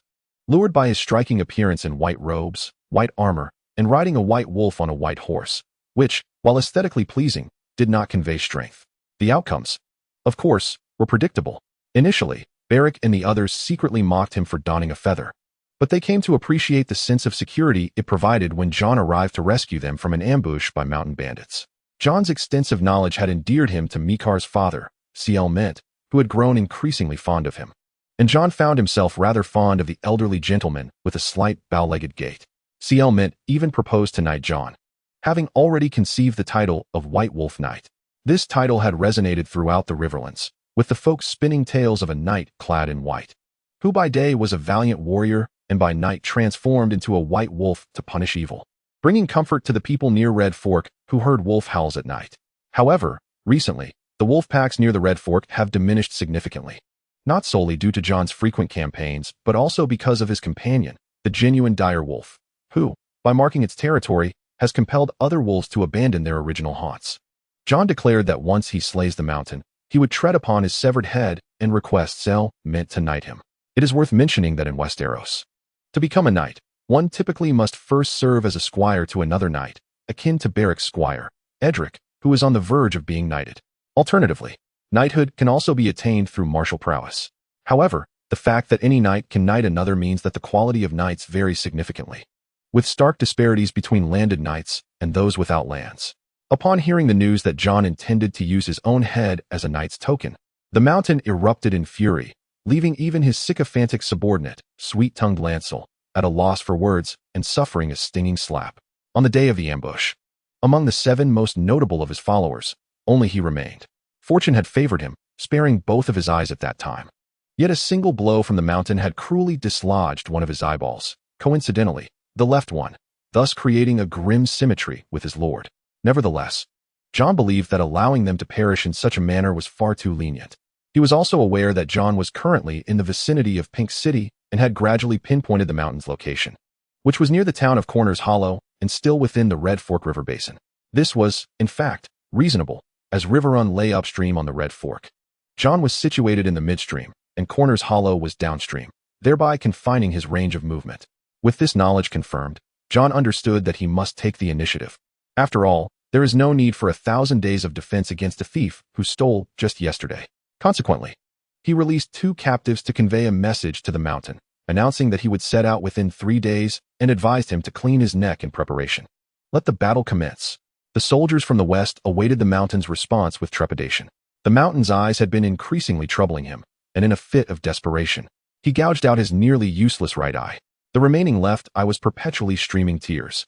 Tywin's reinforcements of 50 men had arrived, and with the recent recruitment of bandits, his forces had swelled to nearly 400. With the recent calm in the winds, he yearned to engage in battle and exact revenge swiftly.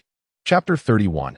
Ambush. The armies of both sides had encamped in a field not far from the riverbank, with a small village situated less than 2 miles away. My Lord Beric, kindly send someone to scout that village. I have already dispatched a messenger. Following the skirmish at the Actors' Beach, he had cultivated the prudent habit of never allowing his soldiers to march boldly in a single formation, even when pursuing bandits. In other words, he had become more cautious. Before long, the forces of the mountain and Jon came into view of one another. Jon sent Goran to engage the mountain in a war of words. Although their combined numbers barely exceeded 1,000, it was, after all, a proper confrontation, and protocol dictated that commanders meet face to face. Of course, such courtesy was unnecessary for ambushes or surprise attacks. Jon's attire was exceedingly conspicuous. Although the mountain had not laid eyes on Jon since the battle at the Actors' Beach, he had heard descriptions of this garb countless times from his subordinates. Despite the loss of sight in his left eye, the agony of his affliction tormented him ceaselessly. Upon beholding the architect of his suffering, the mountain's remaining eye seemed to ignite with fury. Mountain, does your eye weep perpetually? Amidst the expressions of mild astonishment from the gathered crowd, Jon removed his mask, surprisingly refraining from uttering any harsh words and instead inquiring about the mountain's eyes. And your head often feels numb, accompanied by a ringing in your ears. I presume you have not enjoyed a restful night in quite some time, have you? With each word that Jon spoke, the hatred within the mountain intensified, prompting him to roar, I shall gouge out your eyes and tether a leash around your neck, binding you before my door. I can alleviate your suffering, but only if you accompany me to King's Landing to denounce Tywin's atrocities. The two appeared to be engaged in a cross-communication, one conciliatory and the other seething with rage.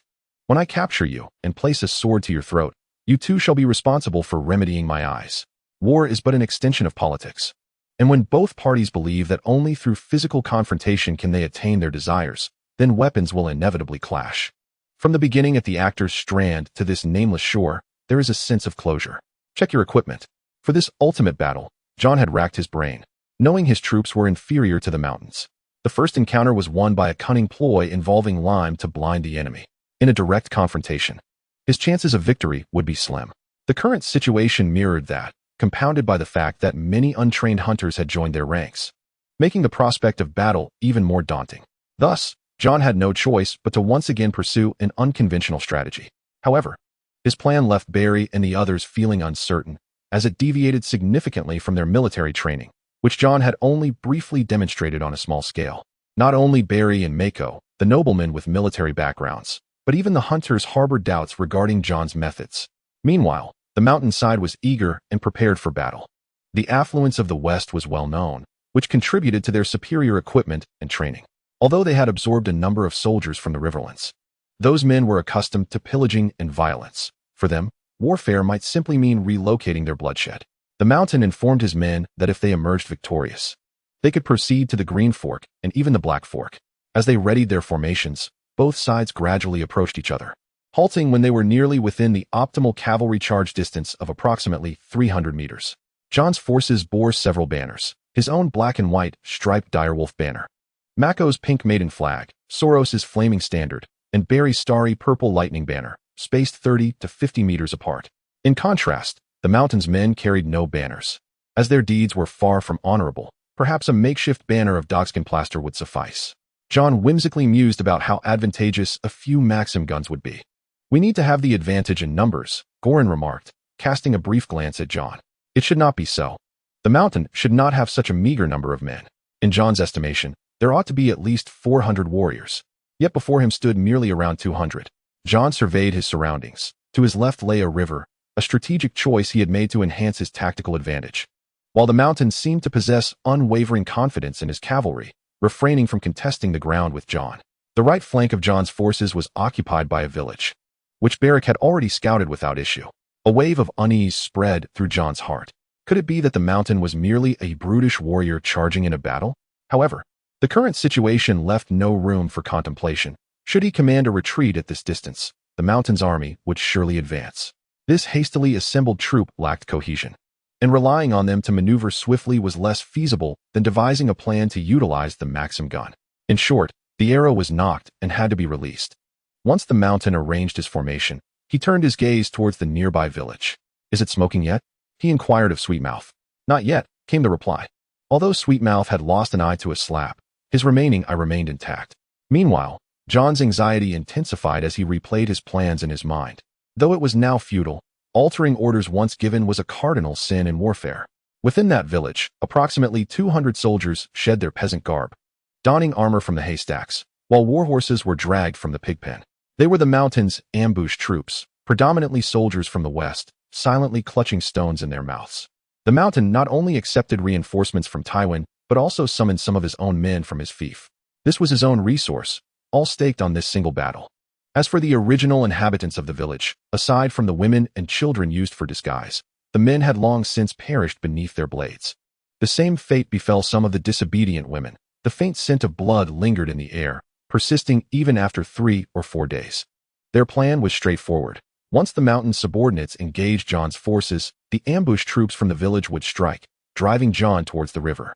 Observing that all soldiers and horses were fully equipped, a commanding soldier instructed, "Light the fire." This was their signal, indicating they were prepared and that the mountain could commence his assault. To ensure the mountain could see it, they set the village ablaze. Soon, thick smoke billowed skyward, and fierce flames surged from the earth, strangling the village's scant vitality.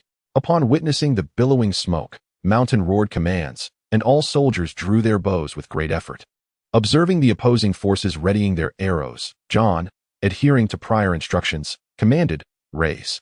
Except for the front row of soldiers, those behind lifted the armor placed upon their steeds.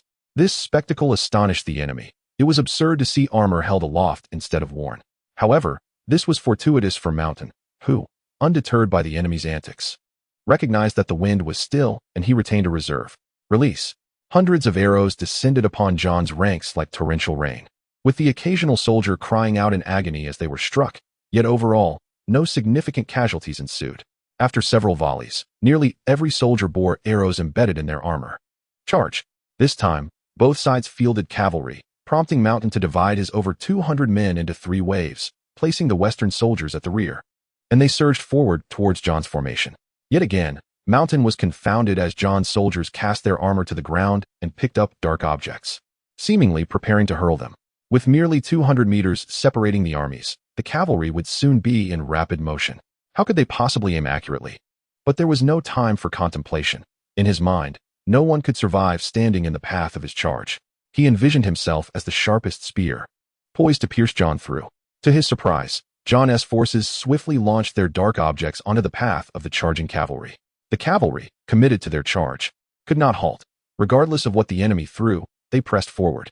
The objects, oddly, bounced twice upon impact, appearing harmless, as Mountain's cavalry trampled over them. A sudden explosion erupted. The crackling sound, though not thunderous, was sufficient to startle the steeds, and a cloud of white dust engulfed the charging cavalry, causing the front horses to whinny and veer off course. Having been bitten by the snake once, Mountain was now wary of the rope. He quickly reined in his horse. Damn it, more lime. Once again, nearly a third of his soldiers were blinded by the lime, rendering them unable to fight. Then, with a series of piercing shrieks, Jon's troops spread out to either side, unleashing a volley of arrows that rained down upon a relatively confined area. This was precisely the whistling arrow. Although the earlier lime explosions had incited chaos among Mountain's forces, they had not inflicted any real harm. However, the arrows of this strange type were unlike any other. With each eerie cry, a multitude of arrows would surge towards the scant dozen soldiers. Following this, they became akin to hedgehogs, And even those fortunate enough to escape unscathed found their steeds suffering grievously, struck as if they were massive porcupines. Yet, when these soldiers attempted to leverage their sturdy armor to pursue Jon's forces in combat, they soon discovered their efforts futile. Their armor was excessively burdensome.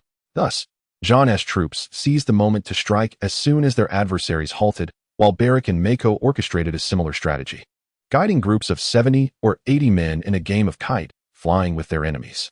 Meanwhile, the remainder, under the leadership of Soros, engaged in dispatching those soldiers who flitted about like headless flies. Is there truly a way to wage war like this? Not only did the mountain express such bewilderment, but even Beric and Mako shared similar sentiments. This bore no resemblance to the teachings imparted by their elders at home, leaving them with a sense of disorientation. Thankfully, it was the mountain's forces bearing the brunt of the assault, rendering the situation somewhat inconsequential. Just as everyone believed their side was destined for ultimate victory that day, an unforeseen turn of events occurred. Suddenly, over 200 cavalrymen erupted from a nearby village, swiftly advancing towards the battlefield. Jon, of course, wished to continue his kite-flying tactic. Yet the battlefield was simply too constrained. The fully armored cavalry barreled into Jon's ranks, inflicting catastrophic casualties. In just that one charge, Jon's forces suffered losses exceeding 1/5 of their number. Soros hurriedly rallied his men to provide support, for they were armored and possessed the capacity to engage in battle. Although the ambushers had not anticipated that Jon's forces were unarmored, this did not deter them. They dispatched half their number to impede Soros while the rest prepared for a second charge. Witnessing the battlefield's dynamics swiftly shift, the mountain felt a surge of elation. Jon, too, had no time to ponder how Beric's men had conducted their reconnaissance, or why those over 200 cavalrymen had gone undetected. Hadn't he been told that the village was populated solely by civilians? The mountain, exhilarated, shrieked in delight as he joined the charge. Recalling Lord Tywin's instructions to capture Jon alive, it seemed that blinding him in one eye would pose no issue. In the throes of this temporary euphoria, the mountain neglected the discomfort emanating from his right eye. Jon's distinctive white cloak and steed, coupled with the white plume adorning his head, rendered him extraordinarily conspicuous. And the mountain pursued him relentlessly. Jon, for his part, galloped furiously. His equestrian skills were commendable, and even with a dozen riders in pursuit, he believed he could evade capture. "Do not pursue. Let me handle this," the mountain bellowed to the cavalryman beside him, his eyes bloodshot and fierce, resembling a bloodthirsty beast. Upon hearing his command, the dozen riders returned to the fray, commencing a feast of slaughter. Two individuals pursued each other, one in front and the other behind, until they reached the riverbank. Jon glanced back to see the mountain relentlessly chasing him. A fleeting look at the battlefield revealed that Beric and the others were struggling, while the soldiers recruited from the river were continuously felled due to their lack of training. He could not run any longer. If he could slay the mountain, there might still be hope for them. With this thought, Jon turned his horse around and ceased his retreat, brandishing his halberd as he charged at the mountain. Both combatants fell from their steeds simultaneously but quickly rolled to their feet, astonished by each other's strength. The mountain still wielded the long spear used during his cavalry charge, but it was ill-suited for foot combat. Seizing the opportunity, Jon rushed toward him. Due to their considerable height difference, the mountain towering at nearly 2 meters and 45 centimeters, while Jon barely reached his chest, one thrust downward with the spear, while the other aimed upward. Yet, despite this, the mountain fought on while retreating, hindered by the cumbersome spear, which was far less effective than his own broadsword. At that moment, Sweetrobin appeared, eager to join the fray. The mountain bellowed, "Do not interfere. Bring me my sword." Naturally, Jon would not comply and brandished the halberd, preparing to attack, but the mountain's imposing figure obstructed his path. The mountain swung his spear with ferocity, as if the rushing waters of the Red Fork were in concert with his roars, urging him to attack despite the toll on his stamina, leaving Jon to evade the onslaught. However, the mountain's sword was too heavy, and Sweetrobin could not throw it to him. In a sudden move, the mountain hurled the long spear at Jon, snatching it from Sweetrobin's hands. Not far away, Goran noticed Jon seemingly caught in a 1-against-2 scenario and rushed to his aid, quickly engaging Sweetrobin in combat. Meanwhile, the mountain, now armed with a suitable weapon, bore a sinister grin as he advanced toward Jon. Chapter 33. Drowning the mountain. It must be said that the mountain, now wielding 2 broadswords, significantly enhanced his combat prowess. Moreover, being in his early 30s, with a robust physique, he was at the pinnacle of physical strength and battle experience. He acknowledged Jon's innate talent, given 3 to 5 more years of growth. Jon could easily surpass him, but for now, he remained the stronger of the two. Thus, their battle devolved into a pure contest of strength, halberd clashing against broadswords, sending sparks flying. As they fought, they gradually approached the riverbank, where the water lapped at their ankles. Due to his weight, the mud impeded the mountain's movements, and Jon seized the opportunity, bringing the halberd down with all his might. It seemed that the mountain recognized Jon had exerted himself fully. He blocked with one sword while sweeping the other horizontally toward Jon's waist, threatening to bisect him. Unexpectedly, Jon summoned his strength once more, pivoting on the head of the halberd to lift himself over the mountain's sword, as if performing a pole vault, clearing the mountain's head and landing behind him. Upon witnessing Jon's unexpected resurgence, the mountain prepared to strike once more, only to find that his sword had become entangled with Jon's spear. Though the mountain possessed two swords, Jon wielded but one spear, leading to a fierce tug-of-war between them. Suddenly, the mountain lowered his center of gravity and, with a powerful pull, yanked Jon forward by 2 steps, though Jon did not relinquish his spear. Seizing the opportunity, the mountain executed a sweeping kick that sent Jon hurtling through the air, striking him in the back. Goran, still engaged in combat with Sweetmouth on the shore, sought to intervene, but found himself unable to extricate himself from the fray. Jon, crashing into the water, felt a sweetness rise in his throat and nausea in his chest. Suddenly, a chill ran down his spine, prompting him to roll away just as the mountain's sword narrowly grazed his ear. At last, Jon rose to his feet, but the blood that had surged in his throat made its return. The distance between the two combatants was a mere 5 paces for an ordinary person, and only 2 for the mountain. As he prepared to bring his sword crashing down, Jon unexpectedly spat a jet of blood, which obscured the mountain's solitary eye, momentarily blurring his vision. Jon intended to retrieve his weapon, but it had fallen into the water, and there was no time to search for it. Instead, he leapt onto the mountain, maneuvering to his rear and tightening his arm around the mountain's neck. The sudden sensation of asphyxiation caused the mountain to black out, and he toppled backward, his massive head, larger than a basketball, slamming into Jon's chest, nearly forcing the breath from him. The mountain struggled mightily, yet found himself unable to exert any force, resorting instead to pummeling Jon's arm with his fists. Encased in iron gauntlets, the mountain's blows inflicted real pain upon Jon, who bore no arm protection. The water was not deep, and the mountain attempted to rise, but Jon pressed down with all his might. Goran, noticing that the fierce battle had suddenly ceased, saw only the tumultuous surface of the water. Soon, he thought, Jon would be held beneath the surface until he breathed his last. Sweetmouth, feigning provocation, taunted Goran, "But why is the mountain in the water as well?" Sweetmouth offered no reply and launched another attack. The mountain, realizing his efforts were futile, continued to strike at Jon's arm, though the force of his blows gradually diminished. Yet Jon dared not release his grip, exerting every ounce of strength to tighten it further. As the mountain's throat was constricted little by little, he found himself lacking the strength to continue his assault. Noticing the mountain's stillness, Jon contemplated loosening his hold, but was suddenly reminded that this brute might feign death. Resolute, he decided to maintain his grip a while longer. A thought struck him, and he bent down with great effort, intending to bite the mountain's ear, should he remain unresponsive. It would signify that he had indeed drowned. With his nose probing, he encountered flesh, which he surmised to be the ear, and bit down with ferocity. In the midst of the fierce struggle between Goran and Sweetmouth, both found themselves engulfed in uncertainty. Shan and Jon had been submerged beneath the water for nearly 5 minutes, and the surface had fallen eerily silent. Had they perished? On Jon's side, noticing Shan's prolonged stillness, he relaxed, rising from the depths to inhale a few desperate breaths. By chance, his foot landed upon Shan's broadsword. Seizing it, he positioned himself atop Shan's body, wielding the sword with both hands as he plunged it fiercely towards the heart. Yet, feeling a slight dizziness, he feared he had struck the wrong side, prompting him to drive the blade down again with greater force into the opposite side. Sweetmouth, witnessing this horrific scene, was paralyzed with terror. Goran seized the opportunity to plunge his sword into Sweetmouth's thigh, and as Sweetmouth faltered, he drove the blade into his throat, thereby terminating his malevolent alliance with Shan. Dark crimson blood poured forth from Shan's wound, mingling with the churned mud to stain the surrounding waters a deep brown. Jon surveyed the ongoing battlefield, locating his halberd, which he thrust deeply into Shan's abdomen before hoisting him aloft.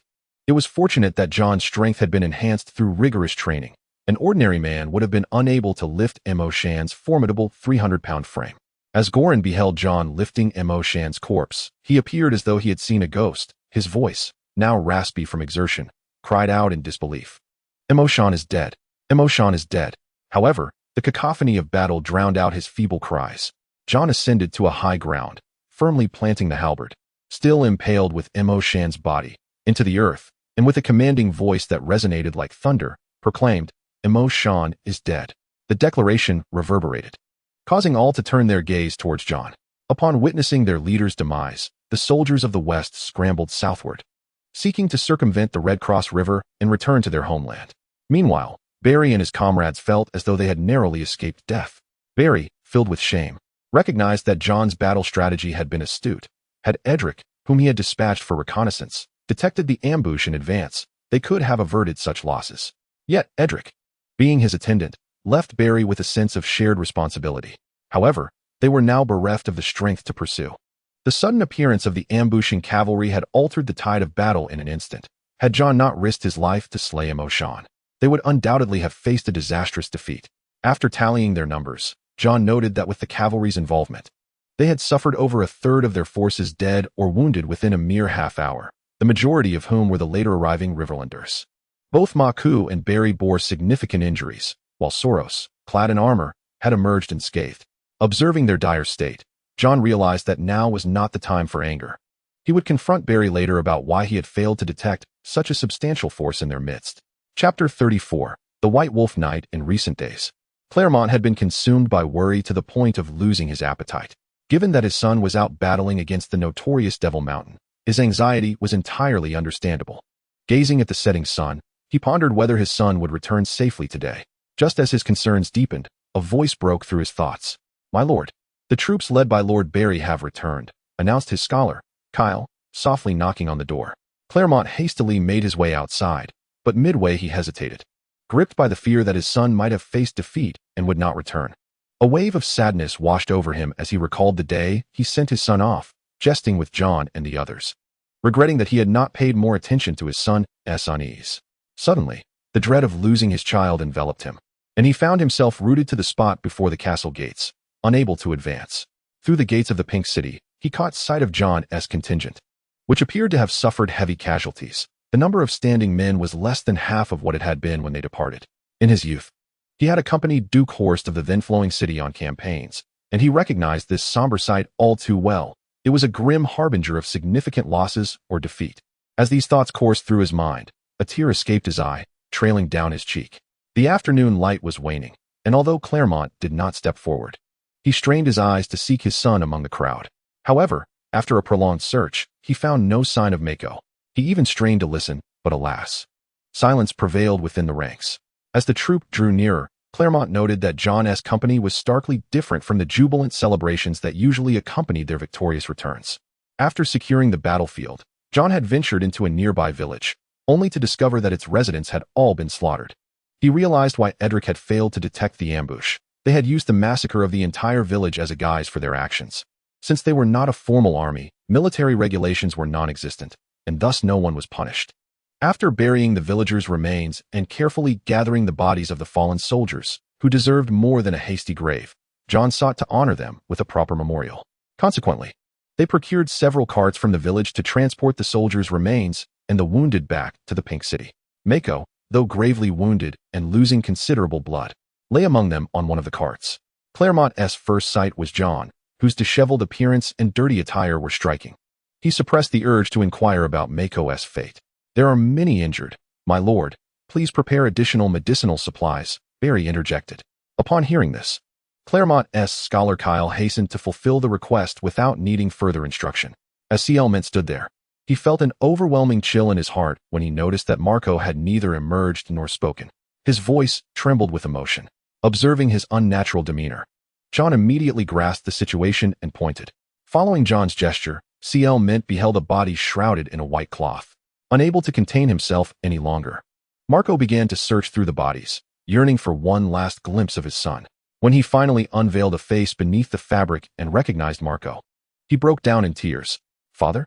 Marco was awakened by his father's anguished cries. Unbeknownst to him, he had succumbed to fatigue from blood loss and had fallen asleep on the cart, inadvertently causing this grave misunderstanding. "You're not dead." The heartfelt reunion between father and son moved everyone present, leaving Eddard feeling increasingly ashamed, knowing that more lives could have been spared. Upon returning to the city, they explained the circumstances to CL Mint. When he learned that the mountain had been slain by Jon, he rejoiced, drinking several cups that evening. Jon and his companions also brought back a number of captives, genuine men from the west, whom CL Mint temporarily detained. Aside from the mountain's corpse, his other subordinates returned with nothing but severed heads. The following day, as per Jon's suggestion, a memorial service was held for the fallen soldiers.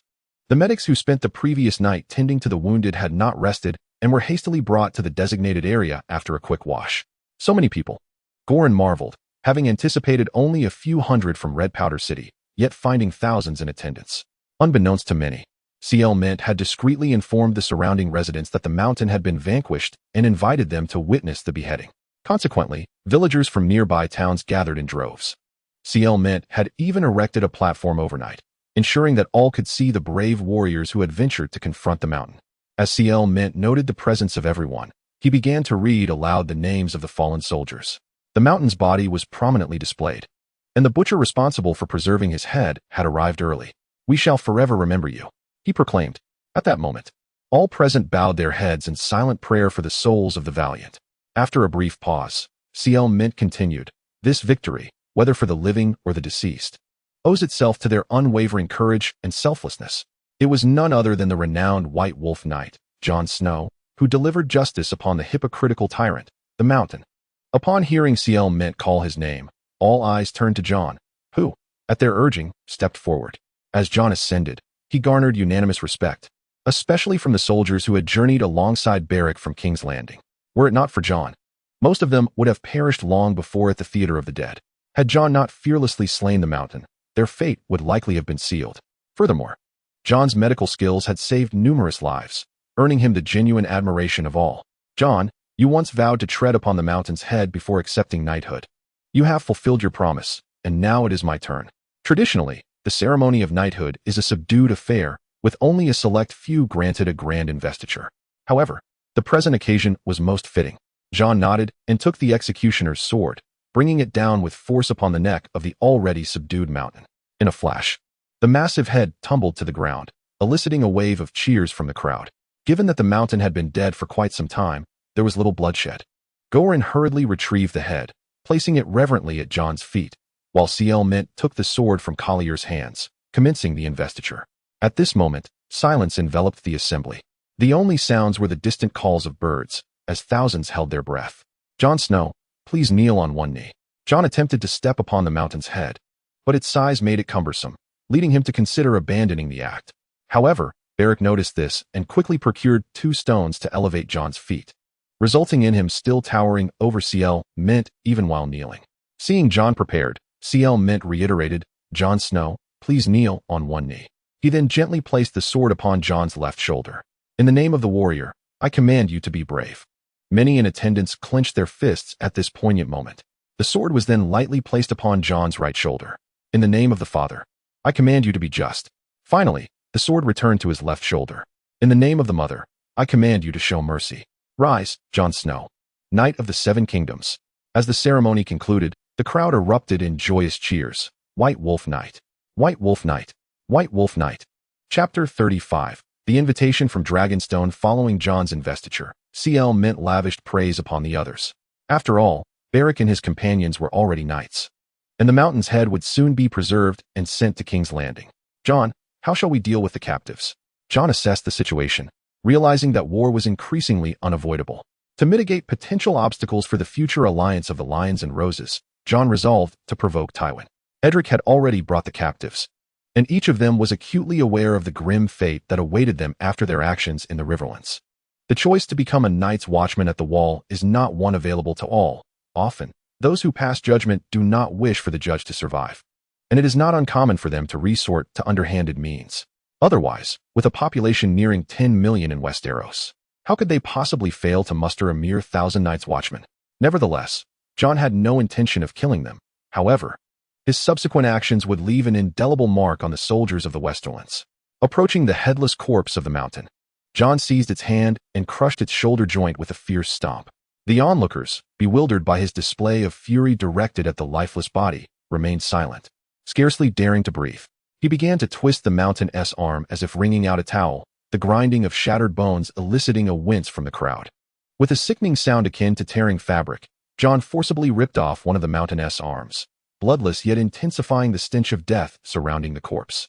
Jon cast the severed limb before the Westerland soldiers, proclaiming, "Tell Tywin that the blood debt incurred by the mountain in the Riverlands bears his share as well.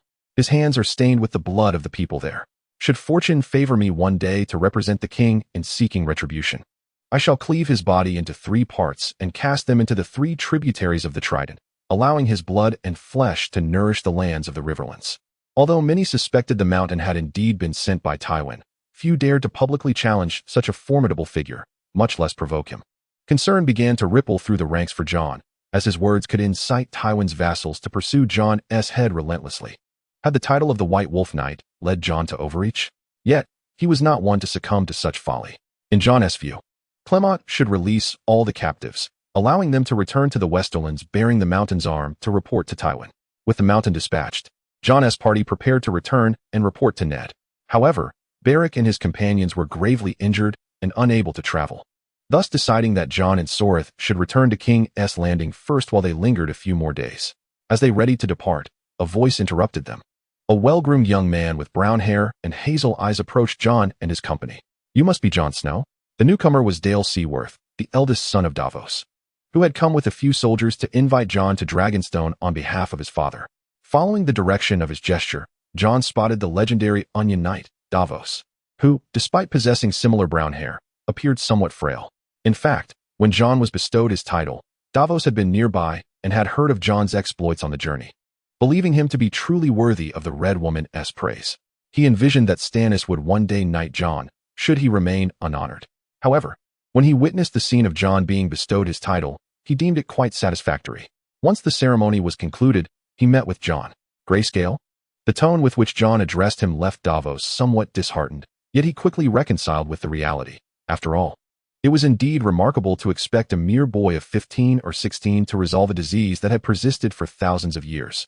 Jon was equally surprised that Stannis sought him out, as he had been preoccupied with matters concerning Ned, and in the original narrative, Jon and Stannis had never crossed paths at the Wall.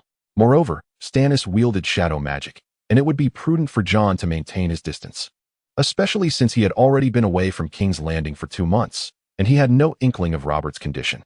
Just as he contemplated declining the invitation, he instinctively inquired about Robert's status, which elicited a twinge of jealousy in Davos, leading him to believe that Jon underestimated Stannis. "The king is faring well. It is said that he can walk again."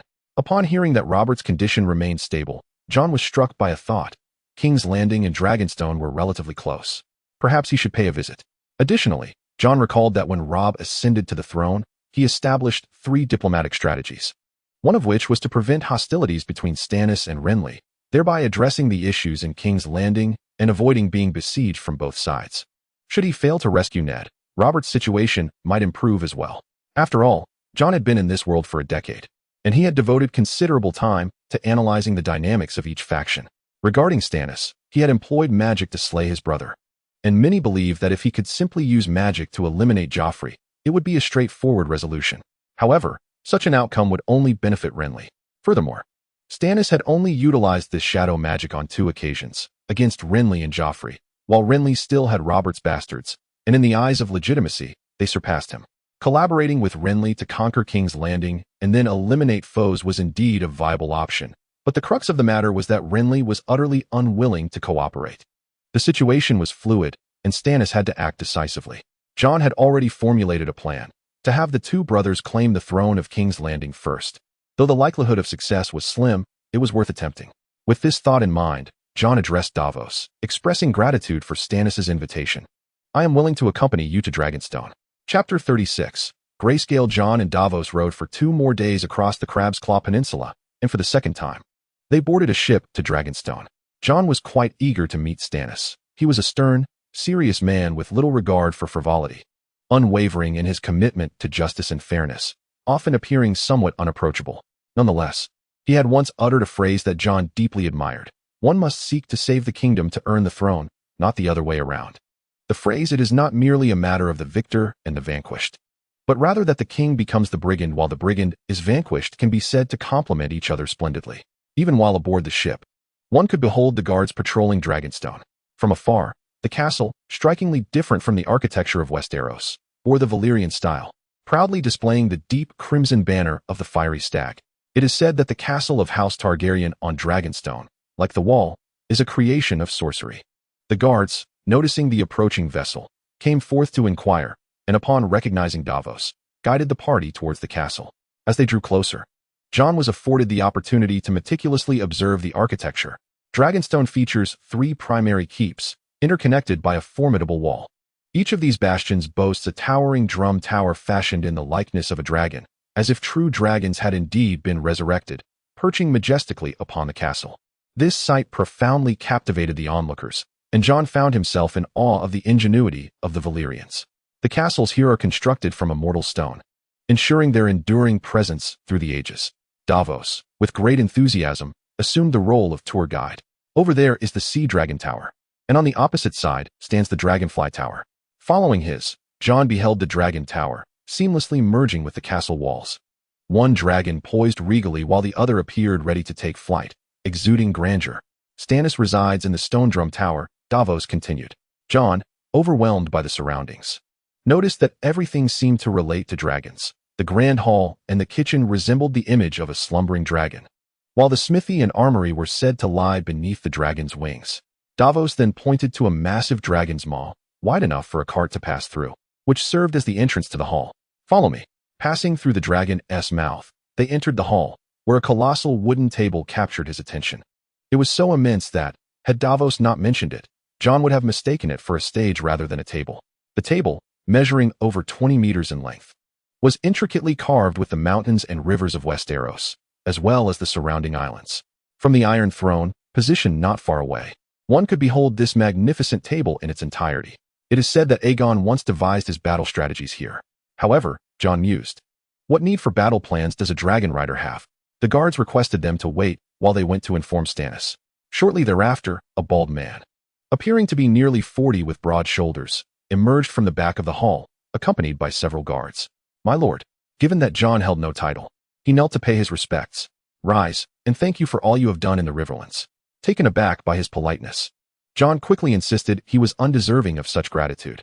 As for the Red Priestess's claim that this youth would secure victories in the Westerlands and the Vale, there was no need for him to mention it, so he immediately inquired about the matter of grayscale. This is entirely understandable. Following the War of the Five Kings, Stannis's power has significantly waned. At that time, his Hand of the King, Alistair Florent, proposed sending Shireen to the Westerlands in exchange for peace. However, Stannis not only immediately rejected his suggestion, but also dismissed him from his position, appointing Davos in his stead. Your Majesty, my expertise lies primarily in surgery. Grayscale is a skin disease, and I may not possess absolute confidence. Yet if you trust me, I am willing to make an attempt. After all, grayscale is a contagious ailment, and his willingness to try is already commendable. Very well. You may discuss what you need with Ser Davos. If you can cure Shireen's affliction, I shall grant you a fief. In Westeros, receiving a fief equates to a significant elevation in social status. Such a reward is undeniably generous. Then, you should first go and see Shireen. With that, he departed. After bidding farewell to Stannis, Davos took Jon to find Shireen. It was still early, and Miss Shireen ought to be playing in the garden. Shireen is a delightful child, alas. Her illness has deprived her of companionship from peers her age. Davos rambled on to Jon about Shireen's condition, his words dripping with regret. 7 gods, look at me. Here I go again. He feigned embarrassment, apologizing to Jon for his outburst. Jon then heard the unmistakable sound of a young girl's laughter, following the sound to see a colorful figure making silly faces for a little girl. That was Shireen's companion, Patchface. Due to her illness, Shireen rarely encountered outsiders, so she appeared somewhat shy upon seeing Jon. Nevertheless, her sensitive nature and understanding of decorum allowed her to maintain her composure. Shireen has a mane of ebony hair, her skin pale from prolonged avoidance of sunlight, and her azure eyes, though dimmed, still sparkled.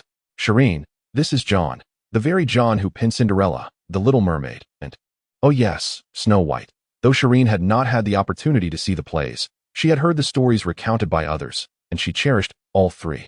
Yet among them, she envied Snow White the most, yearning for skin as flawless as freshly fallen snow. Hello, Miss Shireen. Jon bowed to her, his heart tightening at the sight of the grotesque, cement-like scars marring her face, while he contemplated possible treatments. He has come to heal you. Davos said with affectionate tenderness to Shireen. In truth, many had come to treat her over the years, yet most had proven futile. Shireen's hope had dwindled. But she remained courteous to each visitor, causing a profound sense of guilt in those who could not cure her. Let us sit over there. Jon suggested that otherwise. Their height difference would render the process exceedingly inconvenient. Cersei, upon hearing that Davos had summoned someone to tend to Cersei, rushed over, fueled by a mother's relentless hope, even if it often culminated in disappointment. However, upon arriving at the Gardens of Aegon, she was met with a scene that incited her fury. What are you doing? Chapter 37. The operation. Cersei witnessed Jon resting a hand upon Cersei's wrist, and her anger intensified upon noticing Davos standing idly by. He was aware that Jon was a bastard, and according to the customs of Westeros, bastards were not meant to associate with noble families, especially since Cersei still possessed royal blood. Davos hastily attempted to intervene, yet Cersei remained skeptical. Jon then said, "If the lady does not believe me, find a patient or come forth yourself." Cersei rolled up her voluminous sleeves, revealing her somewhat pallid wrist before Jon. "If you speak incorrectly, I shall kill you." Jon chose to say no more. Instead, he placed his fingers upon her wrist, delicately assessing her pulse. Moments later, he released her hand and began to speak. "Madam." As he was about to continue, Jon gestured to Davos to step aside. Although unaware of the context, Davos complied. Once he had distanced himself, Jon resumed, "Madam, is your monthly cycle irregular?" Cersei felt a mixture of embarrassment and surprise at his inquiry. "You must take care to rest, and do you not prefer to avoid meats?" Cersei nodded, reflecting on how he could discern such details, her spirits lifting as she pondered whether this indicated a possibility for Cersei's recovery. "Very well. I shall examine Cersei first, and later I will prepare a prescription for you." A prescription? Jon had forgotten that he was not in the north, where he was accustomed to speaking of such matters. Realizing that the concept of pharmacology was virtually non-existent in Westeros, he clarified, "I shall prepare some remedies for you." Having resolved the misunderstanding, Jon proceeded to assess Cersei's condition. He recalled that in the series, Jorah had suffered from a similar affliction, and Sam had directly excised the necrotic tissue before applying salves. It remained uncertain whether such an approach would benefit Cersei, particularly since her illness had persisted since infancy. If the root of the ailment was deeply embedded, the prognosis could be grim. Fortunately, he could still channel his cultivated energy to traverse within her body for examination. Thus, Jon requested a tranquil room, with Davos standing by to oversee matters.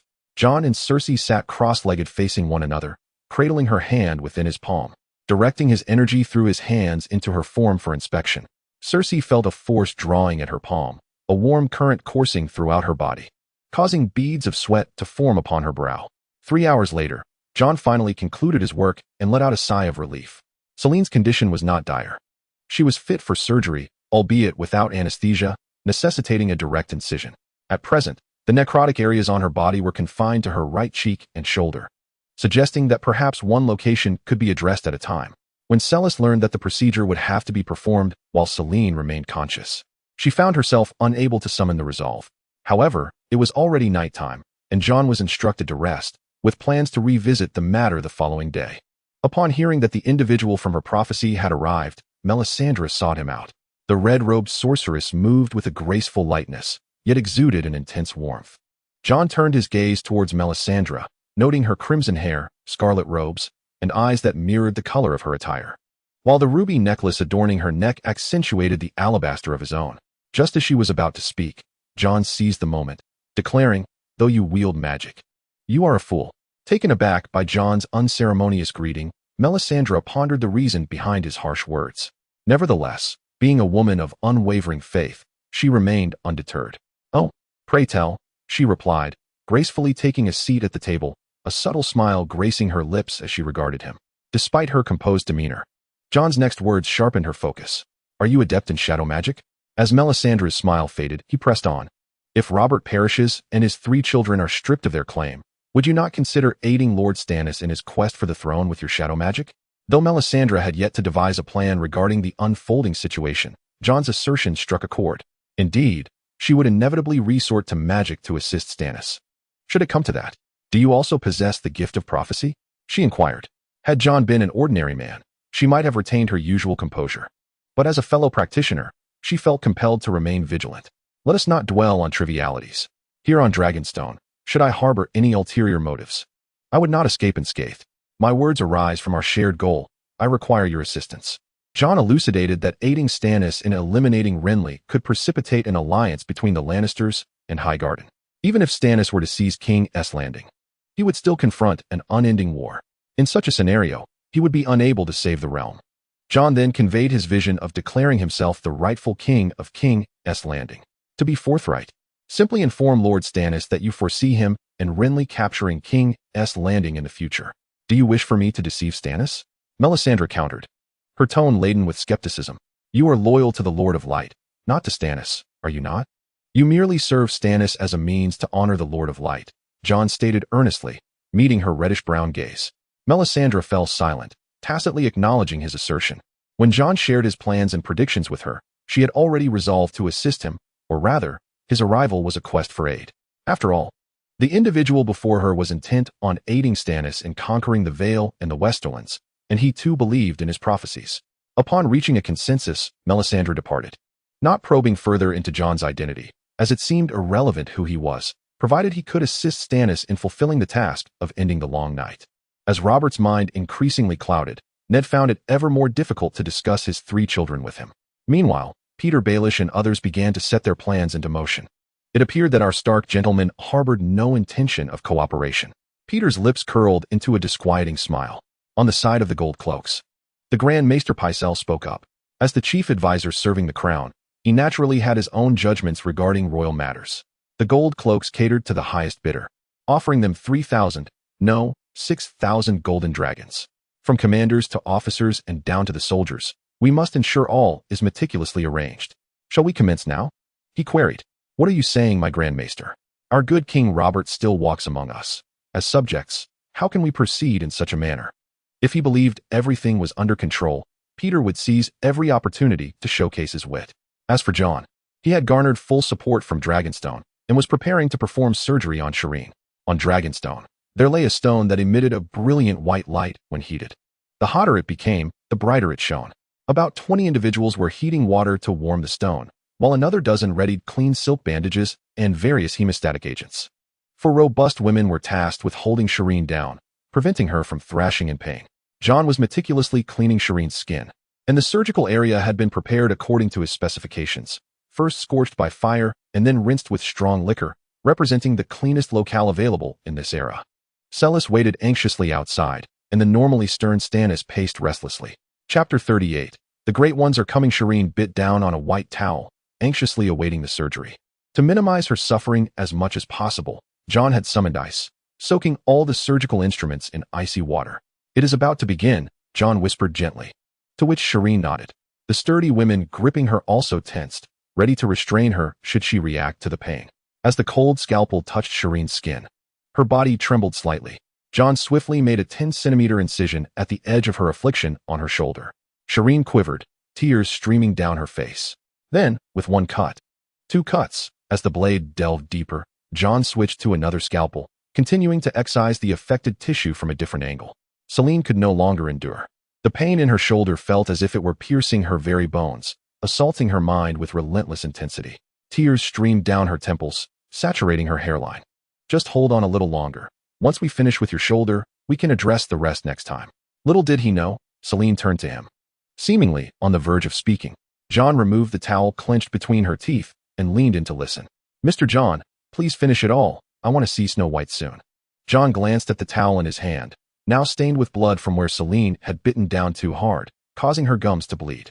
Bring me a cup of concentrated sugar water, with extra sugar, Jon called out, recognizing that enduring such pain was immensely exhausting. In a moment, a maid entered with a cup of brown sugar water. The sugar production methods of Westeros were rather rudimentary, yet this was among the clearer options available. Jon helped her drink it down, then resumed the delicate task of peeling away the rough, necrotic skin from her shoulder, akin to a tarred road. After several precise cuts, a patch of dead skin, nearly the size of his palm, was removed and discarded into a prepared basin of saline solution. Fish skin. Although Davos and the others had never heard of using fish skin for treatment, they chose to unconditionally trust Jon's judgment, leading to the preservation of hundreds of large cod and several pre-cut fish skins for later use. The coolness of the fish skin applied to Selene's shoulder alleviated some of her suffering, but compared to her shoulder, the lesions on her face proved far more challenging to manage, as some of the necrotic skin had encroached upon her eyes. Jon had to proceed with utmost caution, lest he risk blindness. Moreover, the pain inflicted upon her face was far more unbearable. The blade of the knife glided across her skin with a soft slicing sound. Not only was Catelyn desperately enduring the agony, but even the women standing nearby felt a pang of empathy, and some timid souls wept openly. Suddenly, they noted that Catelyn's body had ceased to tremble, prompting those nearby to breathe a sigh of relief, believing this would spare her further torment. Yet, Jon gently splashed cool water on her forehead to rouse her. As Catelyn opened her eyes, the pain enveloped her anew. "You must not sleep." Gazing into Jon's pale gray eyes, she weakly blinked her once vibrant blue eyes, signaling her understanding. The procedure lasted a grueling 6 hours, during which Catelyn lost consciousness several times due to the pain, but ultimately, it was successful. The following day, Stannis and his wife, along with Davos, stood by the bedside, observing as Jon examined Catelyn's condition. "My lord, I believe Catelyn's illness should pose no further issues. I will prepare some additional medication for her, to be taken at regular intervals." Stannis, whose stern demeanor had remained constant throughout the seasons, finally exhibited a hint of relaxation, with some claiming they witnessed a smile upon his lips. In truth, Stannis had never despised Catelyn for her illness-induced appearance. Rather, he often felt remorse for not caring for her as he ought to have. Jon suggested that Catelyn should indulge in fresh caviar more frequently to aid her recovery, and he subsequently made it a point to visit her room daily to encourage her to eat. One day, Jon and Stannis arrived at the Great Hall, an expansive chamber featuring a table as grand as a stage. Stannis guided him to one side of the table and gestured towards Dragonstone Island, saying, "Choose any place you desire. You may select from the surrounding islands of Dragonstone." Jon glanced at Stannis, realizing that his true desire lay in the lands of House Frey, particularly at the castle of Riverrun. The desolate Dragonstone was never in his contemplation. Initially, he had planned to join Robb in the war against the Westerlands, confident in his ability to predict the tides of battle with a 70% chance of triumphing over the Lannister forces. He envisioned countless territories in the Riverlands, Neck, and Westerlands awaiting his claim. However, he suddenly recognized that allying with Stannis might yield greater rewards. After all, the Baratheons still held a legitimate cause, and Stannis appeared to be a more reliable ally than Robb. Jon reflected on Robb's earlier mismanagement, recalling how he had tasked Edmure with holding the stone mill, only to blame him for disrupting his strategic intentions upon the latter's success. Truly, a riddle wrapped in an enigma. Moreover, Jon considered Robert's precarious situation. He remembered that Cersei had employed the faceless man, Jaqen, if Ned were to be assassinated and Robb proclaimed king. While the Red Woman turned her allegiance to Stannis to eliminate Robb, would Jon not be laboring in vain? It seemed wiser to side with Stannis. With these thoughts in mind, Jon knelt before Stannis and said, "My lord Stannis, I wish to speak with you regarding the queen." Stannis, with his deep blue eyes fixed upon Jon, gestured for him to continue. The king's children may not be his own. Stannis was already aware of this. He and Alan had investigated the matter, but following Alan's untimely demise, he had hastily returned to Dragonstone to muster forces in anticipation of unforeseen circumstances. "What evidence do you possess?" Stannis inquired. The offspring of House Baratheon all bear black hair. However, Jon's assertion elicited a tinge of disappointment from Stannis. It could only serve as a basis for suspicion, not concrete proof. Just as Stannis prepared to respond, Jon pressed on, "I witnessed the queen with Ser Jaime Lannister." Stannis's eyes brightened, witness testimony. Yet, it still seemed insufficient. "Are you certain you did not misinterpret what you saw? Do you understand the consequences of defaming the queen?" "I discovered the queen's hair in the tower at Winterfell where they rendezvoused. And where is the evidence now?" "I wrapped it and concealed it within the crevice of the tower's wall." Stannis furrowed his brow, mulling over the inadequacy of this evidence. At that moment, the scholar from Dragonstone, Maester Crescent, entered with a grave expression, handing a sealed letter to Stannis. "My lord, King Robert has fallen into a coma, and now Eddard Stark serves as regent, wielding full authority over the realm." Upon hearing this news, Jon's breath quickened. He must return at once. Not a moment can be wasted. Chapter 39. Sansa's ball. Jon, under the pretense of concerning himself for Eddard's well-being, hastily made his way to King's Landing, a city now rife with undercurrents of unrest. Unlike the previous tale, Robert could no longer muster even a moment of lucidity to draft a will. He had not bequeathed anything. However, Cersei and her cabal could hardly contain their impatience. She sought out Eddard. Yet he countered with a question regarding whether Joffrey was truly the king's son. Cersei realized there was no room left for negotiation with Eddard, and thus commanded Lancel, "Let us usher our king back into the embrace of the Seven." By the time Jon arrived in King's Landing, dusk had fallen. and he understood the gravity of the situation as he noted the city was under lockdown. He entered discreetly and found Eddard without exchanging pleasantries. "Lord Stark, we must leave at once. The gold cloaks have been bribed, and Cersei has no intention of relinquishing the throne. But the king still lives." "Cersei would not dare speak of such things," Eddard replied. Jon realized there was no time for idle chatter. "My mother is, in truth, Lyanna Stark, and my father is Rhaegar Targaryen, is it not?" Eddard gazed at Jon in astonishment. "Who told you this?" "Uncle, I am grateful for your sacrifice of honor to preserve my life. Yet consider Sansa and Arya. Once you return to the north to rally the forces in support of the true king, there will be no loss." Eddard hesitated as he watched the flickering candlelight. "Uncle, if you remain here, Sansa, Arya, and I may all be slain. However, if you survive, we may have a chance, for Cersei fears the might of the north. Then let us summon Sansa and Arya to join us." Seeing Eddard make a decision brought Jon a sigh of relief. "No, it is too late. It is dark now. You must wear my cloak and leave first. Accompanied by Goran, make your way to the Shivering Sea and find the players of the Westleys. Inform them that Jon Snow sent you. They will arrange a vessel for you." "No, I must wait for you both." Jon gritted his teeth. "That is acceptable. But you must exit the city first. Remember, as long as you live, we have hope." Jon hurriedly draped his cloak over Eddard. Their heights were nearly the same, and the garment fit well. Eddard stepped outside, escorted by Goran and Jim, and as Jon saw him sprinting toward Dragon Gate, he felt a measure of relief. Now, he must find Arya. At that very moment, Arya was returning from her training and encountered him on the road. "Father." Upon seeing Jory at the forefront, Arya mistook Jon for Eddard and rushed towards Jon's horse. Just as she was about to exclaim in astonishment, Jon swiftly dismounted and embraced her. "Father is outside the city, and we find ourselves in grave peril. You should accompany Jory and leave at once. I shall seek out Sansa." Jon's tone brooked no argument, prompting Arya to mount Jory's horse. "Take this as well. When you find father, each of you should consume one." This was the soothing potion Jon had prepared in anticipation of any untoward developments involving Jaqen. Observing Jory escorting Arya away, Jon resolved to search for Sansa alone. "What? Ned has sent both his son and daughter out of the city?" Littlefinger sprang to his feet, believing Ned was about to adopt a more aggressive stance. "Are you certain?" The white-clad figure on a white horse, accompanied by a white wolf, along with Jory and his guards, had directly retrieved his youngest daughter from the road. It seemed he was indeed on his way to find Sansa. Littlefinger's doubts dissipated. After all, it was to be expected that Ned would not flee himself. But if he abandoned his children, he would no longer be Ned. Littlefinger also did not think that Ned would consider that only he or his offspring could survive this predicament. Inform Ser Sterling to seal the gates. Yet, to preempt any sudden change of heart from Ned, he hastened to give the order. Lombard, stationed at Dragon Gate, spotted the approaching party clad in white, mounted on horseback, with the White Wolf in tow and the Goran brothers leading the way. Without a moment's hesitation, he called out, "My Lord Jon." However, Ned was entirely unacquainted with him. Speeding past and raising a cloud of dust. What could be so urgent? Shortly thereafter, he witnessed several soldiers from the north swiftly pass through the city gates, one of whom was accompanied by a young girl. Just as he pondered this, a figure clad in gold appeared. "Lord Sterling commands that the gates be sealed. No one is to enter or exit." For a moment, Lombard failed to connect the two events, but as he turned, a sudden realization struck him. Could it be? Yet he quickly shook his head. Only recently had Lord Stark been appointed as regent, and Jon might well be pursuing another. Upon learning this news, Cersei reacted in kind to Littlefinger, immediately ordering the gates to be sealed.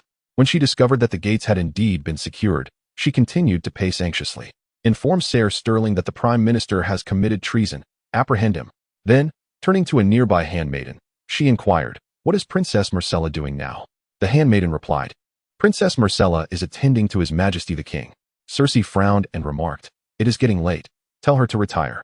Subsequently, she nodded to Lancel, as if by prior agreement, and Lancel followed closely behind the handmaiden. The handmaiden entered Robert's chamber, instructing Myrcella to return to her slumber.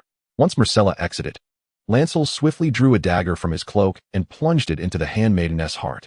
He then withdrew the blade and thrust it into Robert's chest, finally slashing his own arm, shouting, "Assassins!"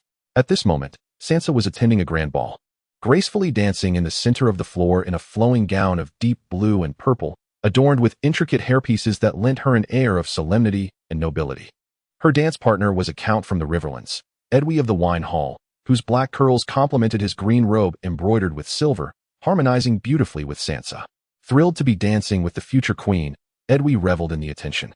Just as the crowd erupted in applause, an unexpected intruder clad in black stormed into the ballroom.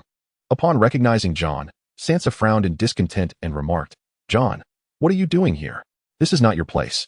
Without time for explanations, Jon insisted. "Father wants to see you. Come with me." Grasping her arm, he urged her to leave. "Jon, what are you doing?" Sansa was now thoroughly displeased. As a bastard appearing in a hall filled with nobility, he was behaving quite rudely, taking advantage of his brotherly status. "Sir, it is quite clear that Lady Sansa does not wish to accompany you," Edwy declared, stepping in front of Jon, his height giving him an imposing presence. All eyes in the room turned towards Jon at that moment. Not wanting to escalate the situation, Jon stated, "I am the son of Lord Ned Stark, and he has sent me to escort Miss Sansa home." Upon hearing Ned's name, Edwy began to step aside, but Sansa abruptly interjected, "He is my father's bastard. His name is Jon Snow." As soon as Sansa's words left her lips, whispers erupted throughout the ballroom. "A bastard? How can a bastard be here? No wonder he is so disrespectful."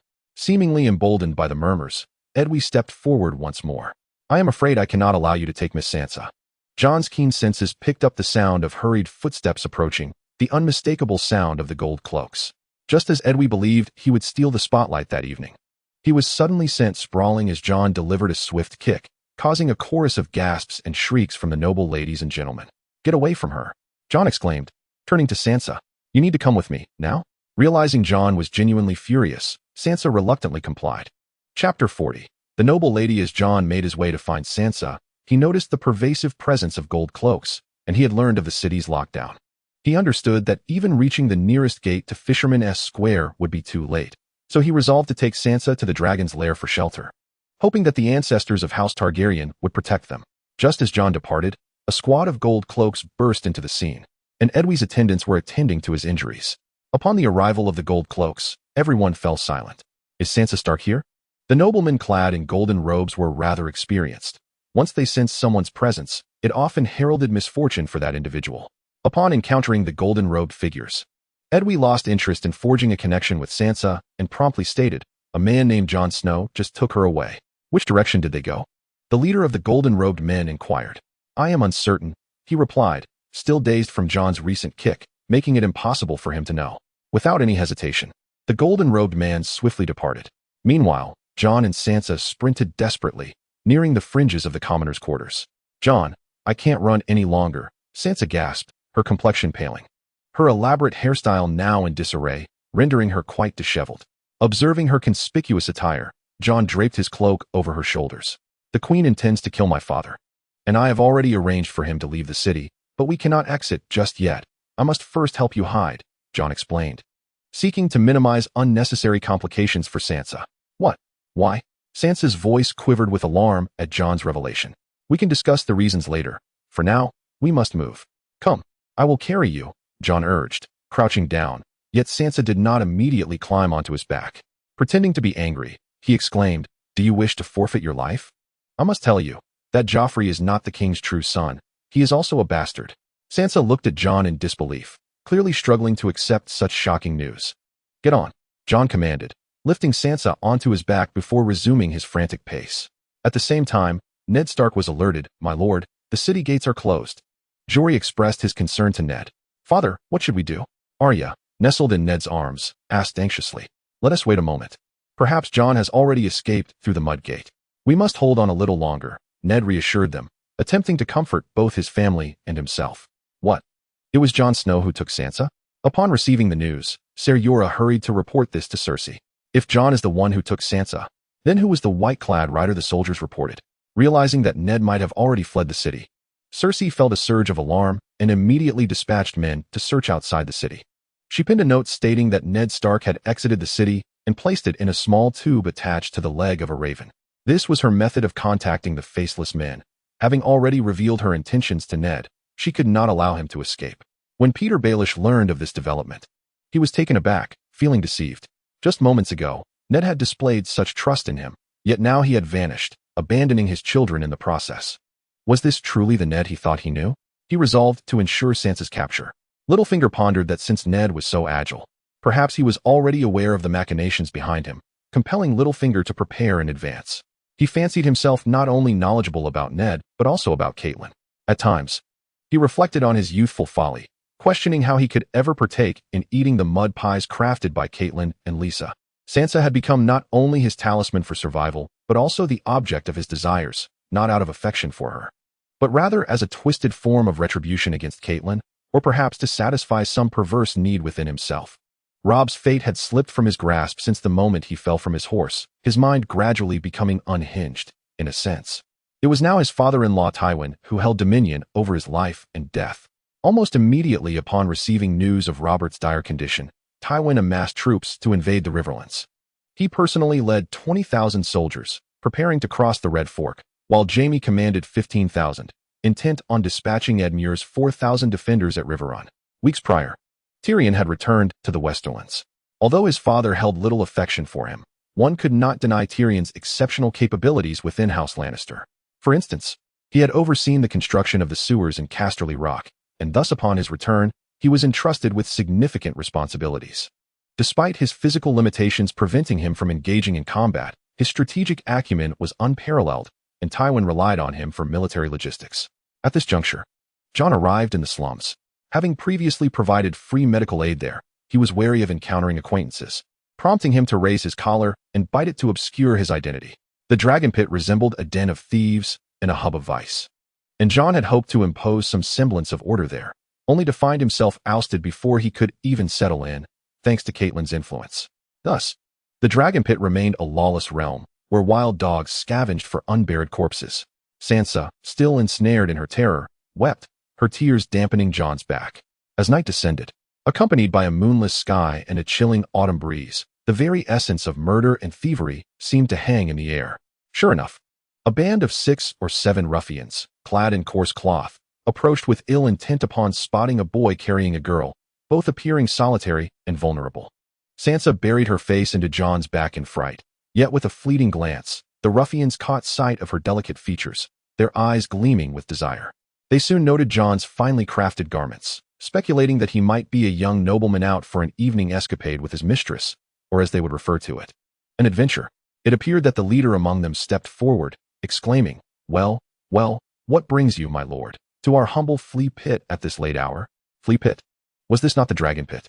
Jon feigned innocence, his expression somewhat foolish as he inquired. This elicited a chorus of laughter from the group. Does this noble not realize that with the dragon gone, his territory belongs to the fleas? Jon discerned that the individual speaking to him had sparse hair and an unpleasant odor, which was palpable even from nearly 2 meters away. Come down first. Sansa timidly dismounted from Jon's back, her tear-streaked face resembling a flower drenched by rain, further inciting the group's lewd appetites. Greetings, fair maiden. I am Shalulu. Might I know your name? The man with the sparse hair and foul breath grinned lewdly, bowing in a mock display of chivalry, which only provoked more laughter from his companions. I am Sansa, she stammered, fear gripping her as her voice trembled from her throat. Although Jon could easily dispatch these men without opening his eyes, he reconsidered their potential value and remarked, "This is the daughter of a lord. What do you gentlemen think? Would you care to see her form?" Chapter 41. Intimidation. Would you care to see her form? Upon uttering this, Jon spat on the ground, adopting a rogue's demeanor. Hearing Jon's words, Arya trembled in fear, while the ruffians were momentarily taken aback. Quite the understanding fellow. Rest assured, once we are done, we shall certainly show you something as well. Once they regained their composure, the men felt elated, believing this young man to be just as unscrupulous, yet they numbered 7. And the noble maiden was theirs for the taking. Jon stepped back, retreating behind Sansa, gesturing for them to proceed. Jon, Sansa turned to him, her voice laced with desperation. However, Jon turned away, appearing as if he would merely watch her be defiled. As the men approached Sansa, she was assailed by a nauseating stench that assaulted her senses. Fortunately, the wind was at her back, but when they spoke, the odor emanating from their mouths was unbearable. She swore she had never encountered such a foul scent on a person before. Sansa kept her gaze fixed downward, resembling a lamb encircled by a pack of wolves, trembling as if she were a fragile sapling barely rooted in the earth. Lovely maiden, lift your head, they taunted. Yes, raise it.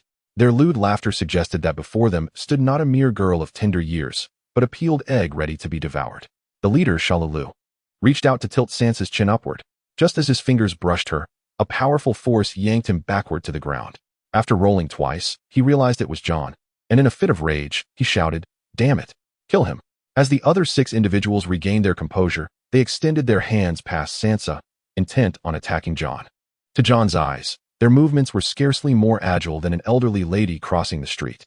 He swiftly intervened, first pushing Sansa aside, then executing a left kick and a right whip kick to incapacitate 2 foes, followed by 2 precise jabs that shattered the throats of another pair, and concluded with a sweeping kick that brought down the remaining adversaries.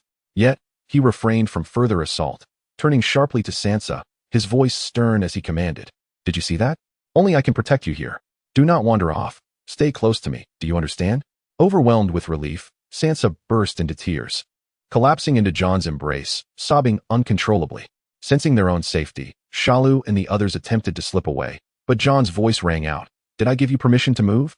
He was certain that as soon as these few departed, the news of a noble lady wandering into the slums would spread, putting them both in jeopardy. Jon gestured for Sansa to release him and yelled at the remaining group, "Come here." The defeated individuals groaned in pain, struggling to approach him. Upon witnessing 2 of their companions clutching their necks, writhing in agony, a chill coursed down their spines as the realization dawned. They were in the presence of a remorseless killer. "After scaring my sister, you think you can just flee? Hand over all your money." Seeing that Jon seemed disinterested in taking their lives, they relaxed slightly, rummaging through their belongings until they produced over 100 copper stars and several silver deer. "Take off your clothes." What? It was autumn, and undressing in the desolate wilderness could surely lead to illness. "What do you mean, what? Did you not just attempt to undress my sister?" With no other choice, they complied. As the men stripped down to nothing, their nonchalant demeanor made Sansa turn away, a gust of wind causing them to shiver uncontrollably. "Stand in a line, and do it properly." Following Jon's command, they lined up. Suddenly, a dagger slipped from Jon's sleeve into his hand, and with a swift motion, all 5 collapsed simultaneously. Shalu gazed at Jon in disbelief, unable to comprehend how this man could be so merciless, having just slaughtered 7 of them in an instant. He soon realized that having his throat slit did not bring immediate pain. At first, it felt as if he were choking, his lungs gasping for air, followed by an irritating itch at his neck that he could not scratch. The wound was not large, yet he could grasp nothing, and in a haze of confusion, he slowly succumbed to death, a strangely gentle way to depart from life. Noticing the prolonged silence behind her, Sansa cautiously turned back and gasped at the sight of 5 bare bodies sprawled on the ground. Jon quickly covered her mouth, gathering their discarded garments as he led her away. The moon hung high upon the branches, and not far away in King's Landing, chaos reigned. Yet, Ned was still reluctant to depart. After 2 hours had passed, when Goran inquired once more, Ned's response remained the same, just a little longer. "My lord, did you know that Lord Jon has been preparing for today for 3 months?" Although Goran was also hesitant to leave, during their journey, Jon had already envisioned various scenarios, successfully elucidating the connection that only Ned's survival would ensure his own chance of living. Ned gazed at Goran in astonishment. 3 months ago? Had Jon begun his preparations so soon after arriving in King's Landing? How could he have foreseen the events that would unfold? It was akin to Jon revealing to Ned that he was, in truth, the offspring of Lyanna and Rhaegar. Jon had instructed Goran to deliver a note to Ned, detailing the events of his battle at the Tower of Joy and his discovery of Lyanna. In a bid to persuade Ned to leave, Jon concocted a tale of possessing foresight, assuring him that he would be unharmed, urging him to return to Winterfell without delay. Jon felt emboldened to share such secrets with Ned because he was a master of discretion, never revealing even a whisper of his own truths, not even to his wife. For over a decade. Indeed, after reading the note, Ned immediately turned to Goran and asked, "Who else has seen this?" Goran shook his head. "No one else, my lord. I am illiterate." Without hesitation, Ned crumpled the note into shreds and cast it overboard, commanding, "Set sail." At present, Ned had over 30 men at his command.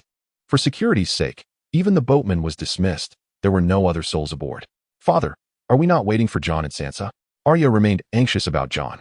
For reasons unknown, this typically lively girl had sat still in Ned's embrace for 2 hours, feeling as though time had flown by. Ned, equally helpless, anticipated that upon his return to Winterfell, Catelyn would be extremely worried and restless. Even though he had learned this astonishing secret from Jon, he still could not ease his mind. Should anyone accuse Ned of being cowardly or forsaking his children, he would not care, as long as his children were safe. He understood the art of prioritization. "Jon will be fine," he murmured in reassurance. "We must leave now." Ned reiterated his command. The vessel slowly departed the harbor, slicing through the shallow waves of the sea, its speed gradually increasing as if it were destined for the moon above.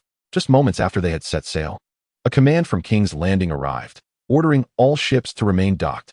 As for Jaqen, amidst the commotion, he failed to meet Ned and lingered in the vicinity of King's Landing. By the time he learned of Ned's whereabouts, it was over a month later when Ned led the Northern Army to the banks of the Riverlands. Chapter 42. The Dragon Egg. Upon arriving at a seemingly secluded cave, Jon ventured inside and found it devoid of any occupants. He then turned to Sansa and urged her to enter and change her clothes. Sansa, eyeing the garments in Jon's hand that appeared as though they had been scavenged from a refuse heap, replete with a pungent odor and an abundance of grime, wrinkled her nose in dismay and stubbornly refused to wear them.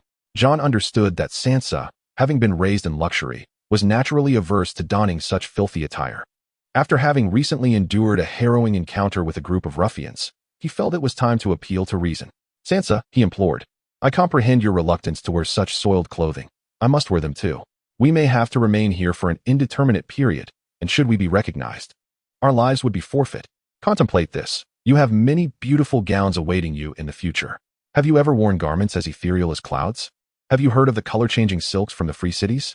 Listen to me. If you wear this, I shall gift you 100 dresses henceforth. After his extensive entreaty, Sansa finally acquiesced and took the clothes into the cave. Moments later, Jon was startled by a piercing scream from Sansa and rushed to her aid. Upon entering, he beheld a mud-streaked figure pinning Sansa down. Enraged, Jon delivered a fierce kick. Though he had previously intimidated Sansa with the ruffians, none had laid a hand on her. The sight of a wretched creature, akin to a turtle, emerged from the mire. Atop Sansa ignited his fury. Jon swiftly gathered her into his arms, noting her trembling form. Quaking in fear, unbeknownst to Jon, the assailant had concealed himself beneath the earth for warmth, lost in a reverie, and mistook the little girl, dragging her attire down to mere undergarments, for some wayward child of the night, leading him to pounce upon her. Jon's earlier kick had shattered the man's spine, and to alleviate his suffering, Jon swiftly twisted his neck and cast him aside. When Jon suggested a respite, Sansa preferred to sit upon a mound of earth rather than sully her beloved dress as a cushion. In response, Jon laid down his own cloak, once Ned's, on the ground for her to rest upon, a tender reminder of Ned's enduring care for his daughter. Jon assumed a meditative posture nearby, vigilant against any potential intrusions, a dual purpose of recuperating his energy while remaining on guard. Despite the day's harrowing events, Sansa, though frightened, found solace in the lingering scent of Ned, allowing her to drift into slumber. She awoke several times, only to find Jon seated not far off, which reassured her enough to return to sleep. As the night wore on, Jon was elated to discover that he had undergone a transformation. He realized he could perceive the vital signs of life within a radius of several dozen meters. The closest, Sansa, was softly snoring, while in an adjacent cave. Two beggars seemed to be engaged in the act of procreation, and further afield, a pack of wild dogs was tearing into something. Wait, what was this? There was yet another life sign nearby. Jon abruptly opened his eyes to gaze in Sansa's direction, precisely where the man had attempted to violate her. He quietly approached, brandishing a dagger, and plunged it into the soft earth multiple times, only to discover it was merely soil. To his astonishment, this earth was still warm. Jon was bewildered to find that the spot where the man had lain was not only loose and dry, but also remarkably heated. What could this mean? He concentrated, honing in on the life force he sensed, and chose a direction to begin digging. His vigorous action startled Sansa awake once more. Jon, what are you doing? She inquired, rubbing her sleepy eyes. It's nothing, just go back to sleep. I'm here, he reassured her. Comforted by his words, Sansa settled back down, watching Jon dig with growing excitement until she drifted off again. After nearly an hour of labor, Jon finally encountered something as hard as stone. He exerted considerable effort to unearth it, revealing a clump of earth the size of a child's head. This object emanated warmth. Gently scraping away the surface dirt with his dagger, a grayish-white egg emerged, revealing itself as a dragon egg. Just as Jon stumbled upon this unexpected treasure, Cersei was berating Sterling for being inept, lamenting that with nearly 10,000 men under his command, he couldn't even find a single person. In that moment, she longed for Jaime's presence, but he had been summoned by Tywin to lead troops into battle. May the seven gods protect him, she silently prayed. Sterling dared not voice any discontent regarding Cersei's directives, for many from the Westerlands were among the gold cloaks, including Tyrick, who had conveyed her messages. Any hint of dissatisfaction could cost him his head. Though he refrained from expressing his frustrations in front of the Lannisters, he could unleash his fury in private. No more sour turnips. I don't care about anything else. I just want people. Do you hear me? He was venting his anger at his round-bellied cousin, who had been dismissed by Jon upon his arrival at Dragonstone. His dissatisfaction with this relative grew, as the man was adept at extorting but utterly incompetent when tasked with serious matters. Of course, Sterling himself was no paragon of virtue. He had pocketed 5,000 of the 6,000 golden dragons Littlefinger had provided, leaving a mere 1,000 to be divided among his officers, while the soldiers saw not a single coin. Consequently, the gold cloaks approached their search for people with a lackadaisical attitude, simply making rounds in the haunts of the nobility, while the filthy and wretched slums were dismissed as inconsequential. Surely, the offspring of noble families would never venture into such places. Thus, after a few cursory searches, they returned to report, unconcerned about the potential deductions from their pay for their lack of diligence. After all, some of them had not seen their wages in months. What difference would a few more days make? Both Peter Baelish and Varys found themselves in a state of perplexity, particularly Peter, who recalled how recently Ned had displayed unwavering trust in him. The abruptness of Ned's departure left him feeling unsettled, although he had not directly confronted Ned. The latter's unambiguous exit raised concerns that his clandestine dealings with Lisa might be uncovered. It is often said that those who harbor no secrets need not fear the knocking of ghosts, yet every endeavor Peter undertook weighed heavily upon his conscience. Consequently, upon learning of Ned's flight from King's Landing, he began to harbor suspicions. As for Varys, he felt no such trepidation. His allegiance had always resided with House Targaryen. His decision to assist Ned was motivated by a desire to witness the Seven Kingdoms descend into chaos, thus enabling him to bolster the cause of young Aegon across the narrow sea. Despite his previous insinuations, Ned had remained oblivious, and Varys was taken aback by the seemingly unassuming man's ability to slip away so quietly. Varys had long held the belief that Ned was not a competent player in the game of power, primarily due to his excessive trust in Peter. A true player must learn to trust no one. It now appeared that Varys had underestimated the situation, and a faint smile crept across his face as he found the unfolding events increasingly intriguing. At that moment, a child approached him and handed him a note. Varys glanced at it, his brow arching in curiosity. Dragon Pit. Jon recalled that during the time when House Targaryen still possessed dragons, a civil uprising had erupted in King's Landing, during which enraged citizens had slain 2 mighty dragons within the Dragon Pit. As he gazed at the dragon egg before him, Jon pondered whether it could possibly be an egg laid by one of the dragons killed in that tumultuous period, hastily buried to protect it. It was said that during that riot, several dragon eggs had been lost to the Targaryens, and given that this was indeed a dragon pit, did he stand a chance of discovering more eggs? Jon closed his eyes and focused, attempting to sense the condition of the egg's interior. To his astonishment, he discerned a dragon embryo within, albeit one that had ceased its development. He surmised that the hatching of a dragon egg must involve more than mere warmth. There were surely other factors at play. Jon endeavored to channel his own life force into the egg and was elated to observe the embryo beginning to develop once more. I am the father of dragons. In his triumph, Jon could not suppress a laugh, which startled Sansa awake. Seeing Jon cradling a stone with an absurd grin, she timidly inquired, "Jon, what is it?" "Sansa, a treasure. A dragon egg." Indeed, dragons were creatures that piqued everyone's interest, and Sansa curiously leaned closer to gaze at the grayish-white egg in Jon's hands. Is this a dragon egg?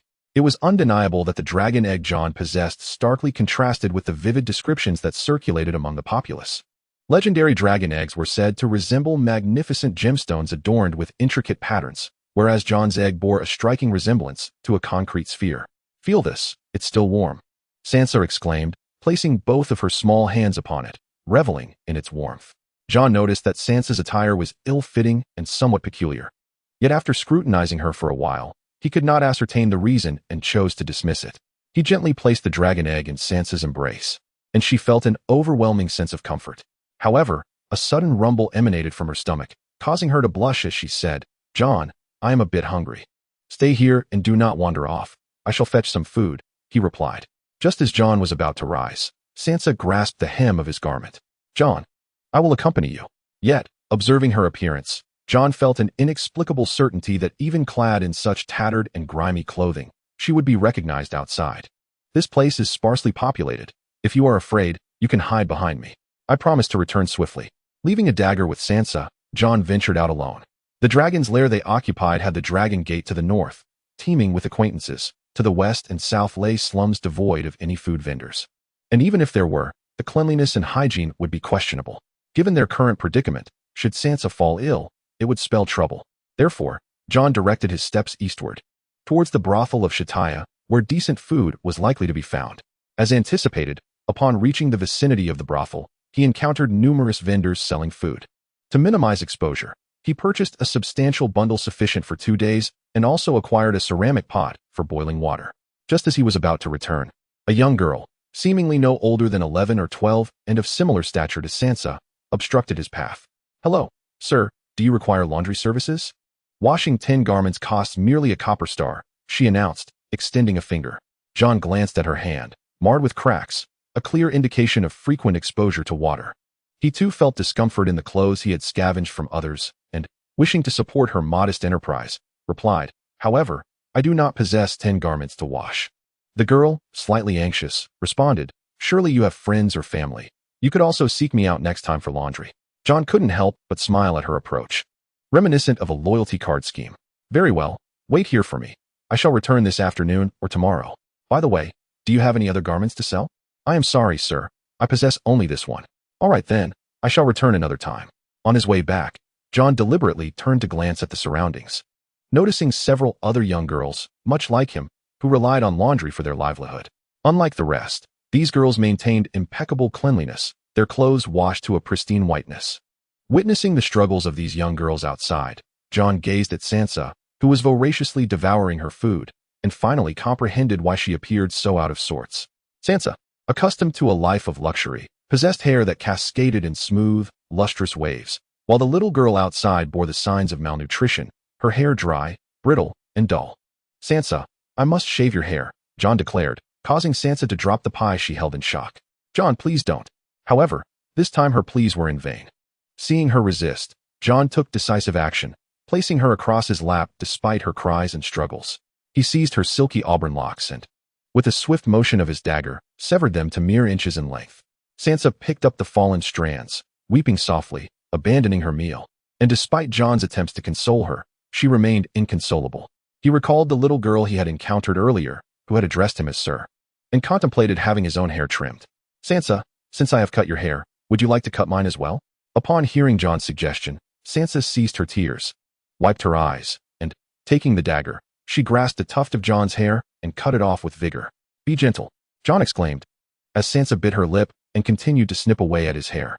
After about 10 minutes, she handed the dagger back to Jon. Jon, feeling the top of his head, chuckled, "Huh? It looks as if a dog has chewed it. Quite splendid." Sansa burst into laughter, her tears forgotten, as she admired her handiwork. After they finished their meal, Jon gathered his clothes and decided to find the little girl to have them washed, while also checking the situation outside. "Is this sufficient?" Jon asked, offering 3 copper stars to the girl, who gleefully accepted, assuring him she would wash them thoroughly. She then glanced at Jon's hair, suggesting she could help with his haircut if needed. Jon later ventured to the old city gates, the God's Gate and the Lion's Gate, only to discover that 3 checkpoints had been established near the gates, where individuals were comparing images of Jon and Sansa. He resolved to forego leaving the city for the time being, opting to wait until the situation calmed down. He had once imagined himself becoming a Stark, yet found himself branded a fugitive. Becky remained troubled by Jon's actions from that day, relishing in his current plight. However, Daenerys had heard that several actors from various theater troupes had been arrested under the pretext of assisting the Starks in their escape. Although they claimed to have been merely doing Jon's bidding without knowledge of the circumstances, Daenerys pondered the implications. If the actors were truthful, it meant Jon had planned his escape long before he met her. He did not disdain her. Rather, he feared involving her in his troubles. This realization stirred her emotions. Yet she felt powerless, left only to silently pray.